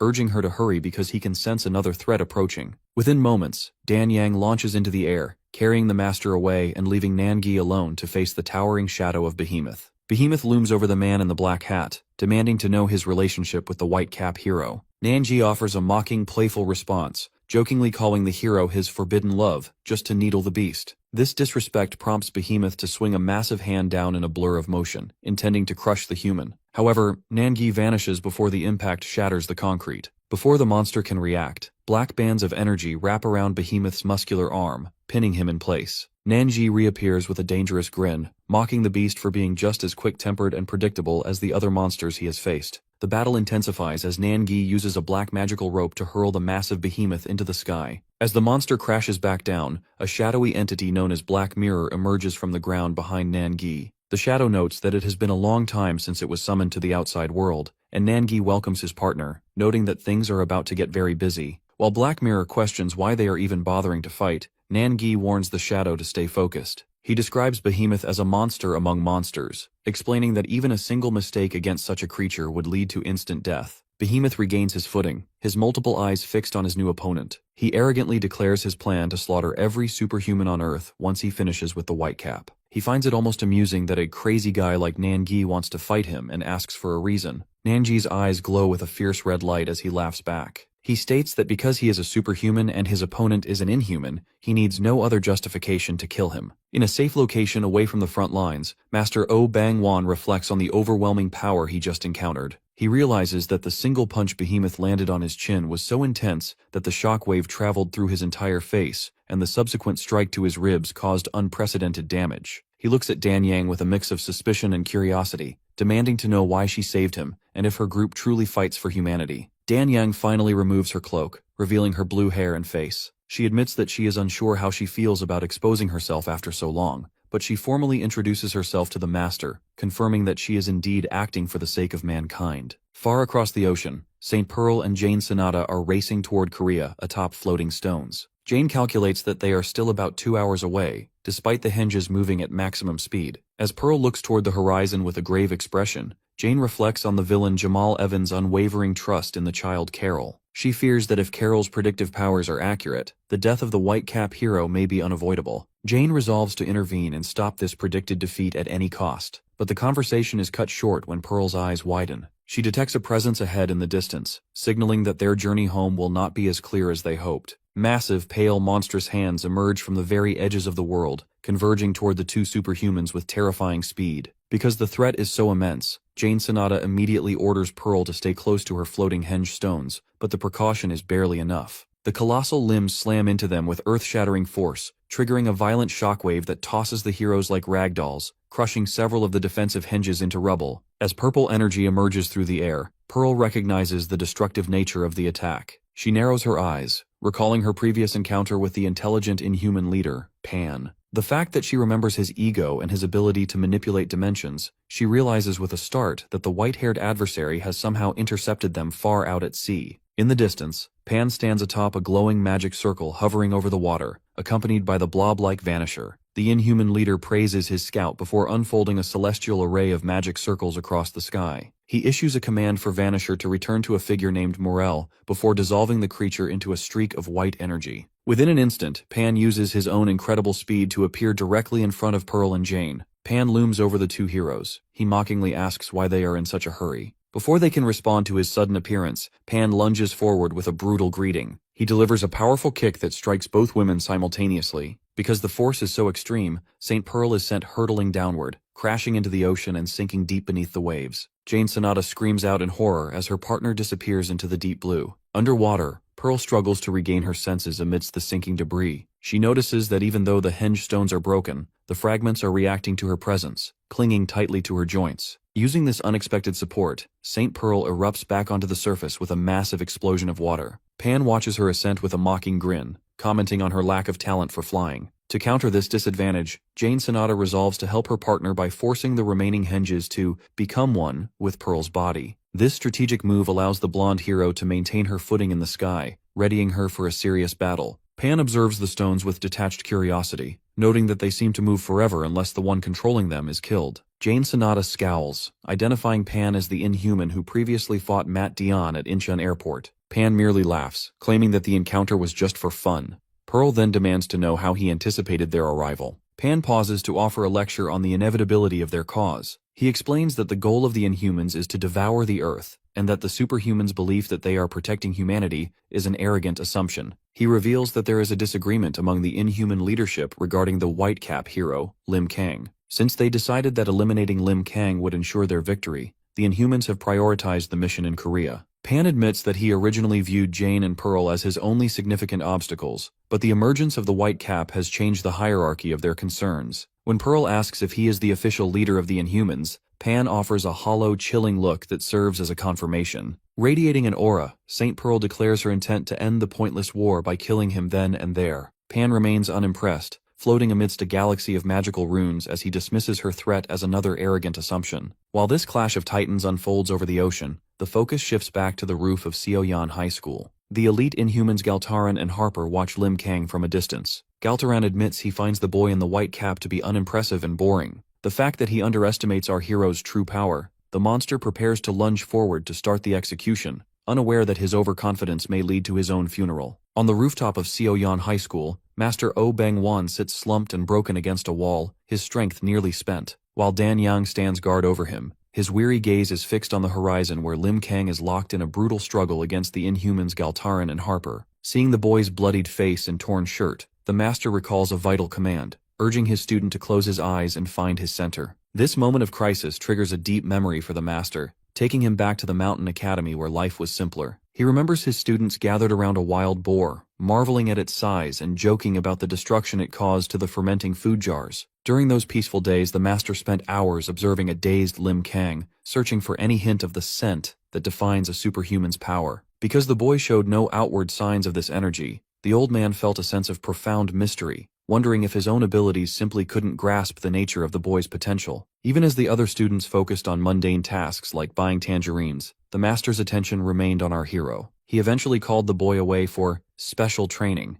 much to the envy of the other disciples who knew the intensity of the master's focus. Because our protagonist was always hungry, he hesitated at the thought of more work, but Lee Moon-gu and the others could only watch as their friend was led toward the rugged cliffs and the roaring waterfalls of the mountain. Standing by the crashing water, Master Oh Bang-won explained that the scent of a superhuman is rooted in an ultra-high level of mental strength. He noted that because Lim Kang had already mastered 12 techniques of Subak-do along with archery and capturing skills, there was nothing left to teach him in terms of physical martial arts. Instead, the master ordered our boy to strip off his shirt and sit cross-legged directly under the heavy flow of the waterfall. The goal was for the hero to empty his mind until he could hear every single drop of water resonating brightly, maintaining a calm heartbeat regardless of the distractions around him. The master chose to watch from the hidden foliage of a nearby tree, wanting to witness the moment the boy's scent finally emerged without interfering. Unfortunately, the initial training didn't go as planned. Rather than entering a deep meditative state, our boy was caught drinking the waterfall to relieve his persistent hunger. Master Oh Bang-won felt a wave of pity for the starving student, noting that even after repeated attempts at mental training, no significant change seemed to occur.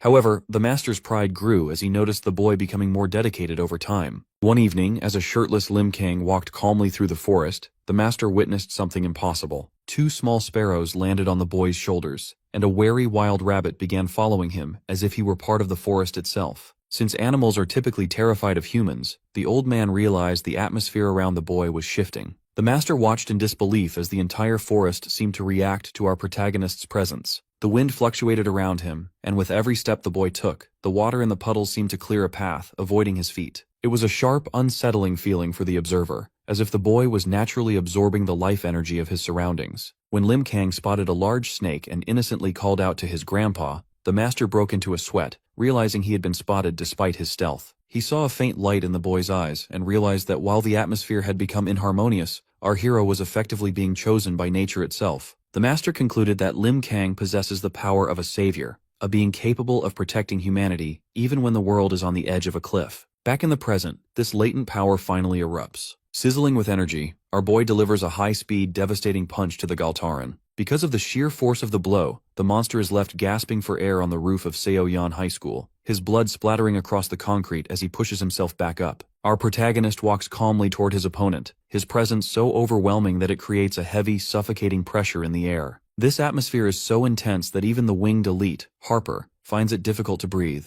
realizing with a start that this terrifying power is coming from a mere high school student. Desperate to turn the tide, Harper takes a deep breath and launches a high-speed acidic projectile toward the center of the roof. Luckily, Lim Kang remains perfectly still as the attack fails to connect. The energy simply circles around him and vanishes into the air without ever touching his skin. Because his best weapon was neutralized without the hero even moving a muscle, Harper is left in a state of total shock. Sensing that they are completely outmatched, Galtaran shouts for Harper to go and retrieve their fallen allies, specifically the elite Rafa, to trigger his power boost. While the monsters scramble, the bloodied Master O Bangwan watches the scene with a mix of pride and paternal dread. He realizes our boy is entering a critical state of blooming, which triggers a memory of their earlier training in the forest. The Master recalls how the hero's mind previously disconnected at the Incheon airport because his body couldn't handle the vastness of his own power. Master O explains that our protagonist's hidden energy is like an overflowing cup. If he cannot maintain absolute mental control, his own power will trigger an explosion that results in a global disaster. Since the hero's scent is now blooming darker and more intensely than ever before, the Master fears that Lim Kang is currently a ticking time bomb, struggling to stay conscious within his own psychological void. The chaos on the ground takes a grotesque turn when Harper flies down to retrieve Rafa, only to find nothing but a pool of blood where the body should be. Because their companion has vanished, Galtaran loses his patience. He orders Harper to stop hesitating, and instead throw the mangled corpses of the other defeated Inhumans, Simeon and Hechi, directly to him. In a sickening display of scavenger habits, Galtaran opens his massive maw and devours the remains of his own allies. Dan Yang watches in horror, realizing that the monster is using this cannibalism to trigger a massive power boost. After consuming the bodies, Galtaran undergoes a terrifying transformation into his ultimate form, becoming more muscular and covered in jagged spikes. He steps forward, cracking the rooftop, and mockingly tells the Whitecap that the Inhumans will inevitably win the war regardless of this single battle. However, the monster admits he wants to kill our protagonist personally for the sake of fun publicity, to cement his own legacy as a great warrior. With a final roar, Galtaran lunges forward in a blur, intent on finishing our hero with his own hands. Galtaran's roar is cut short as the atmosphere on the rooftop shifts. Lim Kang stands perfectly still, but because he has tapped into his deepest reserves, a surge of power radiates from his body. This sudden intensity forces everyone present, from the battered master to the observing elites like Behemoth and Jamal Evan, to realize the protagonist is no longer exhausted. Our hero strikes with such speed that the air ripples, catching Galtaran off guard and tearing a massive wound into his chest. This blow sends the monster hurtling into the sky, and moving like a blur, the protagonist intercepts him midair to deliver another devastating strike. Galtaran can only spin in disbelief as he is completely outclassed. To finish the exchange, our guy lunges forward again, ending with a powerful upward kick that creates a pillar of energy and sends the monster soaring through the clouds. Dan Yang watches the explosion of power in shock, acknowledging that this is the true potential of the Whitecap. Nearby, Master O Bangwan watches with a grim but proud expression, noting that while the boy's consciousness is split and the state is risky, he is maintaining an incredible balance. The elite Harper can only tremble as he watches Galtaran's mangled body eventually come crashing back down, shattering the school's court. High above, our hero remains in the sky, energy still flowing in his eyes as news drones struggle to film through the smoke and dust. The scene shifts to a global broadcast where a news anchor provides a frantic update on the situation in Incheon. Because over 50 Inhumans have occupied the campus, it has officially become the largest unprecedented attack in history. The news reports that while heroes like the Black Hat and the suit-wearing old man are fighting back, the biggest bombshell has been the revelation of the Whitecap's identity. The world now knows that the hero is actually Lim Kang, a local high school student. This discovery has led professionals to conclude that the entire invasion was specifically designed to target the boy. James De Niro, the spokesman for St. Pearl, confirms the gravity of the Korean War during a press conference. He states that because this situation is more dangerous than anything they've ever seen, both St. Pearl and Jane Sonata are already headed to Korea to intervene. In Russia, Maxim Basilov and Kirillov watch the broadcast with a mix of shock and rage, particularly at the mention of the Black Hat joining the fight. Kirillov analyzes the footage, noting that mankind has entered a final stage of evolution at an advanced speed. He warns that if the four heroes in Korea lose, it will mean the end of the entire country. Since the Inhumans have moved with full power to focus on Lim Kang, Kirillov argues that every superhuman in the world now has a simple, singular response they must take. He gestures to his projections, explaining that all superhumans need to focus on helping the Whitecap immediately. Although Basilov is visibly annoyed that the young student is being seen as so amazing, his pride doesn't stop him from agreeing to the mission. He stalks away with a frustrated scowl, reminding Kirillov that no matter where they go, he remains the leader. Kirillov simply offers a small, knowing smile, acknowledging that the Russian powerhouses are officially entering the war. In the middle of the schoolyard at Seoyan High, Behemoth opens his eyes and fixes a sharp, lethal glare on Nangi. Despite being bloodied and battered, Nangi continues his charge. Behemoth notes that since Nangi is finally fighting seriously, he will reciprocate. Because the Inhuman is on a tight schedule, he decides to use his full strength to end the encounter. Nangi mocks the beast's tight schedule and transforms into a swirling mass of shadow energy, signaling a shift in the fight. Nangi attempts to restrain the giant by summoning his shadow companion, Black Mirror. Thick bands of energy wrap around Behemoth, confining his muscular frame. This allows Nangi to strike with a blur of high-speed motion, grappling with the monster in mid-air. However, the effort fails. Even after hitting the monster with his full power, Nangi realizes that Behemoth's skin is too thick to slice. As a result, he is struck by a counterblow and sent tumbling through the air into the debris. As the dust settles, Behemoth stands unaffected. Nangi struggles to find his footing, realizing that every one of the Tusked Elite's attacks is potentially fatal. Since the monster's power is so overwhelming, Nangi knows he cannot maintain a defense for long. Behemoth mocks the effort as pathetic and exerts his raw strength to shatter the Black Mirror's energy bands. This display of strength leaves the shadow entity terrified, admitting it can no longer hold the beast back. Behemoth then launches himself into the sky, descending toward Nangi like a projectile. Although the shadow warns him to dodge, the force of Behemoth's fist slamming into the ground creates a shockwave of earth. Nangi feels the wind pressure from the monster's movements suck the air out of the area, throwing him off balance and leaving him vulnerable to a follow-up strike that sends him spinning. Seeing his partner reach his limit, Black Mirror begs Nangi to flee. Behemoth ignores the plea and fires a concentrated beam of energy into the sky. The beam strikes with violent force, resulting in a distant explosion that leaves Dan Yang and Master Oh Bang-Wan watching in shock. Walking through the dust, Behemoth explains that while their primary target is our hero, the White Cap, this massacre is only the first step of a larger cause. According to the monster, the order of their kills is irrelevant because every hero and human is already marked for death. He warns them that even if the White Cap survives today, humanity cannot defeat an enemy that has already prepared for war. He tells the survivors they will eventually surrender to despair, leaving them with nothing to do but cry. Luckily, Nangi is not yet broken. He stands among the ruins, heavily injured, but mocks the monster for talking too much. While Behemoth looks on in surprise, Nangi's Black Mirror surrounds his body. He stands firmly, declaring that the Inhumans are exactly as he expected. Because they were nearly caught in a devastating blast, Black Mirror is left questioning what the enemy actually fired. Nangi admits that he doesn't have the answer, but he knows one thing for certain. If that shot had been a direct hit, they would have both been turned to dust. Nangi observes the Behemoth, whose sharp tusks and red eyes radiate a terrifying pressure. Nan realizes that every injury he managed to inflict with his sickle has already recovered in the blink of an eye. This forced him to acknowledge that even his best efforts might be meaningless against such a monster. As a result, his muscled arm is now shredded and dripping with blood, making him feel like he is walking on thin ice. Reflecting on the struggle, Nangi recalls his attempt to use his Roar of the Dead technique. Unfortunately, even that powerful strike failed to leave the Behemoth helpless. Behemoth, meanwhile, watches the black shadow surrounding Nan with a predatory curiosity. He notices that Nangi's momentum hasn't slowed despite the damage, leading the monster to conclude that the warrior still has enough spleen left to be worth claiming. High on a nearby rooftop, the villain Jamal Evan and his subordinate Chenver watch the carnage unfold. Because Nangi is surviving an encounter with such a high-level commander, Chenver is left speechless by the marvelous fight. Evan narrows his eyes in realization. He can feel Behemoth's intense gaze reaching all the way to the rooftop. Even though the monster is locked in combat, he is already aware of the observers and is simply choosing to ignore them. Evan reflects on a blurry prediction from the young girl Carol regarding whether the White Cap hero would die. The fact that this fight is defying all his expectations, Evan is left with a lot on his mind. Back on the field, Nangi faces the monster and reflects on his own past. He explains that when Inhumans first appeared, he was driven by a sense of curiosity toward these ridiculous, dangerous creatures. He had an intuition that this small crack in the era would eventually bring a huge ruin to the world.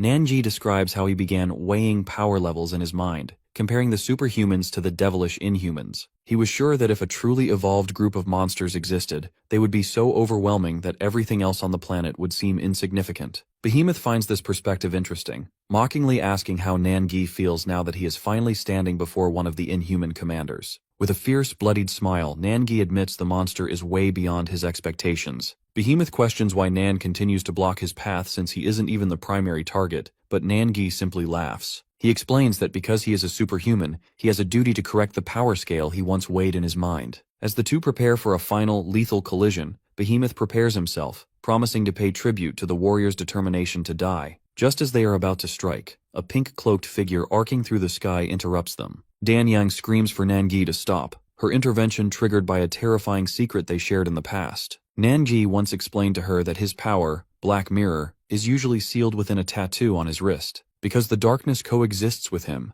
he can only use half of his power while it is locked away. Luckily, joining with the Black Mirror grants him unimaginable ability, but the risk is catastrophic. Nangi warned that the more he pulls from that darkness, the farther away his original ego drifts. If he cannot separate himself from the shadow after they fuse, he will eventually cease to exist. In the present, Dan Yang watches in horror as Nangi allows the black vortex to consume him, realizing he is willing to lose himself to contain the commander. The tension of the standoff is suddenly broken by a violent impact. The mangled, bloodied body of the inhuman Harper falls from the sky, crashing into the ground after being obliterated by Lim Kang. Both Behemoth and Nangi are shaken by this sudden turn of events. Our protagonist, Lim Kang, stands battered but resolute, staring up at the giant commander. Recalling the advice of his handler to try talking before fighting, our hero fixes his gaze on Behemoth and notes with cold clarity that the monster is indeed capable of speech. This sudden appearance causes Nangi and Dan Yang to freeze in shock. Because Nangi was on the verge of a suicidal fusion with his Black Mirror shadow, the timing is awkward, yet Dan Yang feels a wave of pure relief. From his vantage point on the roof, the battered Master Oh Bang-wan watches his student with a mixture of pride and dread. He recognizes that Behemoth is a creature that transcends normal evolutionary phases,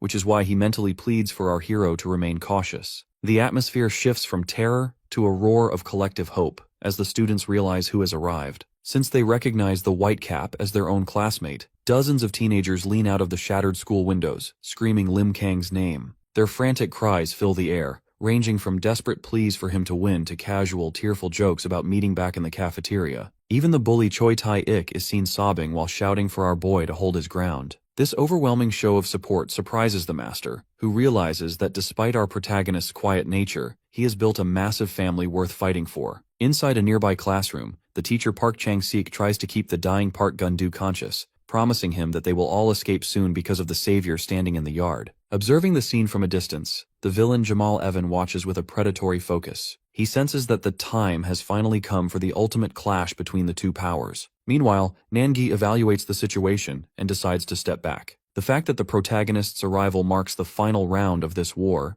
Nangi realizes that his own clumsy shadow attacks would only serve as a distraction to the hero's superior flow. He officially separates from the Black Mirror entity, deciding to retreat and watch the display of skills from the sidelines. The focus shifts to the mangled remains of the elite Harper, who lies at Behemoth's feet. In a distorted, dying voice, Harper warns the commander to avoid a direct confrontation with Lim Kang. It goes without saying that Galtaran was already obliterated by a single, massive punch that left an explosive crater in the pavement. Harper concludes that the boy's power is simply too high to track. This warning, however, infuriates Behemoth. Because he views himself as a godlike commander, he finds it insulting that a loser subordinate would tell him to be careful. He dismisses Galtaran as a useful but expendable force, and declares that Harper's fear is a sign of weakness. Behemoth turns his multiple eyes toward our hero, towering over him with a mountain of muscle and malice. He acknowledges the boy's earlier question about whether he can speak, confirming it with a chilling declaration. Because the hero dared to question his status, this day will be Lim Kang's last. The monster initiates the assault with a massive stomp that shatters the ground, but our guy dodges with a blur of speed that gives even the commander goosebumps. The collision is instantaneous and cataclysmic. As Lim Kang lunges forward with a focused punch, Behemoth meets him with his own massive fist. Their collision creates a circular shockwave so violent it ripples across the entire schoolyard. Master Oh Bang-wan and Dan Yang watch in absolute silence, paralyzed by the sheer volume of power on display. As the hands-on war begins in earnest, Nangi realizes that the reality of the Whitecap's strength has officially exceeded every limit of his imagination. The high-altitude battle between our boy and the Inhuman commander has reached a level of violence that is literally reshaping the city skyline. Due to the sheer intensity of the collision, Lim Kang is falling through the sky with his white shirt shredded and his body covered in blood. However, he isn't the only one feeling the pressure. Behemoth is sent hurtling backward as a result of a high-speed strike, forced to erupt long, white appendages from his body just to arrest his momentum among the skyscrapers. That's why the center of the city is suddenly consumed by an explosion of energy. Our hero lunges through the smoke, delivering a point-blank punch that slams the commander into a skyscraper with enough force to create a crater. Our protagonist doesn't stop there. he continues his relentless assault, shattering one of the monster's horns before swinging the giant creature through the air by its remaining tusk. As a result, the two combatants plummet toward the street, smashing through glass facades in a blur of motion that leaves onlookers screaming in terror. Inside the nearby office buildings, the situation has turned into a nightmare for the civilians. Because the ground is shaking and dust is raining from the ceilings, workers are left scrambling in a panic, fearing an earthquake. A scarred manager finds himself paralyzed by regret, wishing he had run away when the inhuman alarm first rang. From his office window, he watches the high-speed projectiles of energy move through the city, barely able to comprehend the scale of the destruction. The technical nature of the fight is even more shocking when viewed through the eyes of the monster. Behemoth's eye widens as a massive beam of dark energy, referred to as the Roar, blasts into his face and mangles his body. Despite firing this attack at high speed through thick smoke, the commander realizes something is terribly wrong. Behemoth notes that our hero didn't even have time to defend himself, yet the trajectory of the energy blast shifted the moment it touched him. Behemoth concludes that the protagonist is taking advantage of the wind pressure to accelerate his movements, making him as elusive as the wind itself. While the monster finds himself out of breath, our boy stands in a crater with eyes solid. High on a rooftop, Jamal Evan and Chenver watch the carnage with growing unease. Jamal Evan realizes that if his guy dies, he won't be able to collect the body without facing the monster's wrath. He is forced to evaluate the risk of becoming the next target, though he finds a small bit of comfort in the fact that Carol hasn't predicted his death just yet. On a rooftop overlooking the chaotic city, Nanji breaks into a chilling laugh, his scarred face twisting into a malicious grin. He has successfully tracked down Jamal Evan, who has been hiding in the shadows. Nan doesn't hold back, immediately mocking Jamal for living in such a shabby place, and claiming he can smell something disgusting radiating from him. Because Nangi is naturally perceptive, he openly accuses Jamal of being the one responsible for the unnatural and ridiculous experiments used to revive dead bodies. Jamal Evan is momentarily caught off guard by the confrontation, but he quickly regains his calm, analytical composure. He tries to play dumb, questioning how this stranger knows him and insisting they've never met. Luckily, Nangi's intuition is sharper than Jamal's deflection. Nan explains that while they are strangers, Jamal's very aura suggests he wouldn't hesitate to commit horrific acts.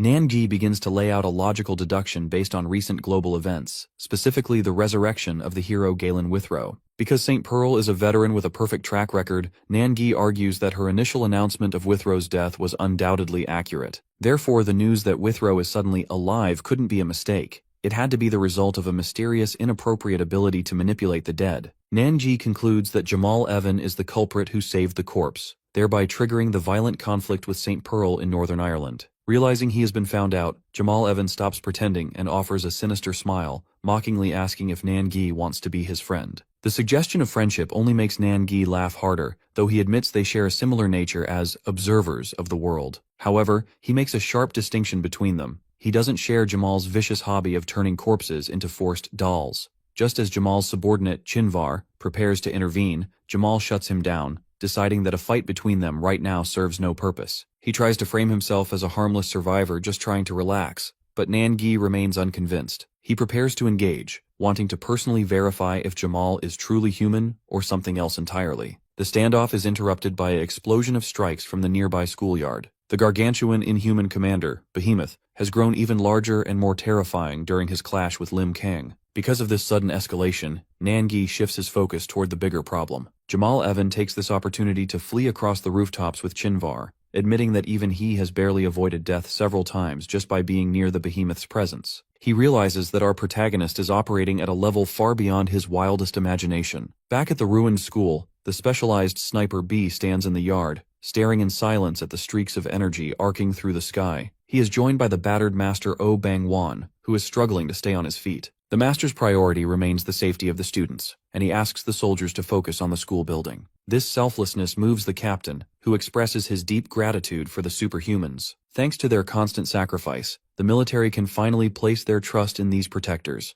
watching with bated breath as the White Cap continues his impossible struggle against the monster. The battle above the ocean shifts as Pan, the inhuman leader, captures Jane Sonata. Holding her bloodied frame by the torso, the white-haired monster mocks her size and expresses a twisted satisfaction at finally pinning her down. His clawed fingers dig into her chest and arms, forcing her to feel the immense pressure of his power. She remains defiant, looking up at her captor and suggesting he is the one who is truly trapped. This defiance triggers a coordinated response, as St. Pearl streaks across the sky in a golden blur, A third, biological eye opens on Pan's forehead to sense the incoming threat, but floating stones distracts him. Pearl delivers a high-speed punch directly to the leader, followed by a relentless barrage of strikes that send him hurtling backward over the sea. Pan is forced to release his grip. As Jane begins to fall, he manifests a magic circle from his forehead eye and fires a massive vertical beam of purple energy downward. The destructive blast severs a gargantuan, a hand appearing in the sky, raining chunks of flesh and rock into the ocean. Taking advantage of the chaos, Jane finds her footing on a solid surface in the air and sprints back toward the enemy.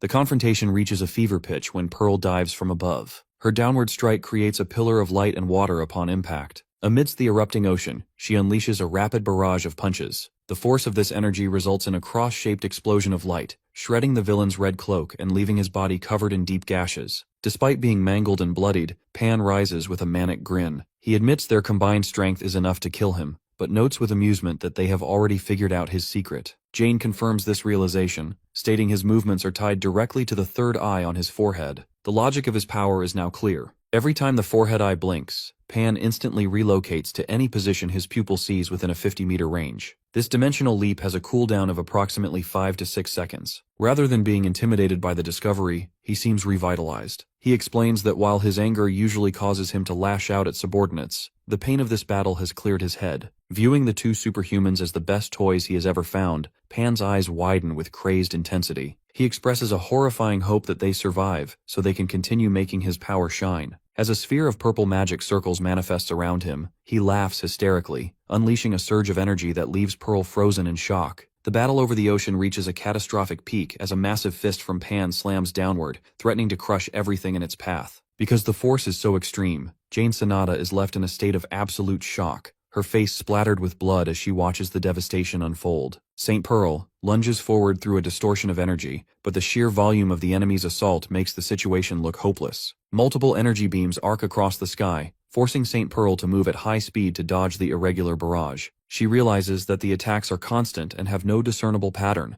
which makes finding an opening nearly impossible. That's why she attempts to squeeze through the gaps in the energy to land a valid hit. However, the inhuman leader, Pan, simply shifts through dimensions to avoid her. Jane Sanada concludes that they must find a way to break Pan's dimensional barrier down, but she is interrupted when a monstrous fist strikes toward her. As a result of this distraction, Jane Sanada falls through the air amidst floating stone. Pan takes advantage of her vulnerability and delivers a brutal punch directly into her face. This strike is so violent that it leaves Jane with a mangled, bleeding face, forcing her to realize she underestimated the monster's physical aggression. Nearby, St. Pearl is shown kneeling on a rock in the ocean, heavily injured and bleeding. Her shock only deepens when she hears Jane call out to her, just as a gargantuan hand descends from the sky to finish her off. The scale of the disaster is so large that it is even visible to civilians. A commercial airplane flying nearby is forced to divert its course to Russia because the inhuman incident in Incheon has made the local airspace too dangerous. While passengers panic, a young boy stares out the window in awe. He points out a massive hand moving through the clouds, marking the terrifying reality that the battle has reached the upper atmosphere. Back on the water, a pair of gargantuan hands emerge from the ocean depths, surrounding St. Pearl. Jane Sanada screams for her partner to escape, but the trap is too large to avoid. The giant hands clap together with St. Pearl in the center, creating an explosion of energy and water that shakes the diverting airplane nearby. Pan hovers before the closed hands, confidently declaring that St. Pearl is finished. He explains that the trap is designed to increase pressure until any foreign substance inside completely disappears from this plane of existence. However, Pan's victory is short-lived. A sudden surge of energy causes the inhuman leader to look upward in shock as a golden light begins to leak from between the giant fingers. This moment of near-death triggers a memory for St. Pearl. In a past conversation with James, Pearl admitted that she isn't a god or an immortal being. She is simply a human who understands that people rely on her. Since she officially jumped into the front lines as a superhuman, she felt the weight of that responsibility, especially after the loss of Withrow. She confessed that her only wish is to be strong enough to protect those who trust her forever. Driven by this selfless resolve, a pillar of golden light strikes the ocean in the present. St. Pearl emerges from the trap with intense energy and crackling lightning. This transformation leaves both Pan and Jane Sanada in total disbelief. Now radiating a level of power that defies logic, Pearl fixes her gaze on Pan and repeats her question, demanding to know if he is truly the leader of the Inhumans. Jane Sanada, despite being battered and bloodied, watches in absolute disbelief because she has never seen her partner manifest this specific form before. St. Pearl appears to have sprouted wings of pure light, looking more like a soaring phoenix than a human. Jane realizes that something miraculous has happened. Even though Pan's previous trap should have crushed the henge spirits into dust, St. Pearl's utter willpower has allowed her to break through, drawing the lost souls back to her as a source of power. This sudden surge of energy catches Pan off guard. Although he tries to maintain his arrogant composure, the inhuman leader admits that his initial fondness for Pearl has turned into genuine unpleasantness because her new strength is becoming a real problem. Before he can even finish his sentence about the nature of his leadership, Pearl strikes like a bolt of lightning. She slams into Pan's side with enough force to create an explosion of water and energy, forcing him into a defensive struggle. St. Pearl doesn't give him a second to breathe.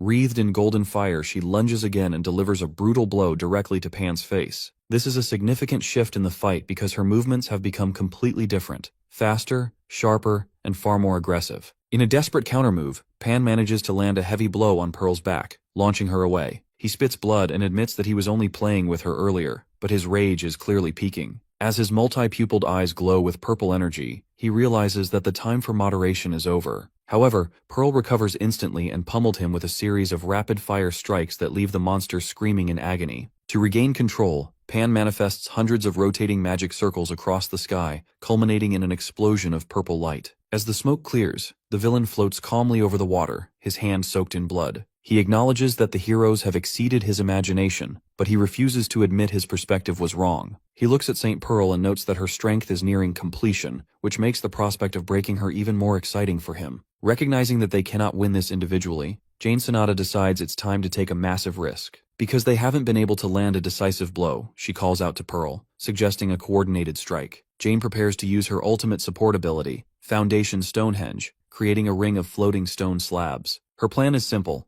She will use her full power to pin the monster's legs, creating the perfect opening for St. Pearl to deliver a finishing blow. In a past briefing within the high-tech walls of Ben's lab, Jane Sonata explains the true depth of her power to a stunned group of allies. While the team already understands that her henges are a collective of 80 individual souls that share her emotions, Jane introduces a much more advanced concept known as Foundation. This state occurs when the henges move beyond mere cooperation and join together as a single organized unit. Since the henges can take different shapes, Jane has developed 4 distinct types of foundations to handle various threats. The first of these is the mass type, which turns the henges into a sophisticated aerial bombardment system. This ability allows them to track a target like a guided bomb or launch a devastating carpet bombing over a large area, making it ideal for fighting massive crowds. The second type, the Foundation of Bondage, creates a restrictive Stonehenge formation that traps enemies within a specific zone, while simultaneously causing intense mental distress. The third ability is the Cradle Tower, a massive structure guarded by 7 monolithic protectors that provides a wide range of healing skills to those within its reach. Although Jane admits there is a secret 4th foundation, she refuses to disclose its details,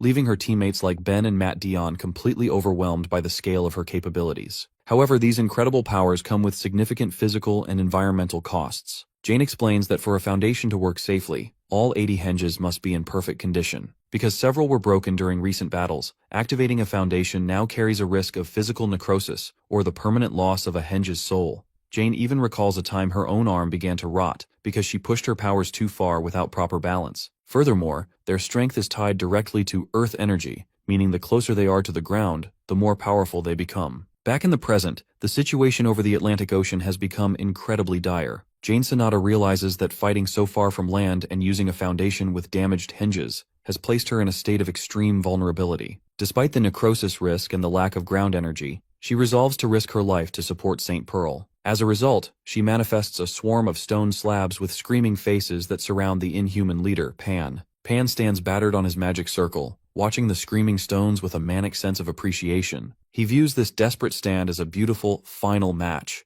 While the rest of humanity remains unaware, currently fleeing in terror or hiding in shelters, Pan acknowledges a chilling reality. He looks toward the bloodied St. Pearl and Jane Sonata, noting that the outcome of this specific clash will decide the survival of the world. The fact that they represent Earth's greatest hope, the inhuman leader unleashes a final blinding energy ready to see if the heroes can actually prevent the destruction of the planet. The battle in the city streets reaches a level of extreme violence as Behemoth slams his fist into Lim Kang. Due to the immense force, the ground shatters, sending shockwaves that force nearby bystanders to scramble for cover. Our protagonist responds with a rapid counterpunch. The smack of the impact resonates as the young hero engages the multi-eyed beast head-on. However, Behemoth's raw strength remains an obstacle. He delivers a heavy blow to Lim Kang's face, sending a streak of energy across the skyline. This forces our boy to crash through a bridge and a building facade, scattering debris before he skids across the asphalt and spins to regain his balance. As Lim Kang lands in a crater, Behemoth stalks toward him, his clawed feet crushing the concrete. Our hero moves like a blur around the giant, but the commander remains analytical. Behemoth evaluates the situation, noting that even though Lim Kang's face is spattered with blood, his will to charge is relentless. This endless pressure begins to unsettle the monster. Behemoth originally believed the fight would be settled quickly, but he realizes he was wrong. While dodging a collision of energy that rocks the street, Behemoth reflects on his previous struggle with Nangi. He notes that while the Black Hat was a formidable superhuman who could repel attacks, our protagonist is a different breed. Lim Kang isn't cautious, he simply continues to attack without regard for his own safety. Because of this, the monster admits to a growing fear. Despite being the stronger combatant, Behemoth feels like he is fighting a never-ending wall. He looks into our hero's eyes and sees that Lim Kang does not care about the damage he is taking. The street erupts in another explosion as the monster's muscles bulge, tapping into his true power. Black tentacles laced with lightning swipe through the air, sending energy blades flying past nearby buildings. This escalation endangers two young boys, Jun and his older brother, who are huddling in the wreckage. Seeing the civilians in the crossfire, our hero shifts his focus. He lands nearby, using his body to deflect the flying debris and shockwaves away from the children. Luckily, the boys are unharmed. Our hero, bloodied and gasping, locks eyes with the older brother, who tells Jun to run. As the children flee, Lim Kang launches himself back into the air and lands on a high bridge. Behemoth watches him from the ground, the silence triggering a memory. Behemoth recalls a lecture from Morel regarding the weakness of superhumans. At the time, Behemoth was dismissive, but Morel's point was that despite their power, superhumans are still human beings. Back in the present, Behemoth finally grasps the meaning of that lesson. Recognizing he can exploit our hero's human nature, the inhuman commander hunches over and launches a massive spear-like bolt of energy across the battlefield. Our hero watches the projectile as it narrowly misses civilians in a nearby building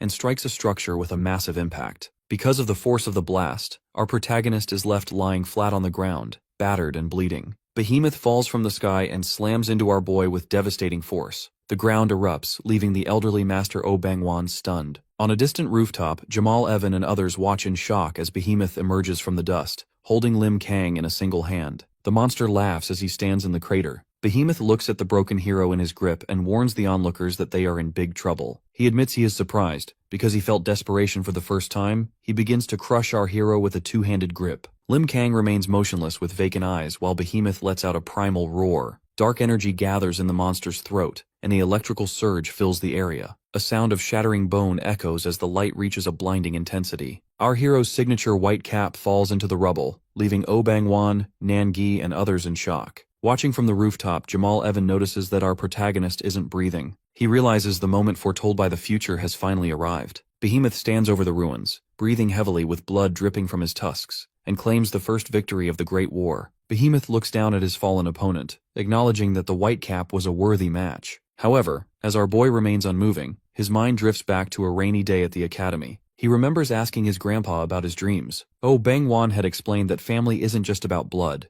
it is about truly loving someone. While the master's dream was to live happily with his family, our boy reveals his own secret. His dream is to protect that family. Back in the present, this resolve triggers a sudden change. Our protagonist wakes with a roar as energy erupts from his body. The ground beneath Behemoth shatters, and an energy tornado forms, shooting a pillar of light into the sky that dwarfs the skyscrapers. The shockwave shatters windows and sets off car alarms throughout the area. Behemoth's eye widens with absolute shock as the earth splits. He looks into the light with disbelief, unable to understand how our hero is standing. Within the blinding glow, a shirtless Lim Kang emerges and fixes his gaze on the monster. The battle has reached a horrific turning point, as Behemoth is completely decimated. Because the hero's counteroffensive was so brutal, the monster is left mangled with both arms torn away at the elbows. While the beast tries to buy time for his regeneration, he notices something unsettling about his opponent. Lim Kang stands amidst the ruins, his entire frame trembling violently as an aura surges around him. This instability confuses the commander, who realizes that despite the boys shivering, the threat is only rising. Observing this, Master Oh Bang-wan recognizes that the boy is at a point where he cannot let go of his power. As Lim Kang's eyes glow with an unstable light, he exhales a sharp breath. Behemoth's instincts flare, forcing him to tense his muscles and manifest a defensive energy across his skin. He believes that no amount of effort from the boy can pierce his final line of defense. Unfortunately for the monster, this defiance is useless. A gargantuan pillar of energy erupts from our hero's position, shattering the ground and dwarfing the surrounding buildings. From the heart of this light, a massive energy construct slams into Behemoth. Since the impact is so sudden, the commander is sent reeling, unable to comprehend how his defenses were bypassed. Lim Kang does not allow a moment for recovery. As a high-pitched energy radiates from his body, he launches himself forward to deliver a devastating kick to the side of the monster's head. The strike is so violent that it pulverizes the pavement, crushing Behemoth's face into the earth. Our hero stands over the remains with bulging muscles, leaving the mangled commander to wonder how a human could possess such strength. As Behemoth's body falls apart, the blob-like Babylon Vanisher emerges from the sky to reclaim the remains. Luckily, Nangi refuses to let the scavenger interrupt. Moving with blinding speed, Nan intercepts and strikes the Vanisher, warning the creature not to interfere while he watches the battle. As a result, the Vanisher roars and disappears into the sky, leaving Behemoth's severed parts to drop back to the ground. Far away in a darkened room, the high-ranking Morel is interrupted by the bloodied Babylon Vanisher. The creature returns in a panic, mumbling Behemoth's name before it succumbs to its injuries. This news of a commander's defeat leaves Morel in shock, as the power balance of the invasion has been shaken. Back at the ruins of Seoyan High School, the victory has pushed our hero to his limit. Lim Kang lets out a primal scream as his energy aura explodes outward, leaving Nangi and Master O stunned by the scale of the surge. The tension is broken by the sound of a creaking bicycle. To the Master's disbelief, Juri is frantically pedaling toward the center of the battlefield to reach his friend. Juri skids to a halt just as the energy vortex around Lim Kang begins to collapse. Sensing that the hero's body is about to give out, Juri drops his bike and rushes forward. He catches the unconscious Lim Kang as he falls, cradling him in the rubble. Since the threat is finally over, Juri tells the hero he can stop now. In the aftermath of the cataclysmic battle, Jamal Evan walks across the field of jagged rocks and urban rubble, casually noting that the conflict has finally reached its end. Nearby, Juri is covered in sweat and dirt. He is in shock as he hears the villain's voice. Jamal points out the undeniable reality that superhumans possess terrifying strength, specifically citing how Lim Kang managed to obliterate a high-level commander with a single blast. As he approaches the kneeling Juri, Jamal Evan looks down with a thoughtful expression. He admits he is genuinely surprised because, for the first time, a situation has deviated from the future his associate Carol predicted. Despite the historic shift, Jamal remains focused on his own goals. He stares at Juri and demands that he move away, making it clear that he has come specifically to claim our hero's unconscious body. Luckily, Juri refuses to be intimidated. He hugs Lim Kang's body tightly. He declares that he won't let go of his friend just because a stranger demands it. Jamal Evan maintains a calm, reaching forward, while warning the boy that his patience has limits. This attempt at intimidation is interrupted by Master Oh Bang Wan.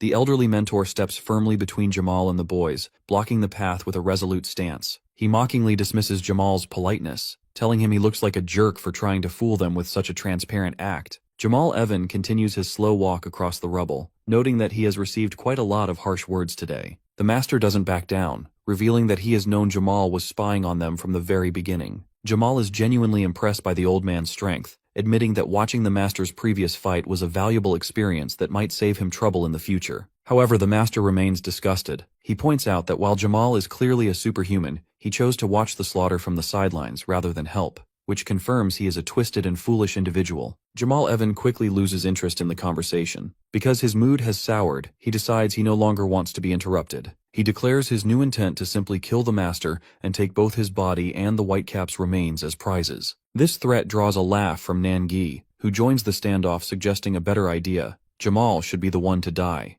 Nangi notes that if they eliminate the villain now, no one else will have to suffer. This defiance finally pushes Jamal Evan to his breaking point, as he admits he never imagined he could get this angry at someone. Refusing to leave empty-handed, Jamal signals his subordinate, Chinvar, to activate their hidden base's portal. A vortex of energy erupts on the battlefield, serving as a gateway to their real hideout. As a result, several of Jamal's elite subordinates, including a red-skinned monster and a pale avian entity, emerge from the shadows. Jamal Evan looks at the group of heroes and challenges them to see who actually dies first. Master Oh Bang Wan evaluates the newcomers, realizing that each individual is a high-level superhuman. He is particularly wary of Alexander Kalin, recognizing him as the strongest threat in the enemy lineup. Jamal Evan, tired of the delays, notes that the weather is nice and decides it's time for everything to go his way. He commands his monsters to finish the struggle, and the creatures respond with a deafening roar that shakes the very ground. Just as the monsters prepare to lunge at the cowering Juri and the defensive Master, a sudden sound echoes from the sky.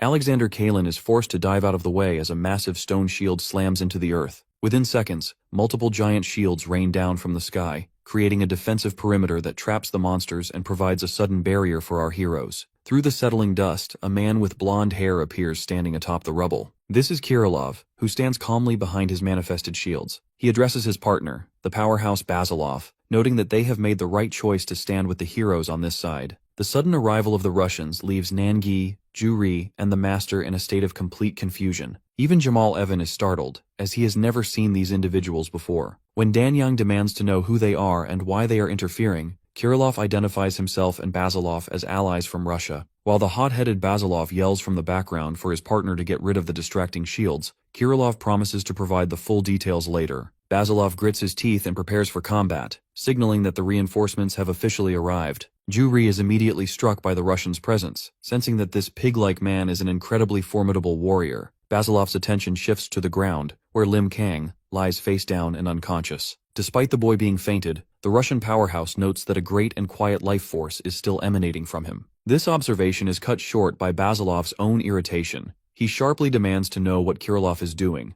forcing the calm painter to finally agree to join the fray. The transition to combat is instantaneous. A red hand reaches for the edge of the dissolving shields, leading to a violent clash between Basilov and the giant limb that shatters the surrounding earth. As the shockwave clears, the red-skinned subordinate of Jamal Evan lunges forward. This monster intends to clean up the battlefield, swinging a gargantuan arm toward the heroes. Although dwarfed by the inhuman size, Basilov remains steadfast and refuses to take a defensive stance. This forced the red inhuman to deliver a full-power punch directly to the Russian's body. The resulting explosion of force is so intense that it stuns Nangi and Danyang, who marvel at the monster's incredible power. However, Basilov's foot remains firmly planted in the cracked pavement. To the monster's confusion, the man in the yellow shirt stands tall with his hands in his pockets, blood-splattered but completely safe. The assault continues as a blue, shark-like inhuman lunges with its maw wide open, striking Basilov's face mid-air. This blow knocks the hero away, forcing him into a crouched position as the ground shatters beneath him. Seeing this, both Kirilov and Master Oh Bangwan panic, fearing the Russian is taking too much damage. Luckily, Basilov stands back up, his muscles bulging with high physical density. He dismisses the fuss, his expression turning fierce as he walks through the ruins toward a familiar face. Basilov comes face to face with the scarred, red-eyed Alexander Kalin. Deeply shaken, he asks how Kalin ended up in such a state. This triggers a memory of a younger, heroic Kalin who once offered a friendly handshake and a smile, insisting that it didn't matter who caught a monster. Back in the present, Basilov's sorrow turns to anger. He demands to know if this hollow shell is still the man he once knew. But Kalin responds with a robotic tone, claiming he has no reason to answer a stranger. Watching from the sidelines, Jamal Evan is perplexed by Basilov's behavior. He realizes the Russian is an incredible superhuman who is taking valid hits without any benefit or defense. Because the translucent shields dissolved into light when removed, Jamal concludes they were mental embodiments rather than real objects. This lack of understanding regarding the Russians' abilities leaves the villain with a feeling that it is impossible to compete at their level.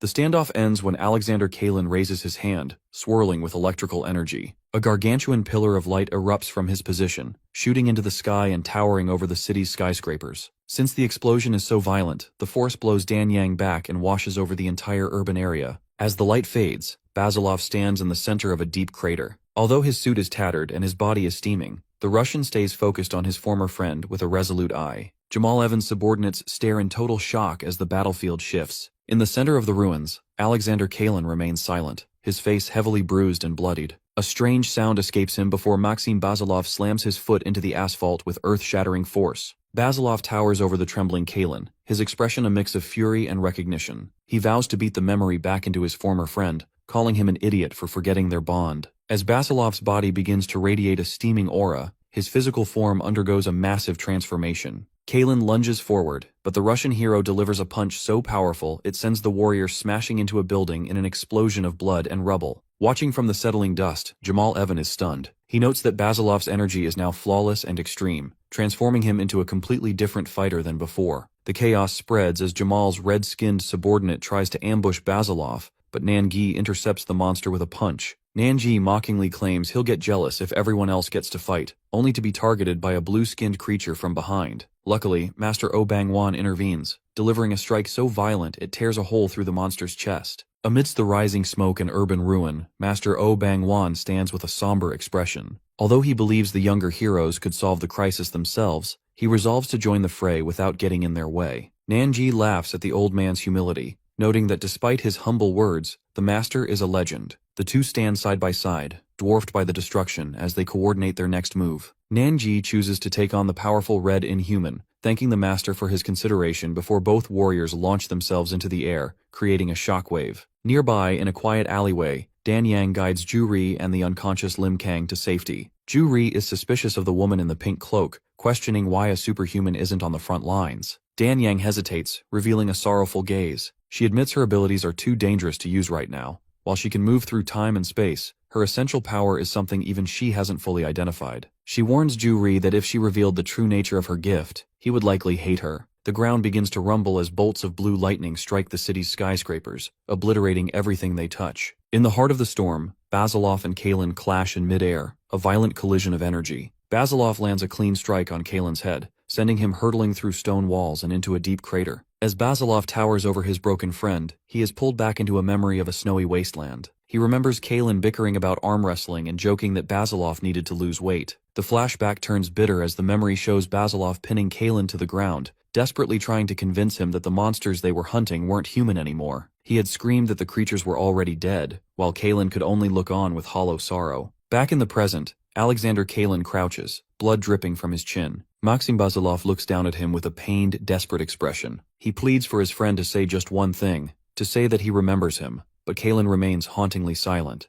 Basilov once told Kirillov that before they met, he only knew one other superhuman, a man named Alexander Kalen. While Kirillov was simply curious about Basilov's past, the conversation revealed just how dangerous Kalen truly was. Basilov admitted that he had lost 38 consecutive arm wrestling matches to the man, but he clarified that brute strength wasn't even Kalen's primary threat. The real danger lay in his ability to control lightning with terrifying precision. Because Kalen fought with such overwhelming force, watching him hunt was less like a duel and more like witnessing a natural disaster. Unfortunately, the two had lost contact long ago. Basilov explained that they never really worked as a team, as Kalen was a wanderer who intended to lead all superhumans. Although Basilov tried to brush it off as none of his business, he secretly worried that something had gone wrong in his old friend's life. Despite the man's incredible power, Basilov remembered him as a brilliant guy who acted like a clown and never took things seriously. He had hoped that one day, the three of them could finally stand together, imagining it would be an interesting alliance. That hopeful memory stands in grim contrast to the present day. A massive pillar of white lightning suddenly tears through the city, signaling Kalen's violent arrival. Instead of a friendly reunion, Kalen strikes Basilov with an energy-infused punch, so powerful it sends him flying through buildings. Since this isn't a friendly match, Basilov is forced to transform into his hulking, muscular state just to survive the impact. He realizes that Kalen is completely out of control, prompting him to fight back in an attempt to snap his friend out of his destructive trance. While the two titans clash, Kirillov turns his attention to Jamal Evan, the man pulling the strings behind the scenes. He quickly deduces that Jamal is controlling the puppets currently ravaging the city, so he decides to target the source directly. Kirillov casually suggests that killing Jamal might be the quickest way to end the chaos. To test this theory, the superhuman unleashes a barrage of translucent energy blades and a massive spectral sword that craters the street. This overwhelming show of force shifts the momentum of the battle. Jamal manages to dodge the initial strike, but his subordinate Chenver is badly wounded in the process. Because their ability to foresee the future has been corrupted, Jamal realizes he is in a losing position. He acknowledges that he underestimated the Russian superhumans, admitting that even if he released all his remaining power, he couldn't win against both Basilov and Kirillov. Recognizing that continuing the fight would lead to his certain death, Jamal calls out for a truce and offers to make a deal. Kirillov remains highly skeptical, suspecting that the enemy is simply using words to buy time and escape their current predicament. High above the ruins of Incheon, Jamal Evan stands atop a narrow traffic pole with his subordinate, Chenver, and begins laying the groundwork for a retreat. He instructs Chenver to place a marker at the traffic light below, hinting that they might eventually return to Korea. Aware that Kirillov, whom he casually calls Blondie, won't stop the pursuit, Jamal initiates a telepathic whispers of bondage link to coordinate his group's escape. When Kirillov mockingly asks what nonsense he has planned next, the opponent keeps his cool. He offers a formal introduction, revealing his name is Evan, and suggests that next time, the hero should offer his own name first. Internally, Evan reflects on how his original mission was to retrieve the body of the superhuman known as Whitecap. However, because Whitecap survived the battle, Evan realizes his initial judgments were flawed. This shift in perspective leads him to offer a false peace treaty. He claims that if they are allowed to leave, he will cooperate in the future and share everything about himself. Kirillov isn't buying the performance. He brings up Evan's servant, Alexander Kalen, who is currently locked in combat with Basilov. Kirillov makes it clear that he has no interest in negotiating with someone who modifies people into puppets, regardless of whether they are superhuman or inhuman. Because he views the proposal as a lie, he prepares to end the conversation with force. The tension breaks when Nangi is thrown back by a sudden shockwave while fighting a red-skinned inhuman named Delopir. This interruption forces the focus back to the surrounding chaos. As Delopir undergoes a secondary transformation, sprouting massive tentacles and surging with power, Evan sees his window of opportunity. He telepathically commands his subordinates to prepare for a door of coordinates that will open in exactly 2 seconds. As the countdown begins, Evan gives specific orders to Gregory to secure the remains of Behemoth. Meanwhile, in a nearby building, a bloodied Alexander Kalin admits to Basilov that he has lost his memory. Luckily for the villains, the massive stone gateway manifests in the sky just as the countdown hits 1. The subordinates immediately break off their fights and rush toward the portal. Kirillov attempts to stop the retreat by firing a massive energy projectile at the gate, but the transformed Delopir intercepts the blast with his mutated arms. Strangely, the Inhuman manages to catch the energy blade directly, shielding Evan. As the portal begins to close and the glass-like reality of the battlefield shatters, Evan urges his remaining team to move faster before the opportunity vanishes. The door of coordinates finally shatters, signaling the total retreat of Jamal Evan and his followers. Because the immediate threat has vanished, the focus shifts to the scale of the destruction left behind. A news broadcast on LDS TV reveals the true extent of the Inhuman incursion, showing skyscrapers with gaping holes and blood-soaked classrooms at Seoyan High School. Luckily, the government is already providing recovery support, though officials are still calculating the massive property damage that occurred across the city center. In the quiet hours following the battle, Ju-ri is hunched over a desk, processing the trauma by writing intensely in a journal. He reflects on the terrifying reality that the world is filled with weird guys and superhumans fighting one another. The fact that Jamal Evan attempted to kidnap our protagonist while disguised as a beggar, Ju-ri is still plagued by the memory of the villain's white eye. He admits that even though he is always by Lim Kang's side, looking into a hostile superhuman's eyes made it hard to breathe. He wonders if his refusal to let go of our hero was true courage or simply a moment of madness, realizing that without Lim Kang, he would already be dead. Ju-ri continues to document the new allies they met on the battlefield, doodling Mr. Pig, the Russian powerhouse Basilov, and his partner Kirillov. Strangely, despite Basilov's jagged grin and intimidating presence, Ju-ri finds himself liking the Russian duo. He also notes a moment of absolute relief. Because our hero remained unconscious long after the fight, Ju-ri concludes that such a vulnerable state only comes when a warrior instinctively feels there are no more threats nearby. As the superhumans gather amidst the wreckage, Master Oh Bang-won asks about their future plans. Kirillov suggests they all share contact information to stay prepared for the next crisis. Because they are in the digital age, he and Dan Yang swap social media handles while Basilov focuses on his own mission. The Russian powerhouse is determined to return home and eventually kill Jamal Evan on his own terms. Nanji prepares to depart as well. He warns the group that this defeat will only make the Inhumans move more carefully and decisively in the future. Once Dan Yang vanishes into a swirl of energy to follow him,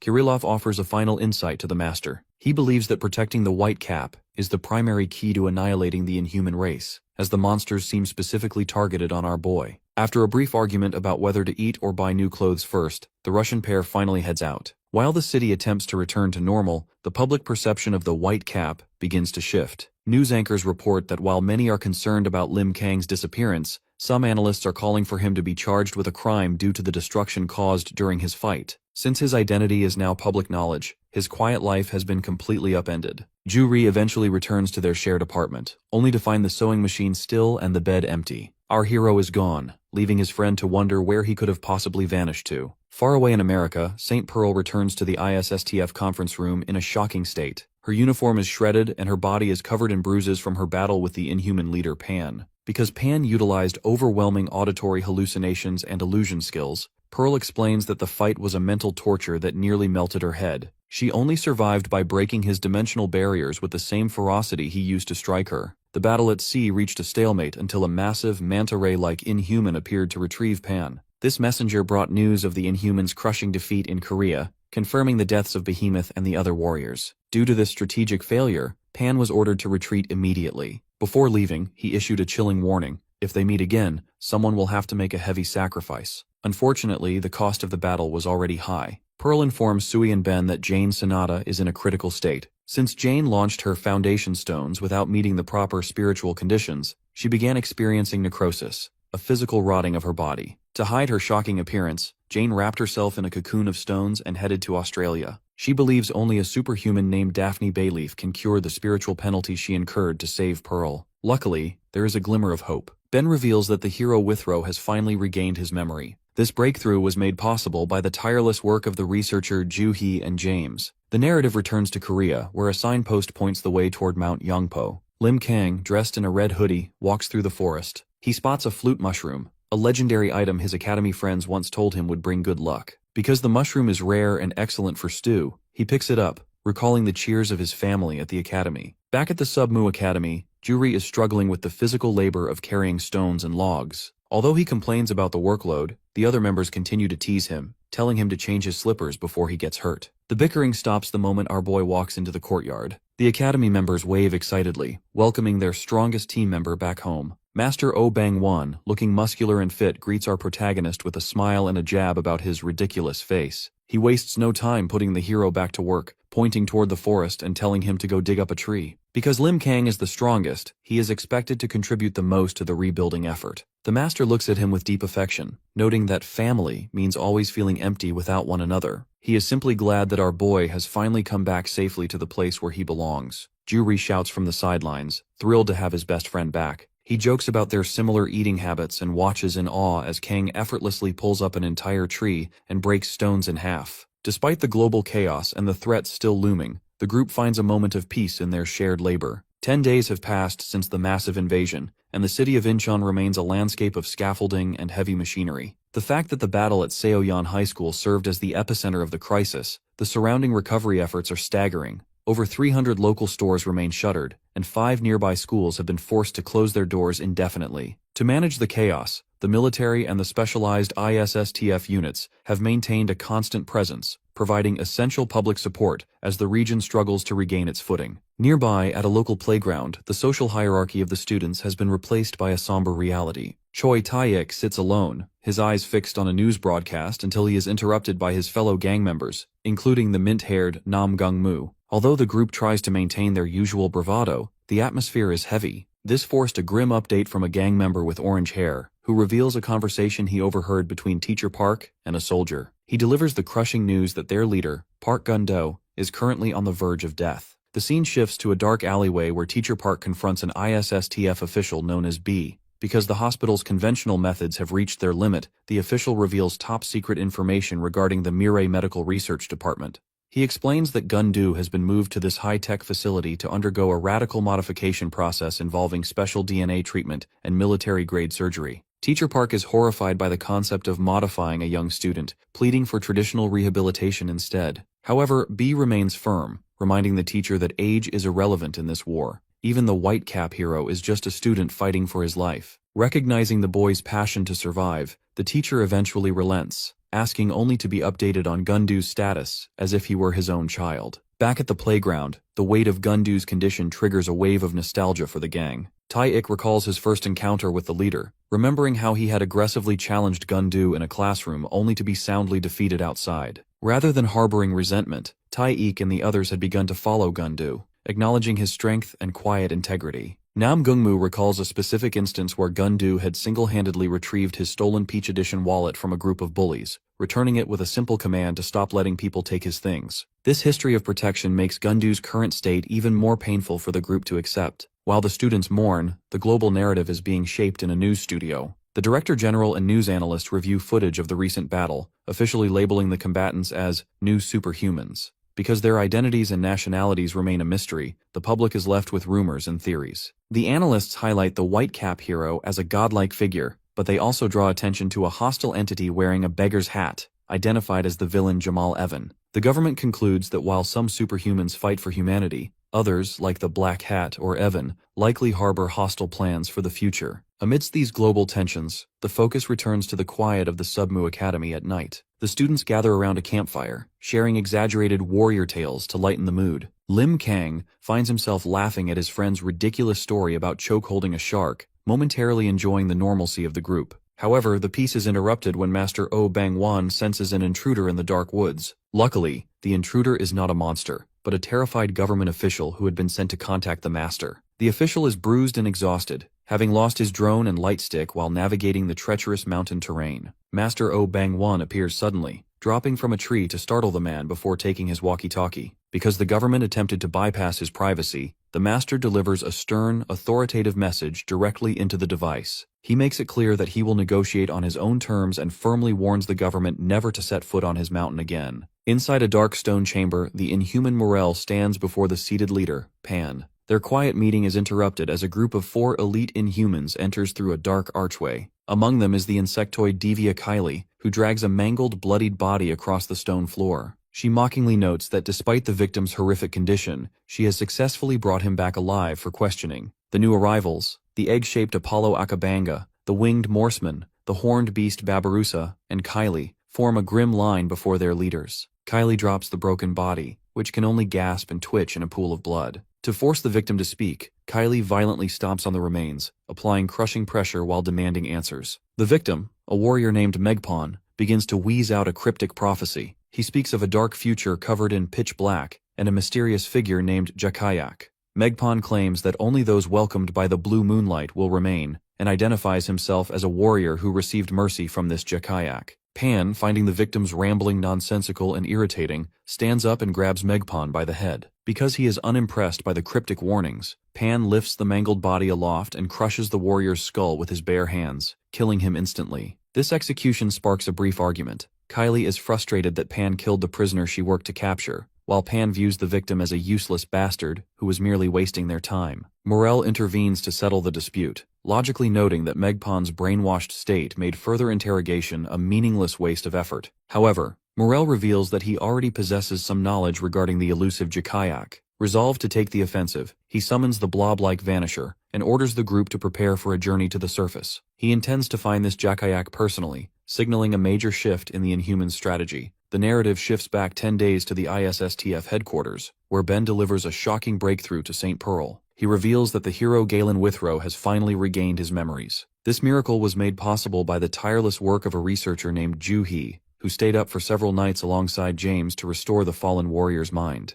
The news triggers a wave of nostalgia for Pearl, as she recalls her first meeting with Withrow. She remembers his blunt introduction in his signature green beanie, and the bond they formed while training in the city and relaxing on the beach. Those peaceful moments stand in stark contrast to the tragedy of his death, a memory that still haunts her. Back in the present, Pearl is so overwhelmed by these reflections that she accidentally smashes her head into the roof of a Mercedes while waking from a nap, damaging the car. Ben, who is driving, jokingly tells her not to worry since the vehicle actually belongs to James. As the group arrives at the lab, Pearl experiences a complex mix of emotions. While she is saddened that Withrow's resurrection was a forced rebirth tied to the villain Jamal Evan, she cannot hide her pure joy at having her partner back. As James and the others shout in excitement to welcome her, Pearl realizes the human heart is often cunning and weak, but the relief of Withrow's return is a reality she is finally ready to embrace. A sharp close-up of Galen Withrow's face reveals his distinctive neck scar as he sits up on a table. After a brief flashback of a snowy walk with St. Pearl, he stands fully. Extending a hand in greeting, he calmly acknowledges her presence,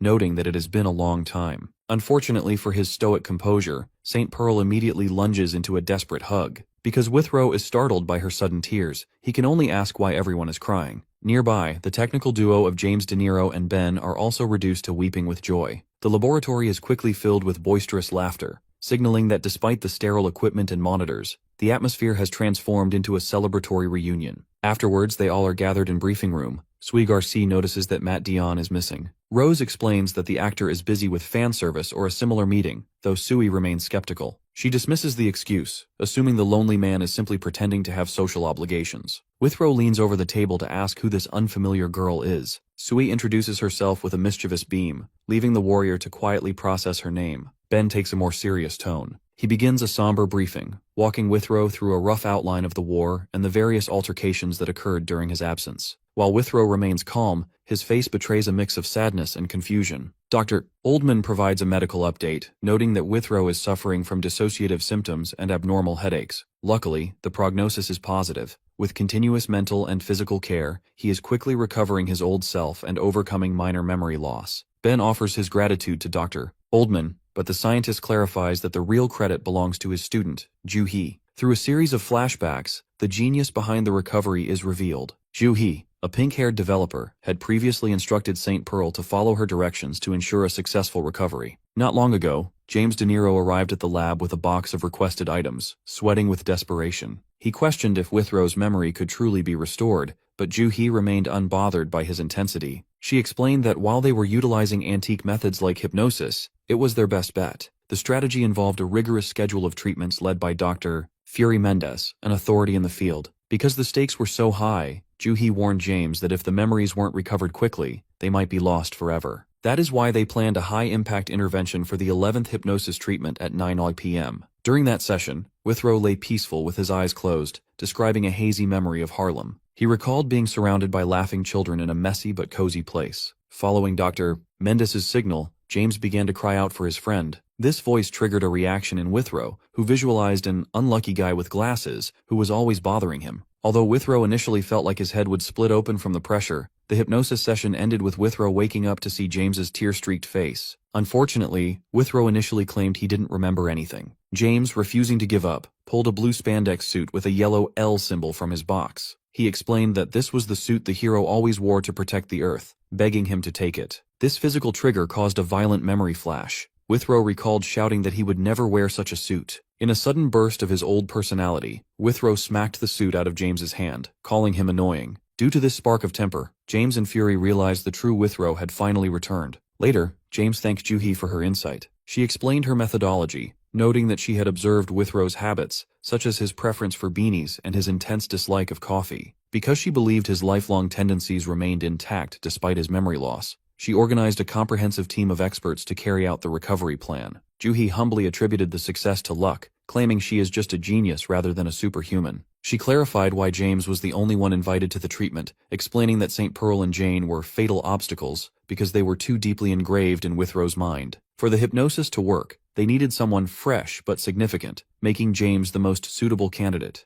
As the briefing ends, James admits he can never truly repay her. Ju-hee simply smiles, noting that no one can compare to the sacrifice made by the heroes. She expresses her happiness at being able to help those who help others without wanting anything in return. Back in present inside the meeting room, James De Niro finishes recounting the miraculous story of Galen Withrow's memory recovery. With this heavy weight of the ordeal, a heavy silence falls over the group, while the young Sui thinks about the researcher, Ju-hee, with quiet admiration. Ben acknowledges the immense strain James has endured throughout this process, but St. Pearl's focus shifts to the woman responsible for their success. She asks where the researcher is now, prompting Dr. Oldman to explain that Ju-hee has already begun her journey back to Korea. Dr. Oldman recalls seeing his former apprentice off at the elevators. Since they owe her so much for Withrow's recovery, he tried to offer his sincere thanks, but Ju-hee playfully dismissed the praise. She admitted that while she is technically the team leader at the U.S. headquarters, she finds the environment there rotten. That's why she requested a semi-permanent dispatch back to her home country. Although she claimed she simply wanted to return home, Dr.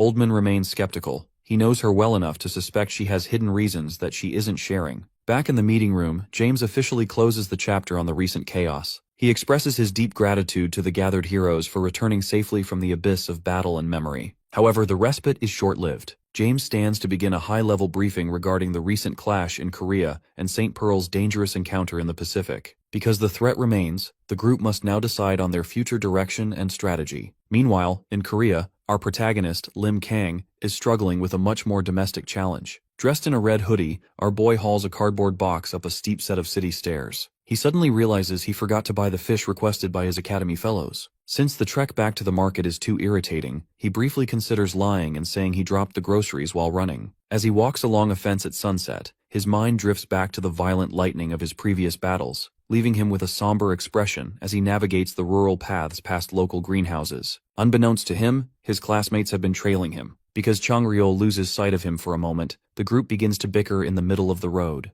Their argument is cut short when they look up to find our hero sitting casually on the roof of a bus stop. Our protagonist jumps down to face them, curious as to how they found his mountain hideout. Daebang guiltily confesses that he broke his promise of secrecy because the others wouldn't stop pestering him. The atmosphere becomes awkward and tense. Moo-hee, looking at our hero with watery eyes, asks why he hasn't returned to school in the 4 days since it reopened. She tells him that it feels like he has disappeared forever and pleads for him to come back, insisting that the students want to keep seeing him. When our guy remains silent and attempts to walk away, Moo-hee becomes emotional. She shouts after him, questioning if he is running away because of the Inhumans, and declaring that the students are willing to fight alongside him as fellow humans. Luckily, our hero stops to offer a final practical warning. He explains that the mountain is dangerous, filled with wild animals and confusing trails, and asks them not to follow him any further. As he disappears into the twilight, the classmates are left dejected. Changryul realizes that our boy is likely the most upset of them all, but he hopes that their effort to reach out was enough to relieve his mind. Later that night, Master Oh Bang-won finds our protagonist sitting by a moonlit river. The master notes that the boy's friends are good people for following him so far, and he asks directly if Lim Kang wants to go back to school. Sensing the hero's conflict, the master delivers a grave lecture. He explains that unless the Inhumans are completely destroyed, no place on Earth is truly safe. That's why the master argues that hiding is wrong.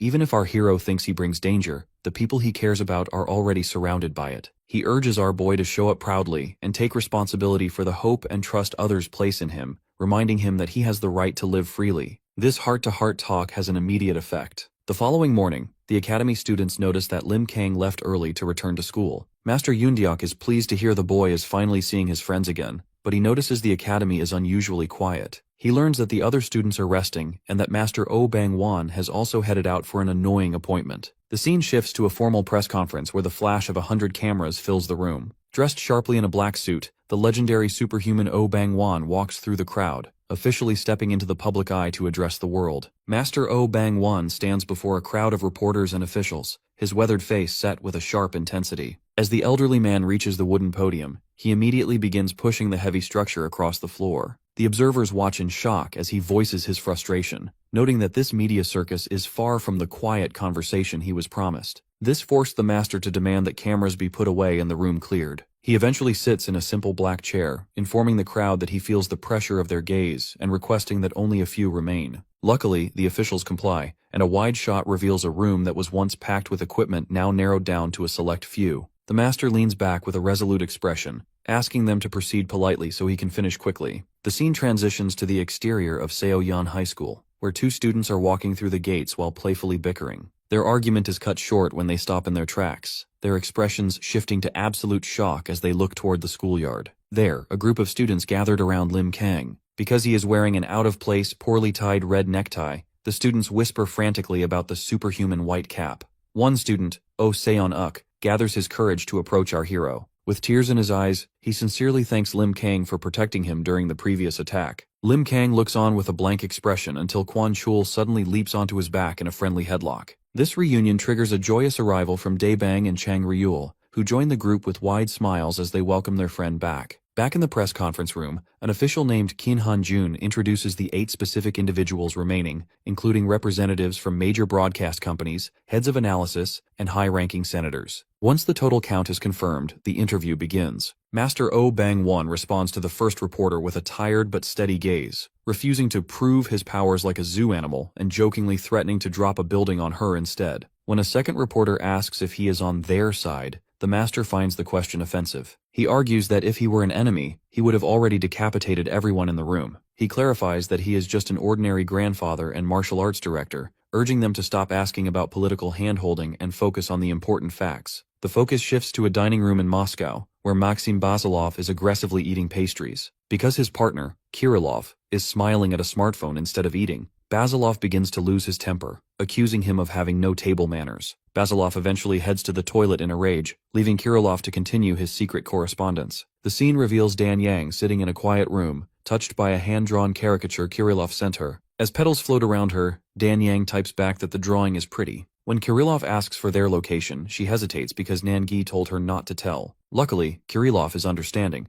though he accidentally speaks his reply out loud, causing Basilov to glare at him again. Eventually, Dan Yang decides it is okay to share their secret. She peeks outside to see Nangi relaxing in a beautiful Japanese onsen, his back covered in intricate tattoos. He lets out a boisterous laugh while soaking in the hot spring under a clear blue sky, confirming they are in Japan. The narrative returns to the press conference, where officials continue to press the master for technical details about his strength and the academy. He refuses to allow his body to be used for research and clarifies that the other students at his academy are ordinary people. The tension spikes when the head of Superhuman Analysis brings up the tragic 2016 Gangnung incident involving the Inhuman Hyperion. He asks if the master is related to the case or the long-haired giant who disappeared from the scene. As a vision of the massive, horned Inhuman towers inside Master's mind, his jaw tightens. He looks directly at the officials and confesses that he was at the scene and is directly related to the event. Master O Bang-wan sits before the assembly, his weathered face set in a grim expression, as he prepares to disclose the truth behind a historical tragedy. Because of his testimony, the narrative shifts back to the year 2016 at Sacheon Harbor in Gangneung. At the time, the coastal town was peaceful, populated by locals like Nam Seok,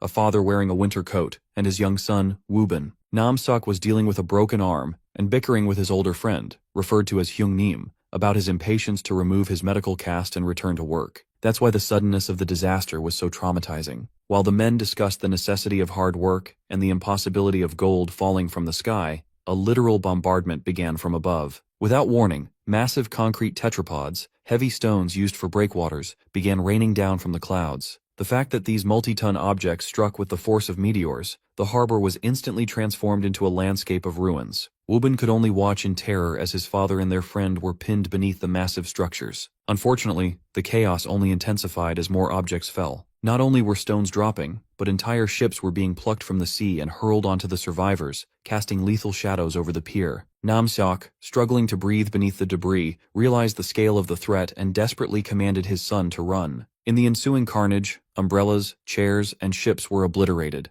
and the Hyung Nim sacrificed his own safety to push Woo-bin away from the impact zones. Back in the present, the head of Superhuman Analysis confirms these established facts. He explains that the surprise bombing was a total disaster that started at the pier and claimed countless lives in an instant. Since the falling objects created a thick, suffocating layer of dust, the victims were left blinded and unable to identify their attacker. This forced them into a state of pure panic as massive beams of light and ear-piercing shrieks further decimated the harbor. The analyst questions if Master O Bang-wan was truly there, prompting the old hero to recall his own intervention. During the flashback, a younger O Bang-wan heard the news while at his dojo and rushed straight into the heart of the crisis. Meanwhile, young Woo-bin was wandering alone through the blinding dust, cradling the bloodied head of his uncle. Following the dying man's final instructions to keep running and cover his mouth, the boy stumbled through the ruins. Strangely, amidst the winter disaster, Woo-bin noticed colorful flower petals appearing on the ground. This sensory confusion led the boy into a field of blooming cosmos flowers that seemed to emerge from the wreckage. Seeing a silhouette in the distance, Woo-bin ran forward thinking it was his father, but he instead collided with a massive gray leg. Looking up, the child found himself standing in the shadow of the Inhuman.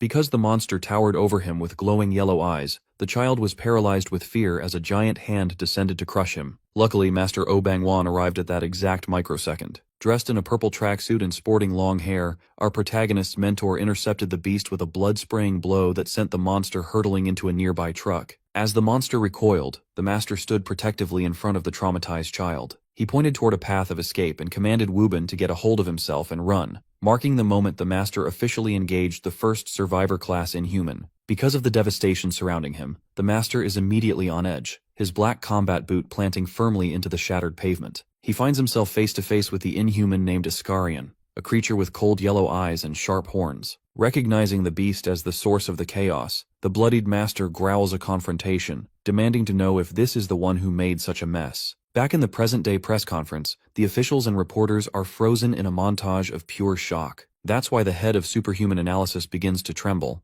He realizes that the elderly man sitting before them is the legendary long-haired giant who fought during the Hyperion Crisis. Master O Bang-wan remains silent beneath his cap, allowing the weight of this revelation to settle over the room. The narrative shifts back to the past, where the master evaluates his opponent. Because Iskarion stands perfectly still amidst the rubble, the master suspects the creature is either being cautious or has stiffened as a defensive mechanism. However, as the master clenches his fist, he notices a blue honeycomb pattern in the Inhuman's eye. This detail forces the master to realize that the creature isn't just a mindless predator. He senses the eye of someone in pain who is actually curious about him. Refusing to be mocked by a monster, our hero lunges forward. The resulting collision creates a massive shockwave of dust. Master follows up his initial strike by slamming his knee into Iskarion's chest, snapping the monster's head back in a relentless assault. The fact that he is determined to end the fight, the master winds up for an energy-infused punch. Unfortunately, the momentum shifts when Iskarion catches the master's arm with a massive hand. As the ground shatters from an explosion of energy between them,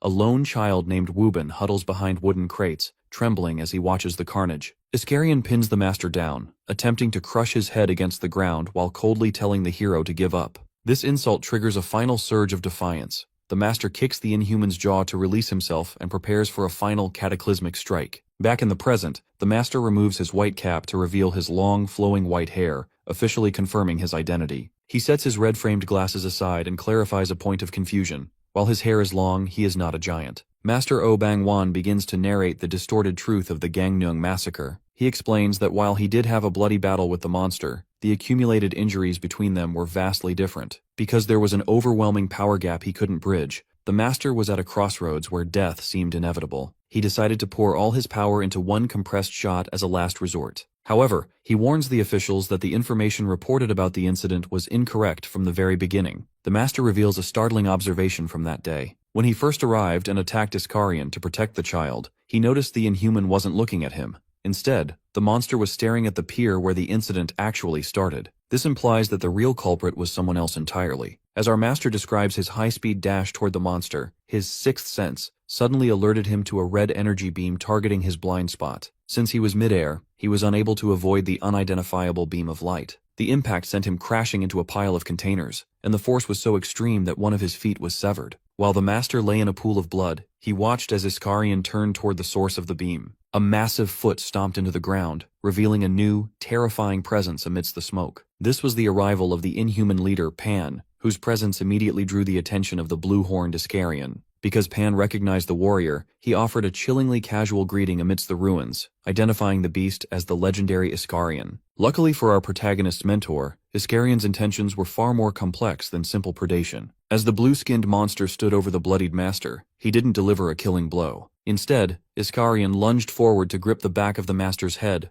forcing the elderly man to look him directly in the eye. In a shocking display of communication, the Inhuman issued a stern warning, commanding the master to stay away and focus on planning for the future. That's why the warrior suddenly hurled the master away like a projectile. By launching him high into the city skyline toward the safety of the mountains, Iskarion effectively saved a human life. Back in the present-day conference, the master sits in his chair, visibly distressed by the weight of this memory. He admits that he lost consciousness the moment he looked into those eyes, but his story leaves the officials in a state of pure horror. Since the academic definition of an Inhuman is a natural disaster, the idea of one saving a human feels like a logic-defying mystery. The master concludes that while Iskarion showed hesitation and curiosity rather than hostility, the creature was likely confused by his own nature. The master's testimony reveals that the real villain of Gangneung was not Iskarion, but the red-cloaked Pan. As the leader descended from the clouds, he surrounded Iskarion with magic runes and massive hands of flesh. Because Pan was enraged by the warrior's defiance, he declared his intent to slaughter half of the city just to draw Iskarion out. This forced the two monsters into a cataclysmic struggle. Pan utilized high-speed dimensional magic and magic circles to pressure the blue warrior, eventually crushing him within a gargantuan grip of bone and muscle. When the government officials ask for the identity of the main culprit, the master provides a final, definitive conclusion. He recalls the light beam that severed his leg during the fight,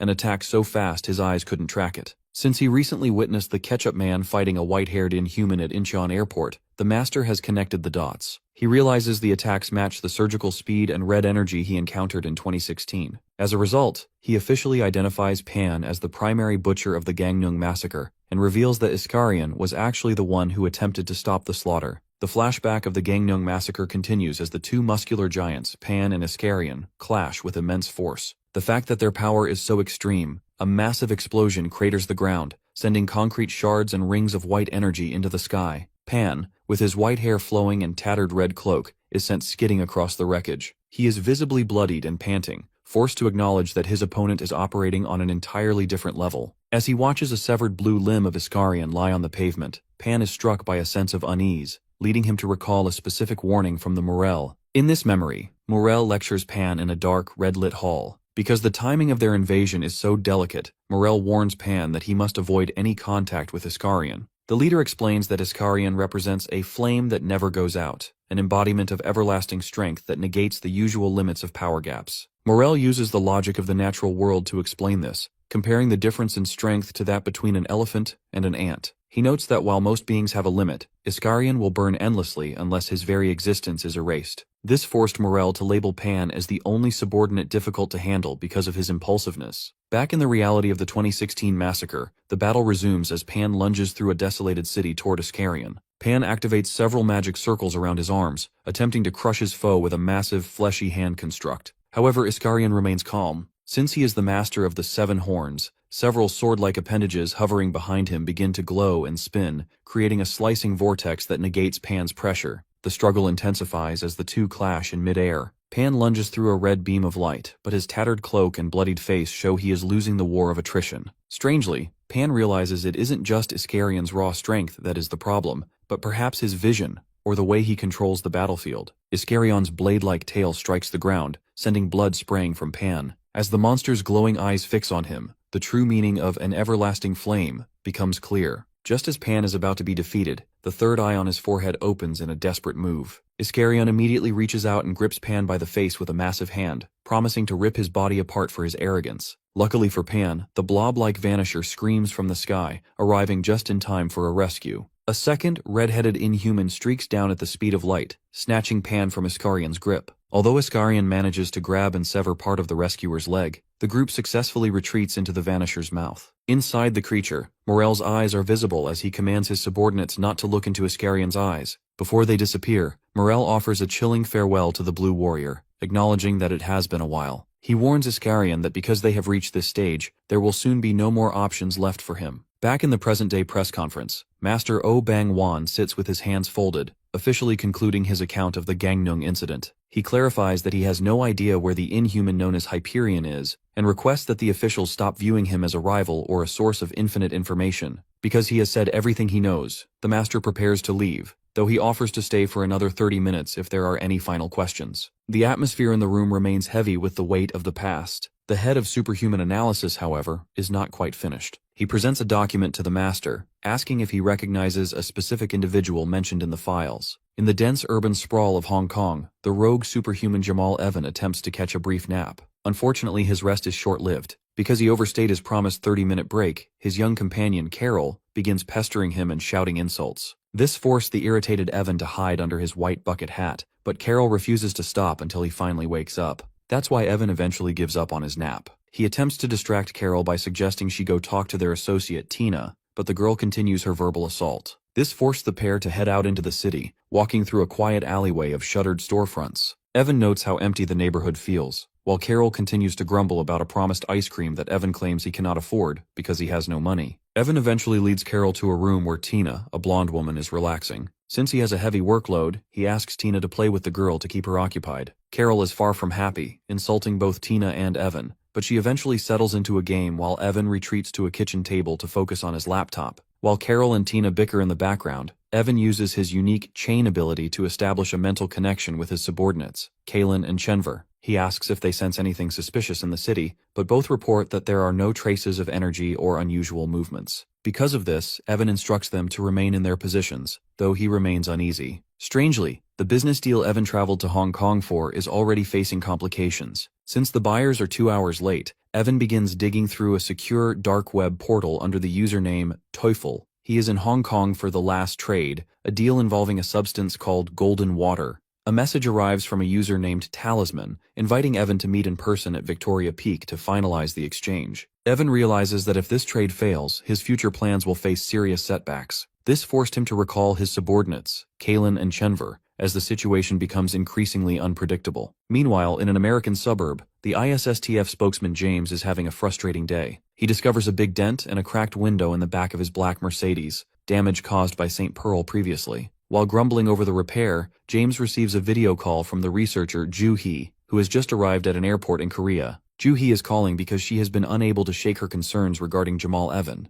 Because Evan leads an army of resurrected beings, she wants to confirm the mechanics of his power. James provides a chilling explanation. Evan possesses an ability called Absolute Resurrection. This allows him to restore any living being perfectly, but there is a catch. Ju-hee theorizes that Evan's process involves two distinct steps. The first is the actual resurrection, followed by a second step called total memory blackout, which turns the victim into a shackle or a mindless pawn. That's why the case of Galen Withrow is so significant. Ju-hee suggests that an accident or third-party interference must have occurred after the first step, preventing Evan from wiping Withrow's memories. This error allowed Withrow to escape before he could be fully enslaved. She also warns James that Evan's confidence stems from Carol, the child who can see and manipulate the future. However, because Evan recently admitted he didn't know how Withrow escaped, Ju-hee concludes that this error has deeply bothered the villain, as it falls outside his normal domain of total control. Back in Hong Kong, Evan receives a disturbing photo on his laptop from the mysterious talisman. The image shows Evan and Carol walking through the city from an overhead perspective, proving they are being watched. This bothers Evan deeply, prompting him to call a blue-haired informant named Punta for more data on the talisman ID. Luckily, Punta has found a lead. He explains that the ID is a shell, but he discovered a physical clue. He recalls a piece of paper, a talisman, that Evan found at their previous 3 transactions. Punta searched the web and found an identical talisman symbol on a woman's social media post. Because the photo was a selfie taken at a club called Rev, Punta was able to track the location.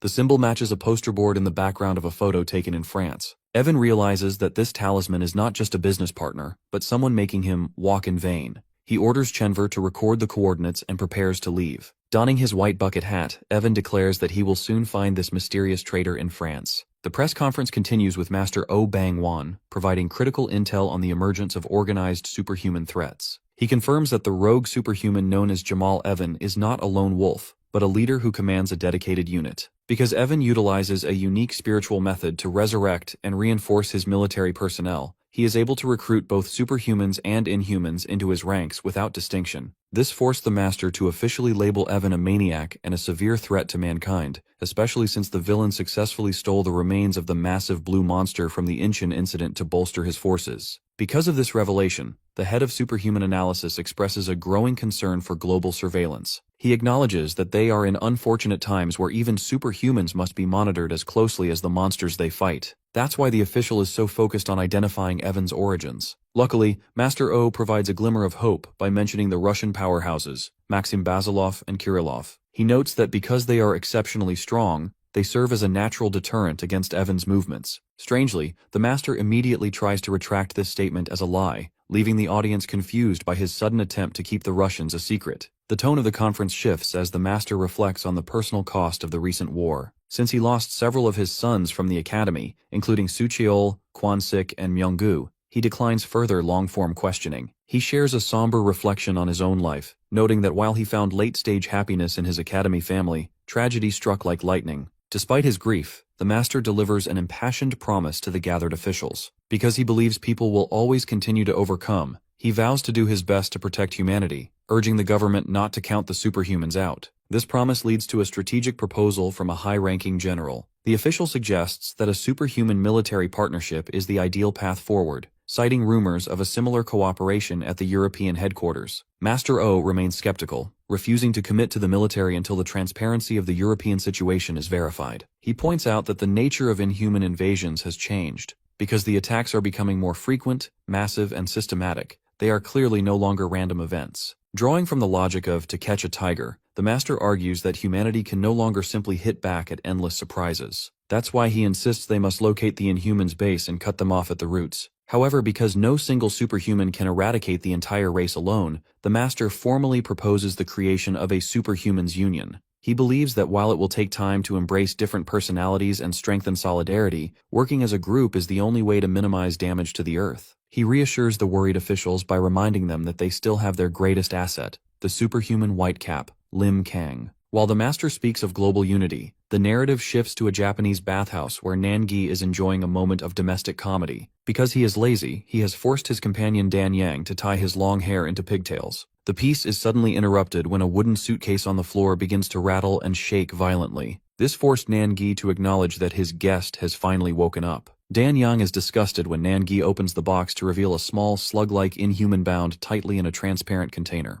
This creature is Pyongoid, a survivor from the school invasion. Since Nangi wants information rather than a quick kill, he commands his shadow, Black Mirror, to release only the creature's mouth. The Master of Shadows then uses a mix of humor and lethal intimidation to initiate an interrogation. He mockingly calls the Pyongoid cute, while looming over him with a dark, suffocating aura. Nangi issues a final, terrifying ultimatum. The Inhuman must answer questions about his race truthfully, or he will be split in half on the spot. Nangi leans in with a malicious grin, noting that the Pyongoid looks like nothing more than a lowly pawn. Since he wants to identify the hierarchy of the enemy, Nan demands to know the name of the biggest boss the Inhumans follow. The prisoner continues to tremble, paralyzed by the overwhelming mental pressure radiating from Nangi. The Black Hat provides a ruthless 3-second countdown, manifesting a black energy weapon to prove he isn't joking. This forced the terrified slug to scream out the name Behemoth, just as the blade is about to strike. Dan Yang reacts with shock to the name, while Pyongoid frantically explains that Behemoth is his master and the object of his loyalty. Nangi recalls the hulking, multi-eyed commander from the schoolyard battle, but he quickly delivers a cold reality check.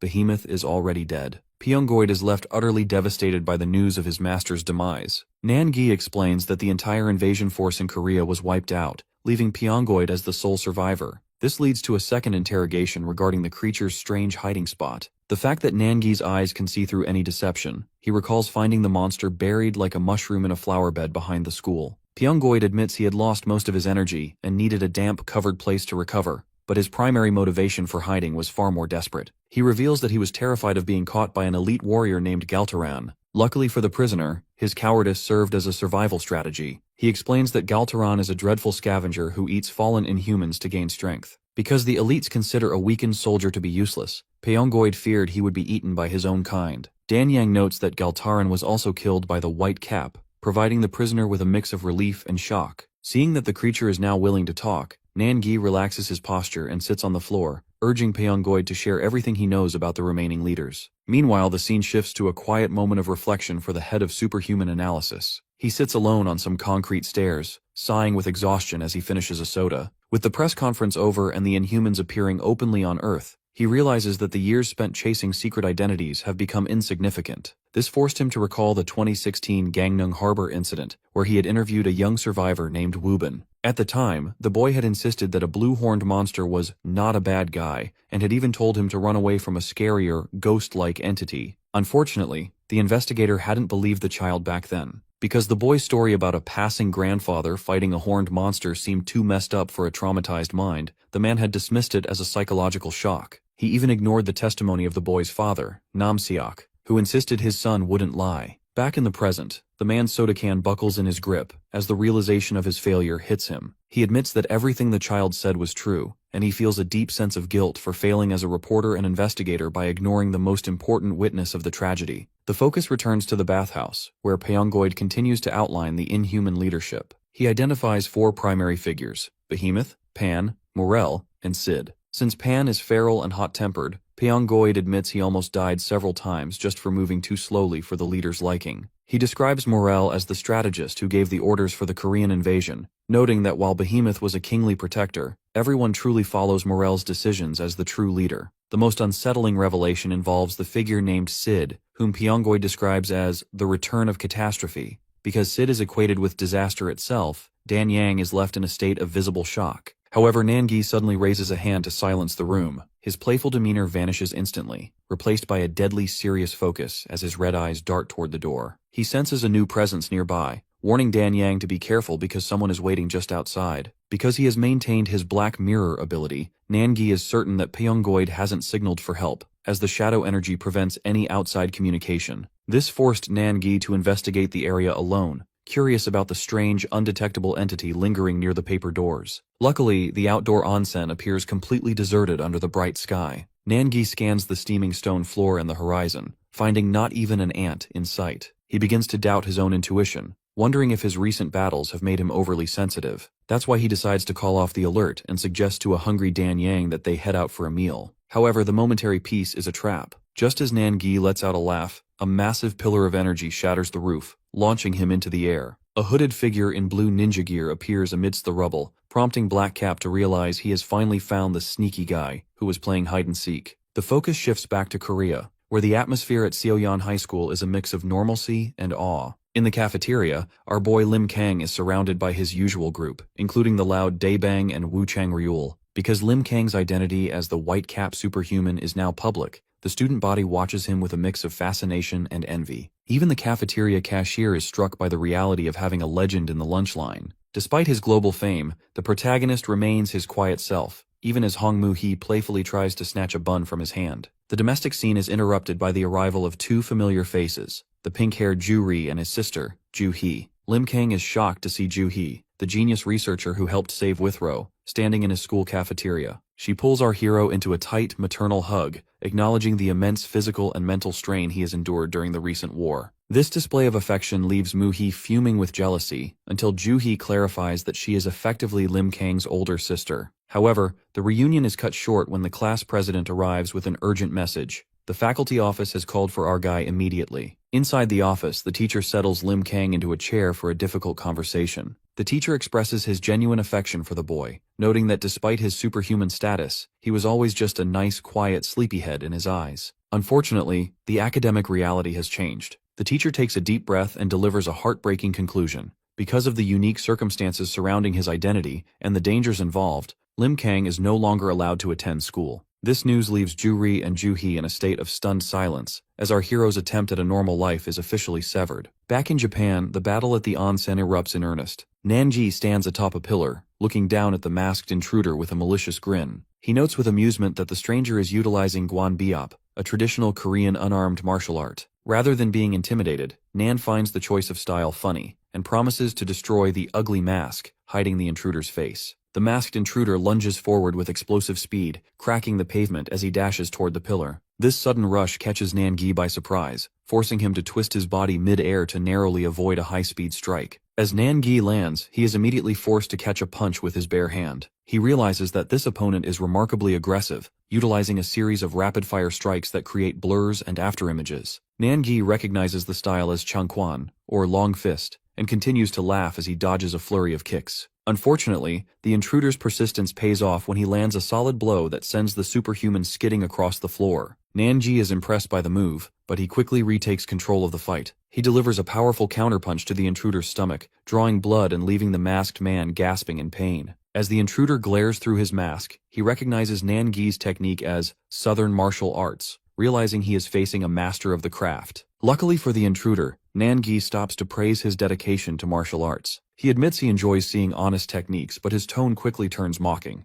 Nangi finds it ridiculous that the stranger is using stolen techniques and decides to increase the intensity. Because he is still suffering from the after effects of his battle with the inhuman behemoth, Nangi has missed the sensation of infinite tension. His eyes glow with a lethal red light, and he vanishes in a blur of speed to resume what he calls playtime. The scene shifts from the violent collision in Japan back to the somber faculty office at Seoyan High School. The teacher looks at Lim Kang with a heavy heart, admitting that it is deeply ironic to worry about the hero getting hurt while he was busy saving the world. Because the battle at the school triggered widespread panic and government interest, rumors regarding the Whitecap have spiraled out of control. That's why a campus-wide vote was held in Lim Kang's absence. Unfortunately, the majority of the community voted against him. This forced the school's hand, leading to the heartbreaking announcement that our protagonist is officially expelled. The teacher clenches his jaw in shame, calling the situation disgraceful and bullshit given the boy's sacrifice. Lim Kang listens in stoic silence, his mind drifting through memories of his time as a normal student, eating lunch and bickering with his friends. He recalls the words of Master Oh Bang Wan, who once taught him that while separation is unavoidable, the memories are what keep people connected. The teacher grips our hero's hands, offering a final promise that if Lim Kang ever needs a place to go or a friend to talk to, the school doors will always be open. Moved by this sincerity, the protagonist asks the teacher to raise his head. In a rare show of emotion, Lim Kang expresses his deep gratitude, thanking the man for teaching him, scolding him, and making him feel truly alive every day. Recalling the warmth of a hug he recently received from Ju-hee, our hero suddenly stands up and pulls the teacher into a firm, sincere embrace, leaving Ju-ri to watch in silent awe from the doorway. Back in Japan, the climax of the duel arrives as Nangi delivers a crushing punch that shatters the intruder's mask. As the stranger collapses, Dan Yang watches with a look of realization, noting that the man's movements look hauntingly familiar. Nangi stands over his defeated opponent, mockingly asking why he abandoned his senses if he thought this was just a game. He judges that the martial artist is finished,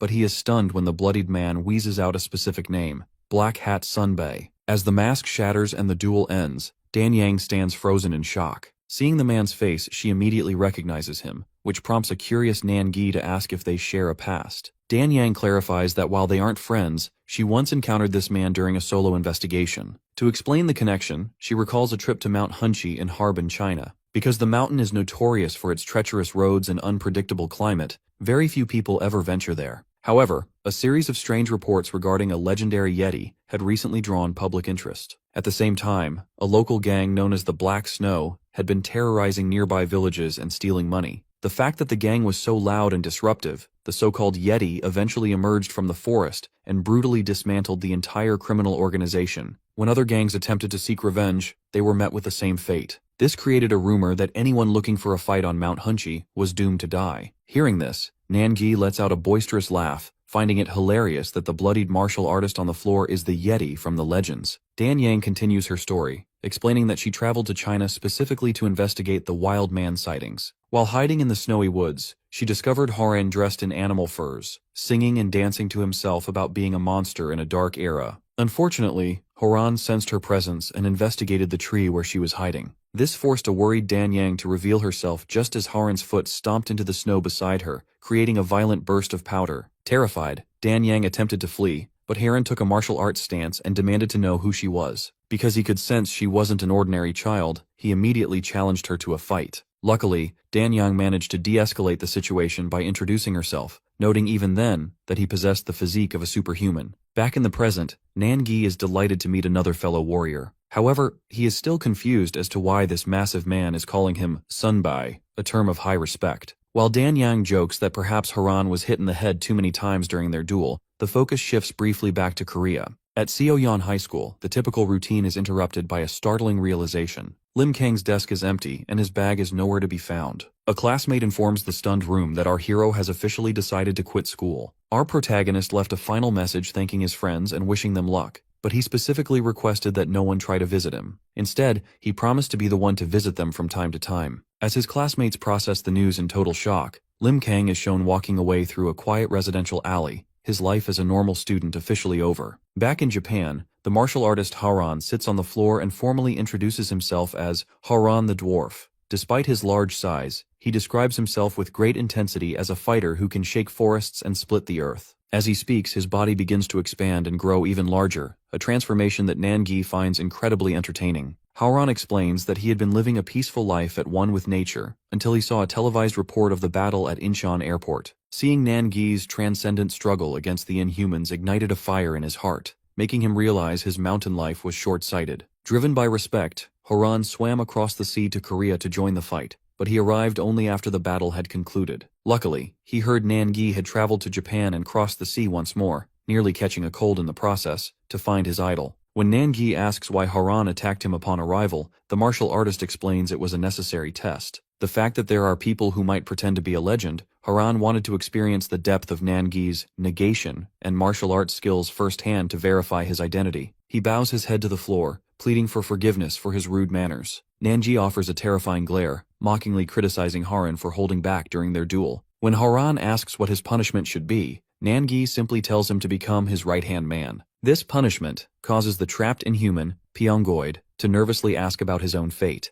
Nangi's tone turns cold as he reminds the slug that he has killed too many people to go free. While Nangi intends to judge him later, he demands the creature's help in the meantime. When the prisoner begins to whine, Horan aggressively silences him, threatening to squish the snail for disrespecting his Sunbai. Nangi laughs at the display of loyalty, pleased to have a reliable right-hand man. With their new alliance formed, the group prepares to depart the bathhouse. Their next mission is clear. They are heading out to find an individual named Shigehira. A white van cuts through the busy city streets of South Korea, carrying the pink-haired researcher Ju-hee and her younger brother. Ju-ri is visibly unsettled as he voices his concerns regarding Lim Kang's safety. Because the protagonist has recently been expelled and isolated from his peers, the boy fears his friend is in significant trouble. Ju-hee attempts to soothe him with a complicated truth, noting that while the situation is difficult, their hero has become more mature and determined because of these hardships. That's why she suggests a change of pace, offering to let the boys relax together while she attends a private reservation later that evening. Luckily, the travel has a specific purpose that Ju-hee has yet to reveal. When the van pulls up to a nondescript building, she leads her brother through a dark, industrial hallway. This sudden shift in environment triggers a sense of dread in Ju-ri, who finds the atmosphere increasingly scary. His sister reassures him that the location is safe, just as they reach a set of heavy double doors. The doors swing open, revealing the bright interior of a high-tech laboratory. Inside, the specialized sniper Agent B and a male scientist named Dr. Moon turn in surprise, initially demanding to know who has bypassed their security. Since the facility is strictly off-limits, the tension is high until Ju-hee calmly introduces herself as a representative of the ISSTF. Recognizing her as a legendary researcher from a top U.S. institute, Dr. Moon's hostility vanishes instantly, and he urgently welcomes the leader inside. The group moves deeper into the facility, which Ju-ri identifies as the Mirai Medical Research Department. Because he expected a secret lab to be floating in the sky rather than hidden in the Chungcheongbuk region, he is left in awe of the vast facility. Ju-hee greets Dr. Moon like an old friend, noting that their long history of internet collaboration has finally led to this in-person meeting. She then turns her attention to Agent B, who recognizes her immediately. Dr. Moon is curious as to why such a talented researcher would leave the United States, prompting Joo-hee to reveal that she has officially transferred to Korea permanently. When the doctor questions the presence of an outsider like Joo-ri, Agent B intercedes on the boy's behalf. He identifies the teenager as the one who provided life-saving first aid during the Incheon airport disaster. This shared history creates a bond of mutual respect. Agent B offers a sincere thanks for his life, while Joo-ri acknowledges the soldier for saving him from the monsters in return. The conversation turns serious as Joo-hee's playful demeanor evaporates. She inquires about the status of Park Gun-do, the student scheduled for the experimental up-form procedure. Dr. Moon leads them to a darkened wing where the boy is resting inside a glowing vital capsule. Because Gun-do's condition is as precarious as a guttering candle, the doctor fears he may not survive long enough to tolerate the initial stages of the surgery. Joo-hee demands the boy's medical charts, scanning the complex data in a mere 5 seconds. This display of genius stuns Dr. Moon, especially when Joo-hee confidently declares that they will solve the procedural problems together. However, before the work begins, the researcher makes a shocking personal request. She announces her intention to resign from the ISSTF and asks Dr. Moon and Agent B to follow her. Since this is a high-risk proposal that involves abandoning their official status, the group is left frozen in total shock as she prepares to explain her true motives. Meanwhile, a shift occurs within the Inhuman hierarchy. Deep in a dark chamber, a fish-like Inhuman named Tobion arrives to meet the strategist Morel and the other elites. Morel declares that the time for observation is over. He intends to lead a direct strike involving the elite warriors Akabanga and Babarusa. He commands Tobion to open his massive maw, allowing the leadership, including the white-haired Pan, to board him as he breaches the ocean surface. Under the night sky, the Inhumans stand on the creature's back, preparing to find a mysterious target known as Jakayak.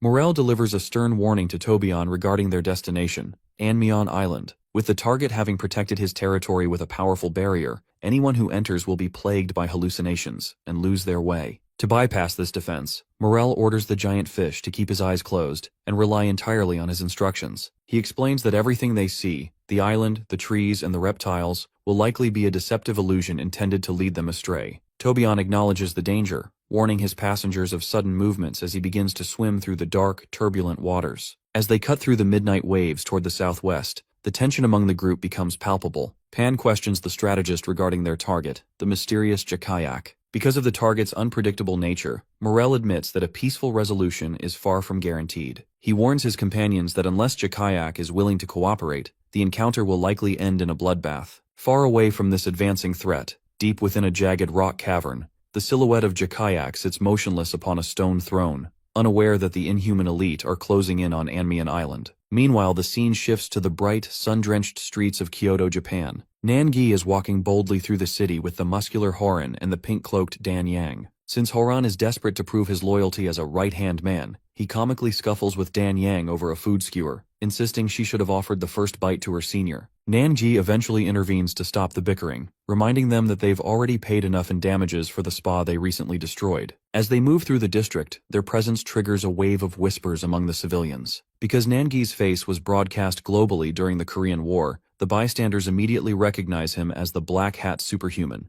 though they are baffled by the caveman Horan walking beside him. Dan Yang grows nervous about the public attention, but Nan-gi remains unbothered. He explains that there is no longer a reason for them to hide their existence. He believes that how the world perceives them is irrelevant compared to the path they have chosen to walk. The group continues toward the suburbs, heading for a shadowed bamboo forest where Nan-gi first met a warrior named Shigehira. Luckily, Nan-gi's senses are as sharp as ever. He calmly informs his companions that they are being followed. While Dan Yang is shocked that she missed the presence, Nan-gi finds the situation amusing, comparing the stalker to a fly drawn to a popular figure. Although Haran is eager to jump into a fight despite his previous injuries, Nan-gi instructs them to ignore the tail for now. The fact that the tracker's movements are amateurish, Nan-gi is certain he can easily catch the individual once they reach the seclusion of the bamboo. Far across the ocean, the peace of the night is shattered for St. Pearl. She bolts upright in bed, waking from a vivid nightmare of the brutal struggle against Pan and the sacrificial defiance of her partner, Jane Sonata. The trauma of the memory is interrupted by her vibrating phone, revealing an urgent call from her technical liaison, James De Niro. Sensing the panic in his voice, Pearl becomes fully alert. James is sweating and frantic, immediately asking if Jane has made contact. When Pearl confirms she has heard nothing from her mentor, James delivers a crushing update that shifts the global stakes once again. Because a new inhuman crisis has just erupted, James informs Pearl that Australia is currently under a full-scale attack. St. Pearl asks for details, but James can only look down in dread, explaining that there is almost no information yet because the incident only started 10 minutes ago. Currently, the US and UK's ISSTF units are en route to Australia, but they haven't seen any superhumans taking action yet. James explains that they are trying to reach the superhuman Daphne Bayleaf, who was supposed to meet Jane, to see if she has any updates. St. Pearl listens with intense focus before making a decisive move. She tells James she is on her way now, but as James prepares to meet her at the lab, Pearl clarifies her intent. She isn't going to the office, she is heading straight to Australia. She grabs her hero suit from the closet, telling James that because time is short and she has a bad feeling, he needs to lead the rest of the team while she takes the lead. The scene shifts to Japan, where the muscular Howran is straining as he drags a heavy suitcase containing the inhuman Pyongoid. Because they know they are being followed, Howran wants to protect Nangi, but Dan Yang tells him to be quiet so the stalker doesn't hear them. As they walk down a traditional Japanese street, the local citizens are already in a state of alarm over a news flash about inhumans. They recognize Nangi as the Black Hat hero, but their focus is on the smartphones showing the chaos in Australia. Dan Yang checks the updates, noting that the situation is so chaotic that live broadcasts are impossible, and the Australian government is struggling to evacuate citizens because the central inhuman threat remains unidentified. Nangi continues walking toward a bamboo forest, admitting that he feels nothing this time, perhaps because he knows nothing about Australia. He laughs it off, deciding they should focus on entering the forest to find where Shigehira lives. Meanwhile, back in the American conference room, a desperate Sui Garcia begs James to send her to the front lines. James is hesitant because she was supposed to stay in America, but Sui insists that Jane's safety is all that matters. As the rest of the team watch with shocked expressions, Withrow brings some cold logic to the room. He explains that because the US team currently lacks a teleporter, helping a distant location immediately is nearly impossible. James agrees, noting that Pearl, who recently gained the ability to fly, was right to head to Australia immediately, rather than wasting time in a meeting. High above the night traffic, St. Pearl is shown as a streak of light, leaving a trail of golden energy as she flies at high speed. She accelerates with such force that the resulting shockwave on a nearby building. James reflects on her solo mission, admitting he always regrets her reckless behavior, but this time, he has no choice but to trust her. On a television screen, an LDS TV anchor reports that there is still no clear information on the Australian damage, though St. Pearl is confirmed to be on her way. Watching this from their own room, the Russians Maxim Basilov and Kirillov express deep concern. Kirillov finds the incident weird, noting that Australia has nothing to do with the White Cap hero. Because the news alerts are constant, Kirillov realizes this isn't a small incident, prompting Basilov to command him to get ready to leave. Back in Japan, Nangi steps into a lush green bamboo forest, laughing as he navigates the familiar path. He leads Howran and Dan Yang to a small wooden cabin nestled among the tall trees, which is identified as Shigehira's place. Nangi stares at the cabin with a suspicious grin,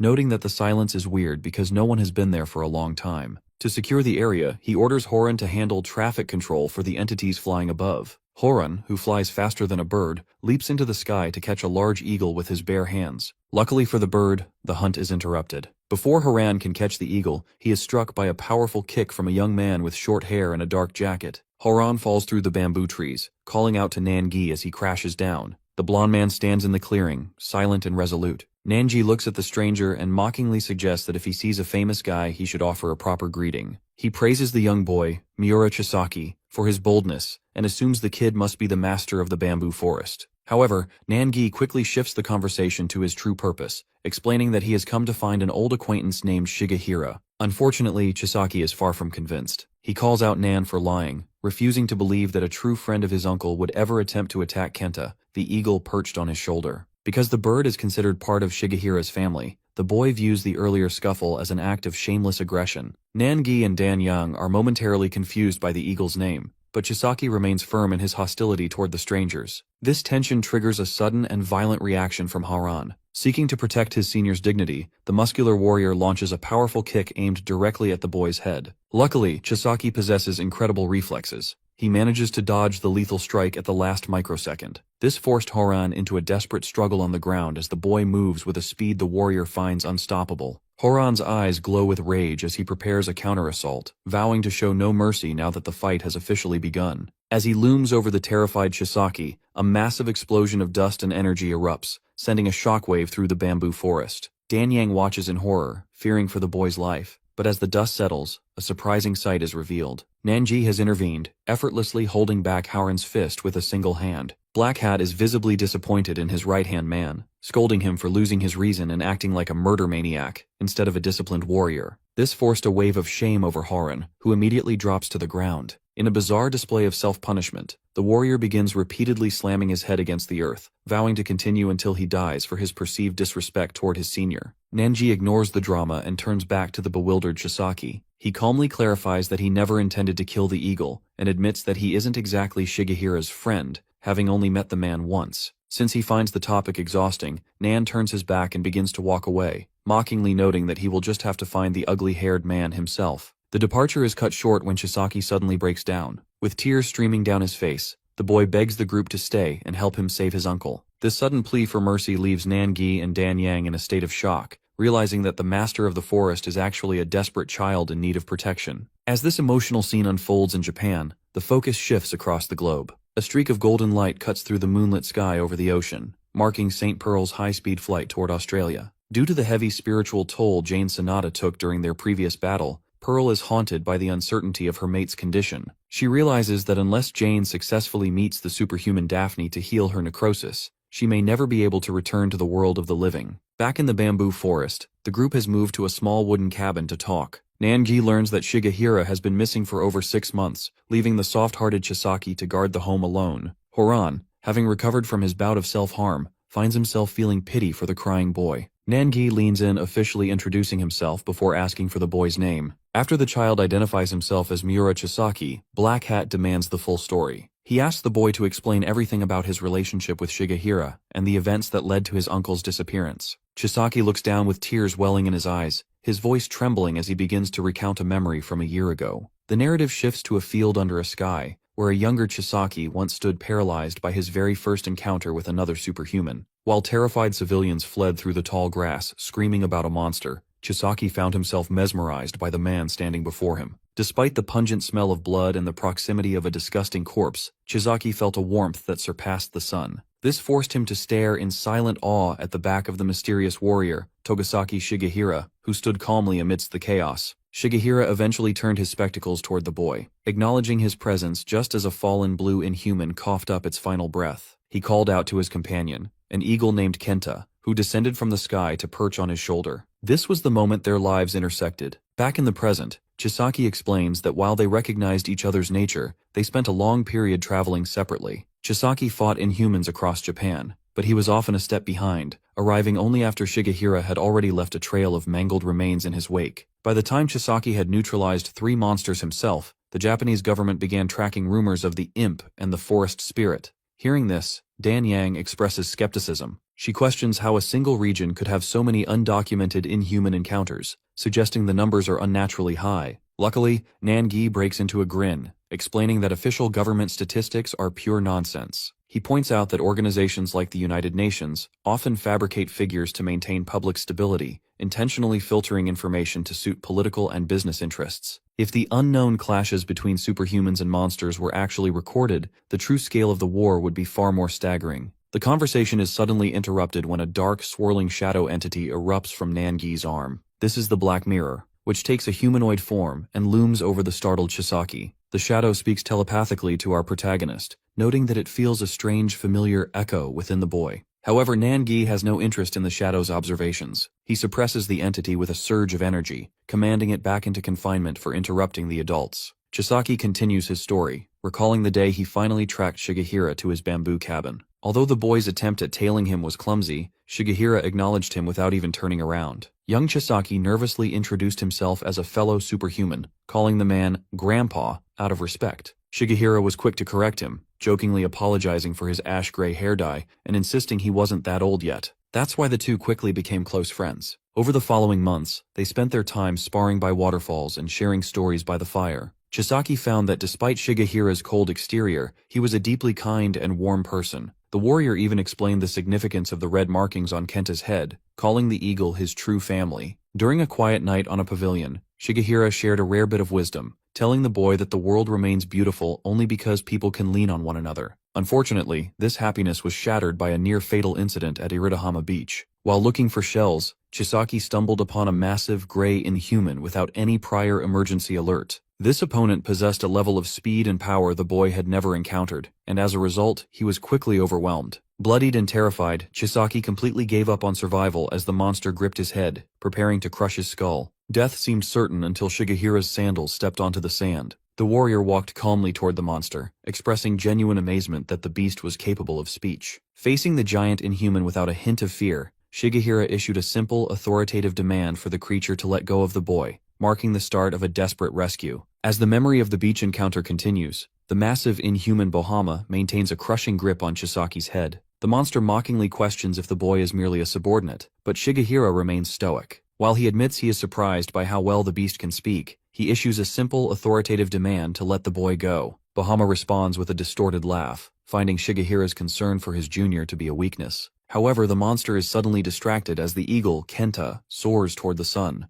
This moment of confusion is exactly what Shigehira needs. In a blinding circular arc of energy, he draws his blade and strikes with such precision that he severs the giant's arm instantly. Because of this decisive move, Shigehira is able to snatch the battered Chisaki and skid to safety while blood gushes from the creature's body. While he observes the fallen threat, Shigehira realizes the fight isn't over. He intended to finish the beast in one stroke, but the monster's reflexes were fast enough to prevent an immediate kill. That's why Shigehira chooses to pause and comfort the terrified boy. He gently places his straw hat over the young boy's head, explaining that while life is filled with loneliness and fear, they have each other in this moment. He encourages the kid to lean on him, providing the emotional strength the boy needs to survive the trauma. Luckily, Shigehira's resolve is matched by his skill. As the true battle begins, sand and dust explode from the force of their collision. Back in the present day, Chisaki explains to Nangi and Dan Yang that while the old man fought brilliantly, the situation grew even more dangerous when a second talking inhuman named Merle arrived. This newcomer immediately coordinated with Bahama, diving underground to launch surprise attacks from below. This forced Shigehira to maintain absolute focus. He found it strange that two intelligent, speaking inhumans would appear at once, noting that they were unlike any monsters he had ever encountered.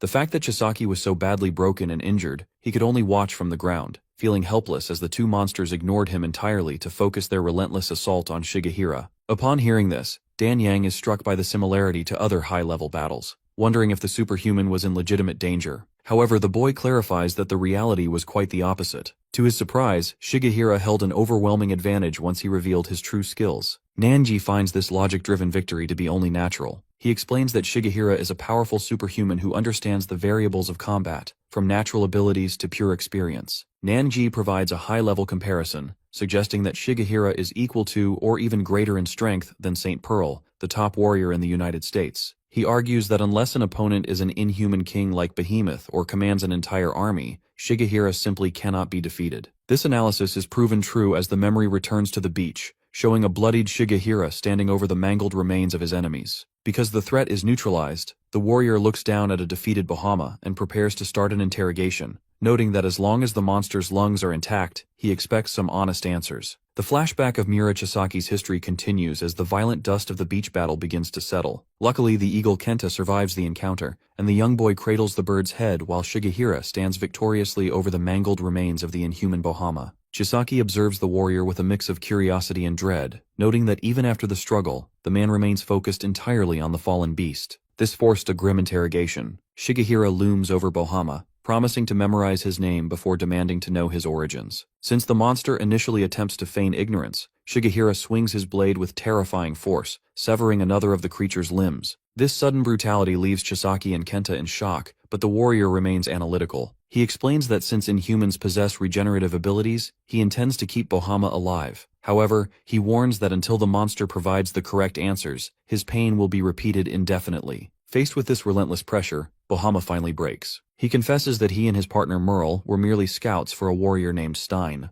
Because Stein was a pet who feared even the boss's shadow and eventually ran away, Bahama's unit was ordered to track the deserter. This leads to a chilling revelation regarding the inhuman hierarchy. Bahama identifies his leader as a king, who stands above all others, possessing an autonomous fighting spirit that surpasses the mindless predators. Shigehira's eyes glow as he processes terms like autonomous warrior and king, realizing the scale of the organization he is up against. Because he is determined to strike at the roots of this threat, Shigehira resolves to use the monster as a guide. He points his katana at the broken Bahama, sparing his life on the condition that the creature leads him across the ocean to the inhuman source. This decision causes an immediate rift between the two superhumans. Back at the mountain cabin, Chisaki recounts how Shigehira prepared a small boat at midnight for his departure. Chisaki attempted to join the mission, arguing that they should depend on each other as allies. Unfortunately, Shigehira remained firm in his refusal. He explained that their capabilities were currently as different as the sky and the land, and because of this, the boy would only be a burden in the high-level battles ahead. He encouraged the boy to get stronger and stay behind to protect Japan. Just like that, the mentor rowed out into the moonlit abyss, leaving a dejected Chisaki on the shore. In the present day, Nangi breaks into a boisterous laugh upon hearing the conclusion of the tale. He calls Shigehira a stupid bastard,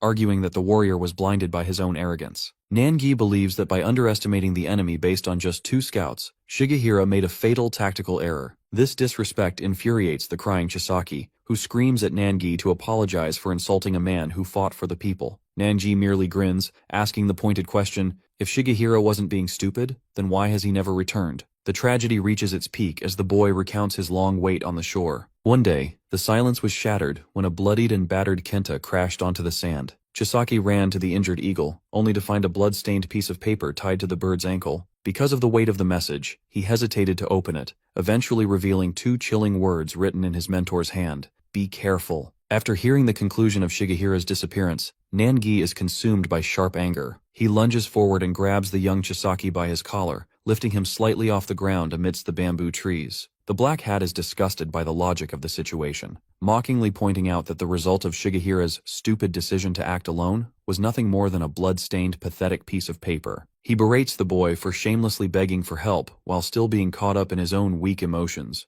looming over the child with a lethal intensity in his red eyes. Luckily, the violence is brief. Nangi suddenly releases his grip, letting the trembling Chisaki slump back onto the ground. Turning away with a look of pure disdain, he tells the group he can no longer endure the breast milk smell of the boy's immaturity. However, because he is a man of action, he demands to know if there is any actual information or clues left to share. Chisaki, exhausted and glassy-eyed, provides a specific lead. He describes a dark, rocky island located southeast of Japan that is perpetually surrounded by crows. According to his information, that is where the inhuman they call the King is hidden. This leads back to a memory of a dark beach at night, where the captured inhuman Bohama sat bound in a wooden boat. Strangely, the monster made a final request of Shigehira before they departed. He begged to be killed before they reached the island. Since he failed his mission and was leading a superhuman to their base, Bohama was terrified of the consequences, fearing he wouldn't be allowed to die in peace if he arrived alive. Shigehira, however, remained unmoved by the monster's plea. He looked down at the terrified creature with clinical indifference, commanding the beast to shut its mouth and lead the way, as he would be the one to decide the monster's fate. Back in the present, Chisaki bows his head, admitting that he has no more stories left to tell. Unfortunately, Nangi offers a grim reality check, warning the boy not to hold on to any hope. Because so much time has passed since that blood-stained note was sent, the Black Hat concludes that there is a high probability Shigehira has already been killed. He notes that given the warrior's personality, he likely acted alone and was overwhelmed. Nangi begins to walk away, commanding Chisaki to get up and stop crying like an idiot. He tells the boy that if he is truly a friend and a superhuman, he must know that the only path forward is action. As the group leaves the cabin behind, Nangi vows to finish what Shigehira started as a sign of respect. When the hot-headed Horan suggests heading straight to Crow Island to boil the monsters, Nangi shuts the idea down. He explains that because their current group is too weak, they cannot go there yet. Instead, he decides they must first observe the growing crisis in Australia. The mention of the island sends the captive inhuman, Pyongoid, into a state of shivering terror inside his suitcase. Meanwhile, far away at the Submu Martial Academy in Korea, the gravity of the situation becomes clear. Master Oh Bang-won and his students watch a news broadcast reporting that the Gold Coast of Australia is currently covered in an unnatural, dark red fog. Because this mist has disrupted all communication, even the ISSTF units on the scene are left helpless. This sight triggers a sense of profound dread in the Master, whose instincts tell him this isn't a simple problem.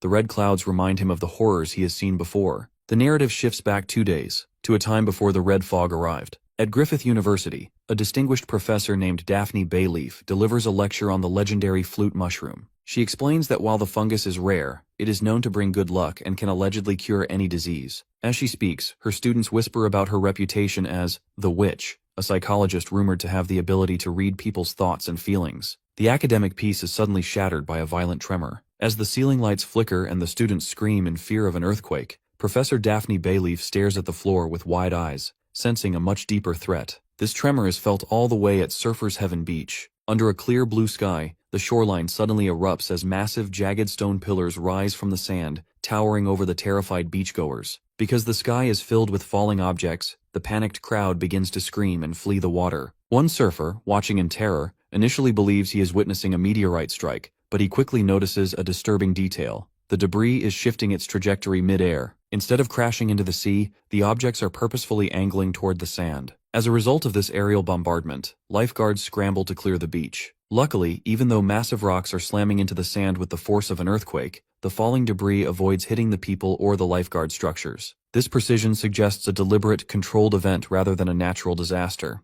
The chaos eventually reveals the arrival of colossal, house-sized boulders embedded in the sand, one of which sits directly in the center of the beach like a monument. The tremor is felt miles away at Griffith University, where students are thrown into a state of confusion. Because the school's emergency alarms haven't been triggered, the students are left to speculate if a superhuman battle, like the recent war in Korea, has arrived in Australia. Their confusion turns to suspicion when they realize their professor, Daphne Bayleaf, has suddenly abandoned her podium and vanished from the classroom without explanation. Back at the beach, police officers attempt to prohibit access to the site. One officer reveals to his partner that their superiors suspect the stones are connected to the superhuman, Jane Sonata. This connection explains why the ISSTF, the Specialized Superhuman Task Force, has been called in to take over the investigation. While the officers grumble about these bastards who travel the world to act as heroes, they are interrupted by the arrival of a gray-haired woman in a pink jacket. This newcomer is Daphne Bayleaf, who identifies herself as a superhuman to bypass the police barricade. The fact that she recognizes the stone structures as part of her friend's power, she approaches the largest house-sized rock with a somber expression. She realizes that Jane Sonata has been pushed to her absolute limit, as the stone hinges are silent and unresponsive. To understand the gravity of the situation,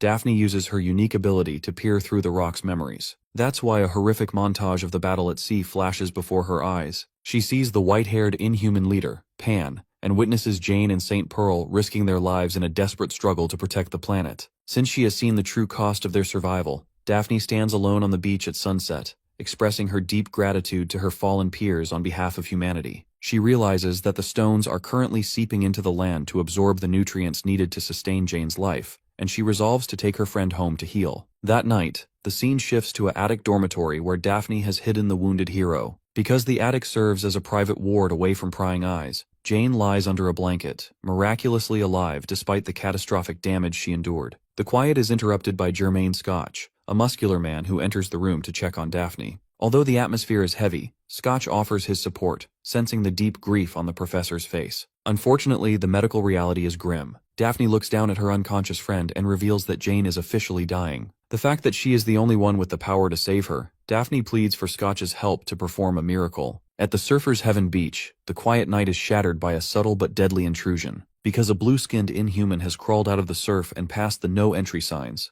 the safety of the local shore has been compromised. High up in a nearby lifeguard tower, a guard named Max is distracted by a phone call with a friend. They discuss the upcoming U.S. presidential election, specifically focusing on the candidate Marcus Gerald. Max is hopeful that Gerald, the chairman of JM Beyond Bio, will win, because a spike in company stocks would finally allow him to quit his grueling night shifts. Unfortunately, this financial daydreaming prevents him from noticing the creature scaling his tower. Max eventually hears a strange sound from the deck and investigates with his flashlight, but he finds nothing on the sand below. That's why he is completely caught off guard when the Inhuman, identified as Ulrum, reveals itself right behind him on the tower balcony. The guy is paralyzed with terror as the creature stares him down and demandingly asks for the location of a stone. Before Max can even respond, Ulrum strikes, ending the guard's life in a brutal spray of blood. As the phone sits abandoned in a pool of blood, the Inhuman leaps down to the beach, creating a small crater in the sand before beginning a trek toward the city. Meanwhile, inside a private residence, the muscular Jermaine Scotch and the superhuman Daphne Bayleaf discuss the fallout of the recent Henge stone shower. Scotch notes that while the stones caused little physical damage, their mysterious disappearance into the sand has sparked global rumors regarding Jane Sonata. Because the public has already identified Daphne at the scene of the impact, she finally decides to drop her witch professor facade. She officially admits to Scotch that she is a superhuman, explaining that the recent war in Korea has made hiding her identity a useless endeavor. Daphne warns that a dangerous, unstoppable era has arrived, forcing superhumans and humans to prepare for a coordinated attack. The fact that she values their long history of friendship, she offers Scotch the chance to walk away and avoid the coming danger. However, Scotch is offended by the suggestion. He reminds her of all the times he has helped her with mundane tasks like fixing light bulbs and motorcycles, declaring that he has no intention of leaving her to face this crisis alone. This loyalty allows Daphne to move forward with her plan. She hands him a list of essential supplies, noting that they are running out of time to save the dying Jane Sonata. Strangely, the heroes are being watched from the rooftops. The Inhuman Calbus has located their position and coordinates with the Ulrum to initiate the next phase of their hunt. To track their target effectively, Ulrum undergoes a grotesque transformation, ejecting a black crow with glowing red eyes from his own throat. As the bird takes flight, the Inhumans prepare to let the creature do its job, signaling that the sanctuary Daphne has built is no longer a secret.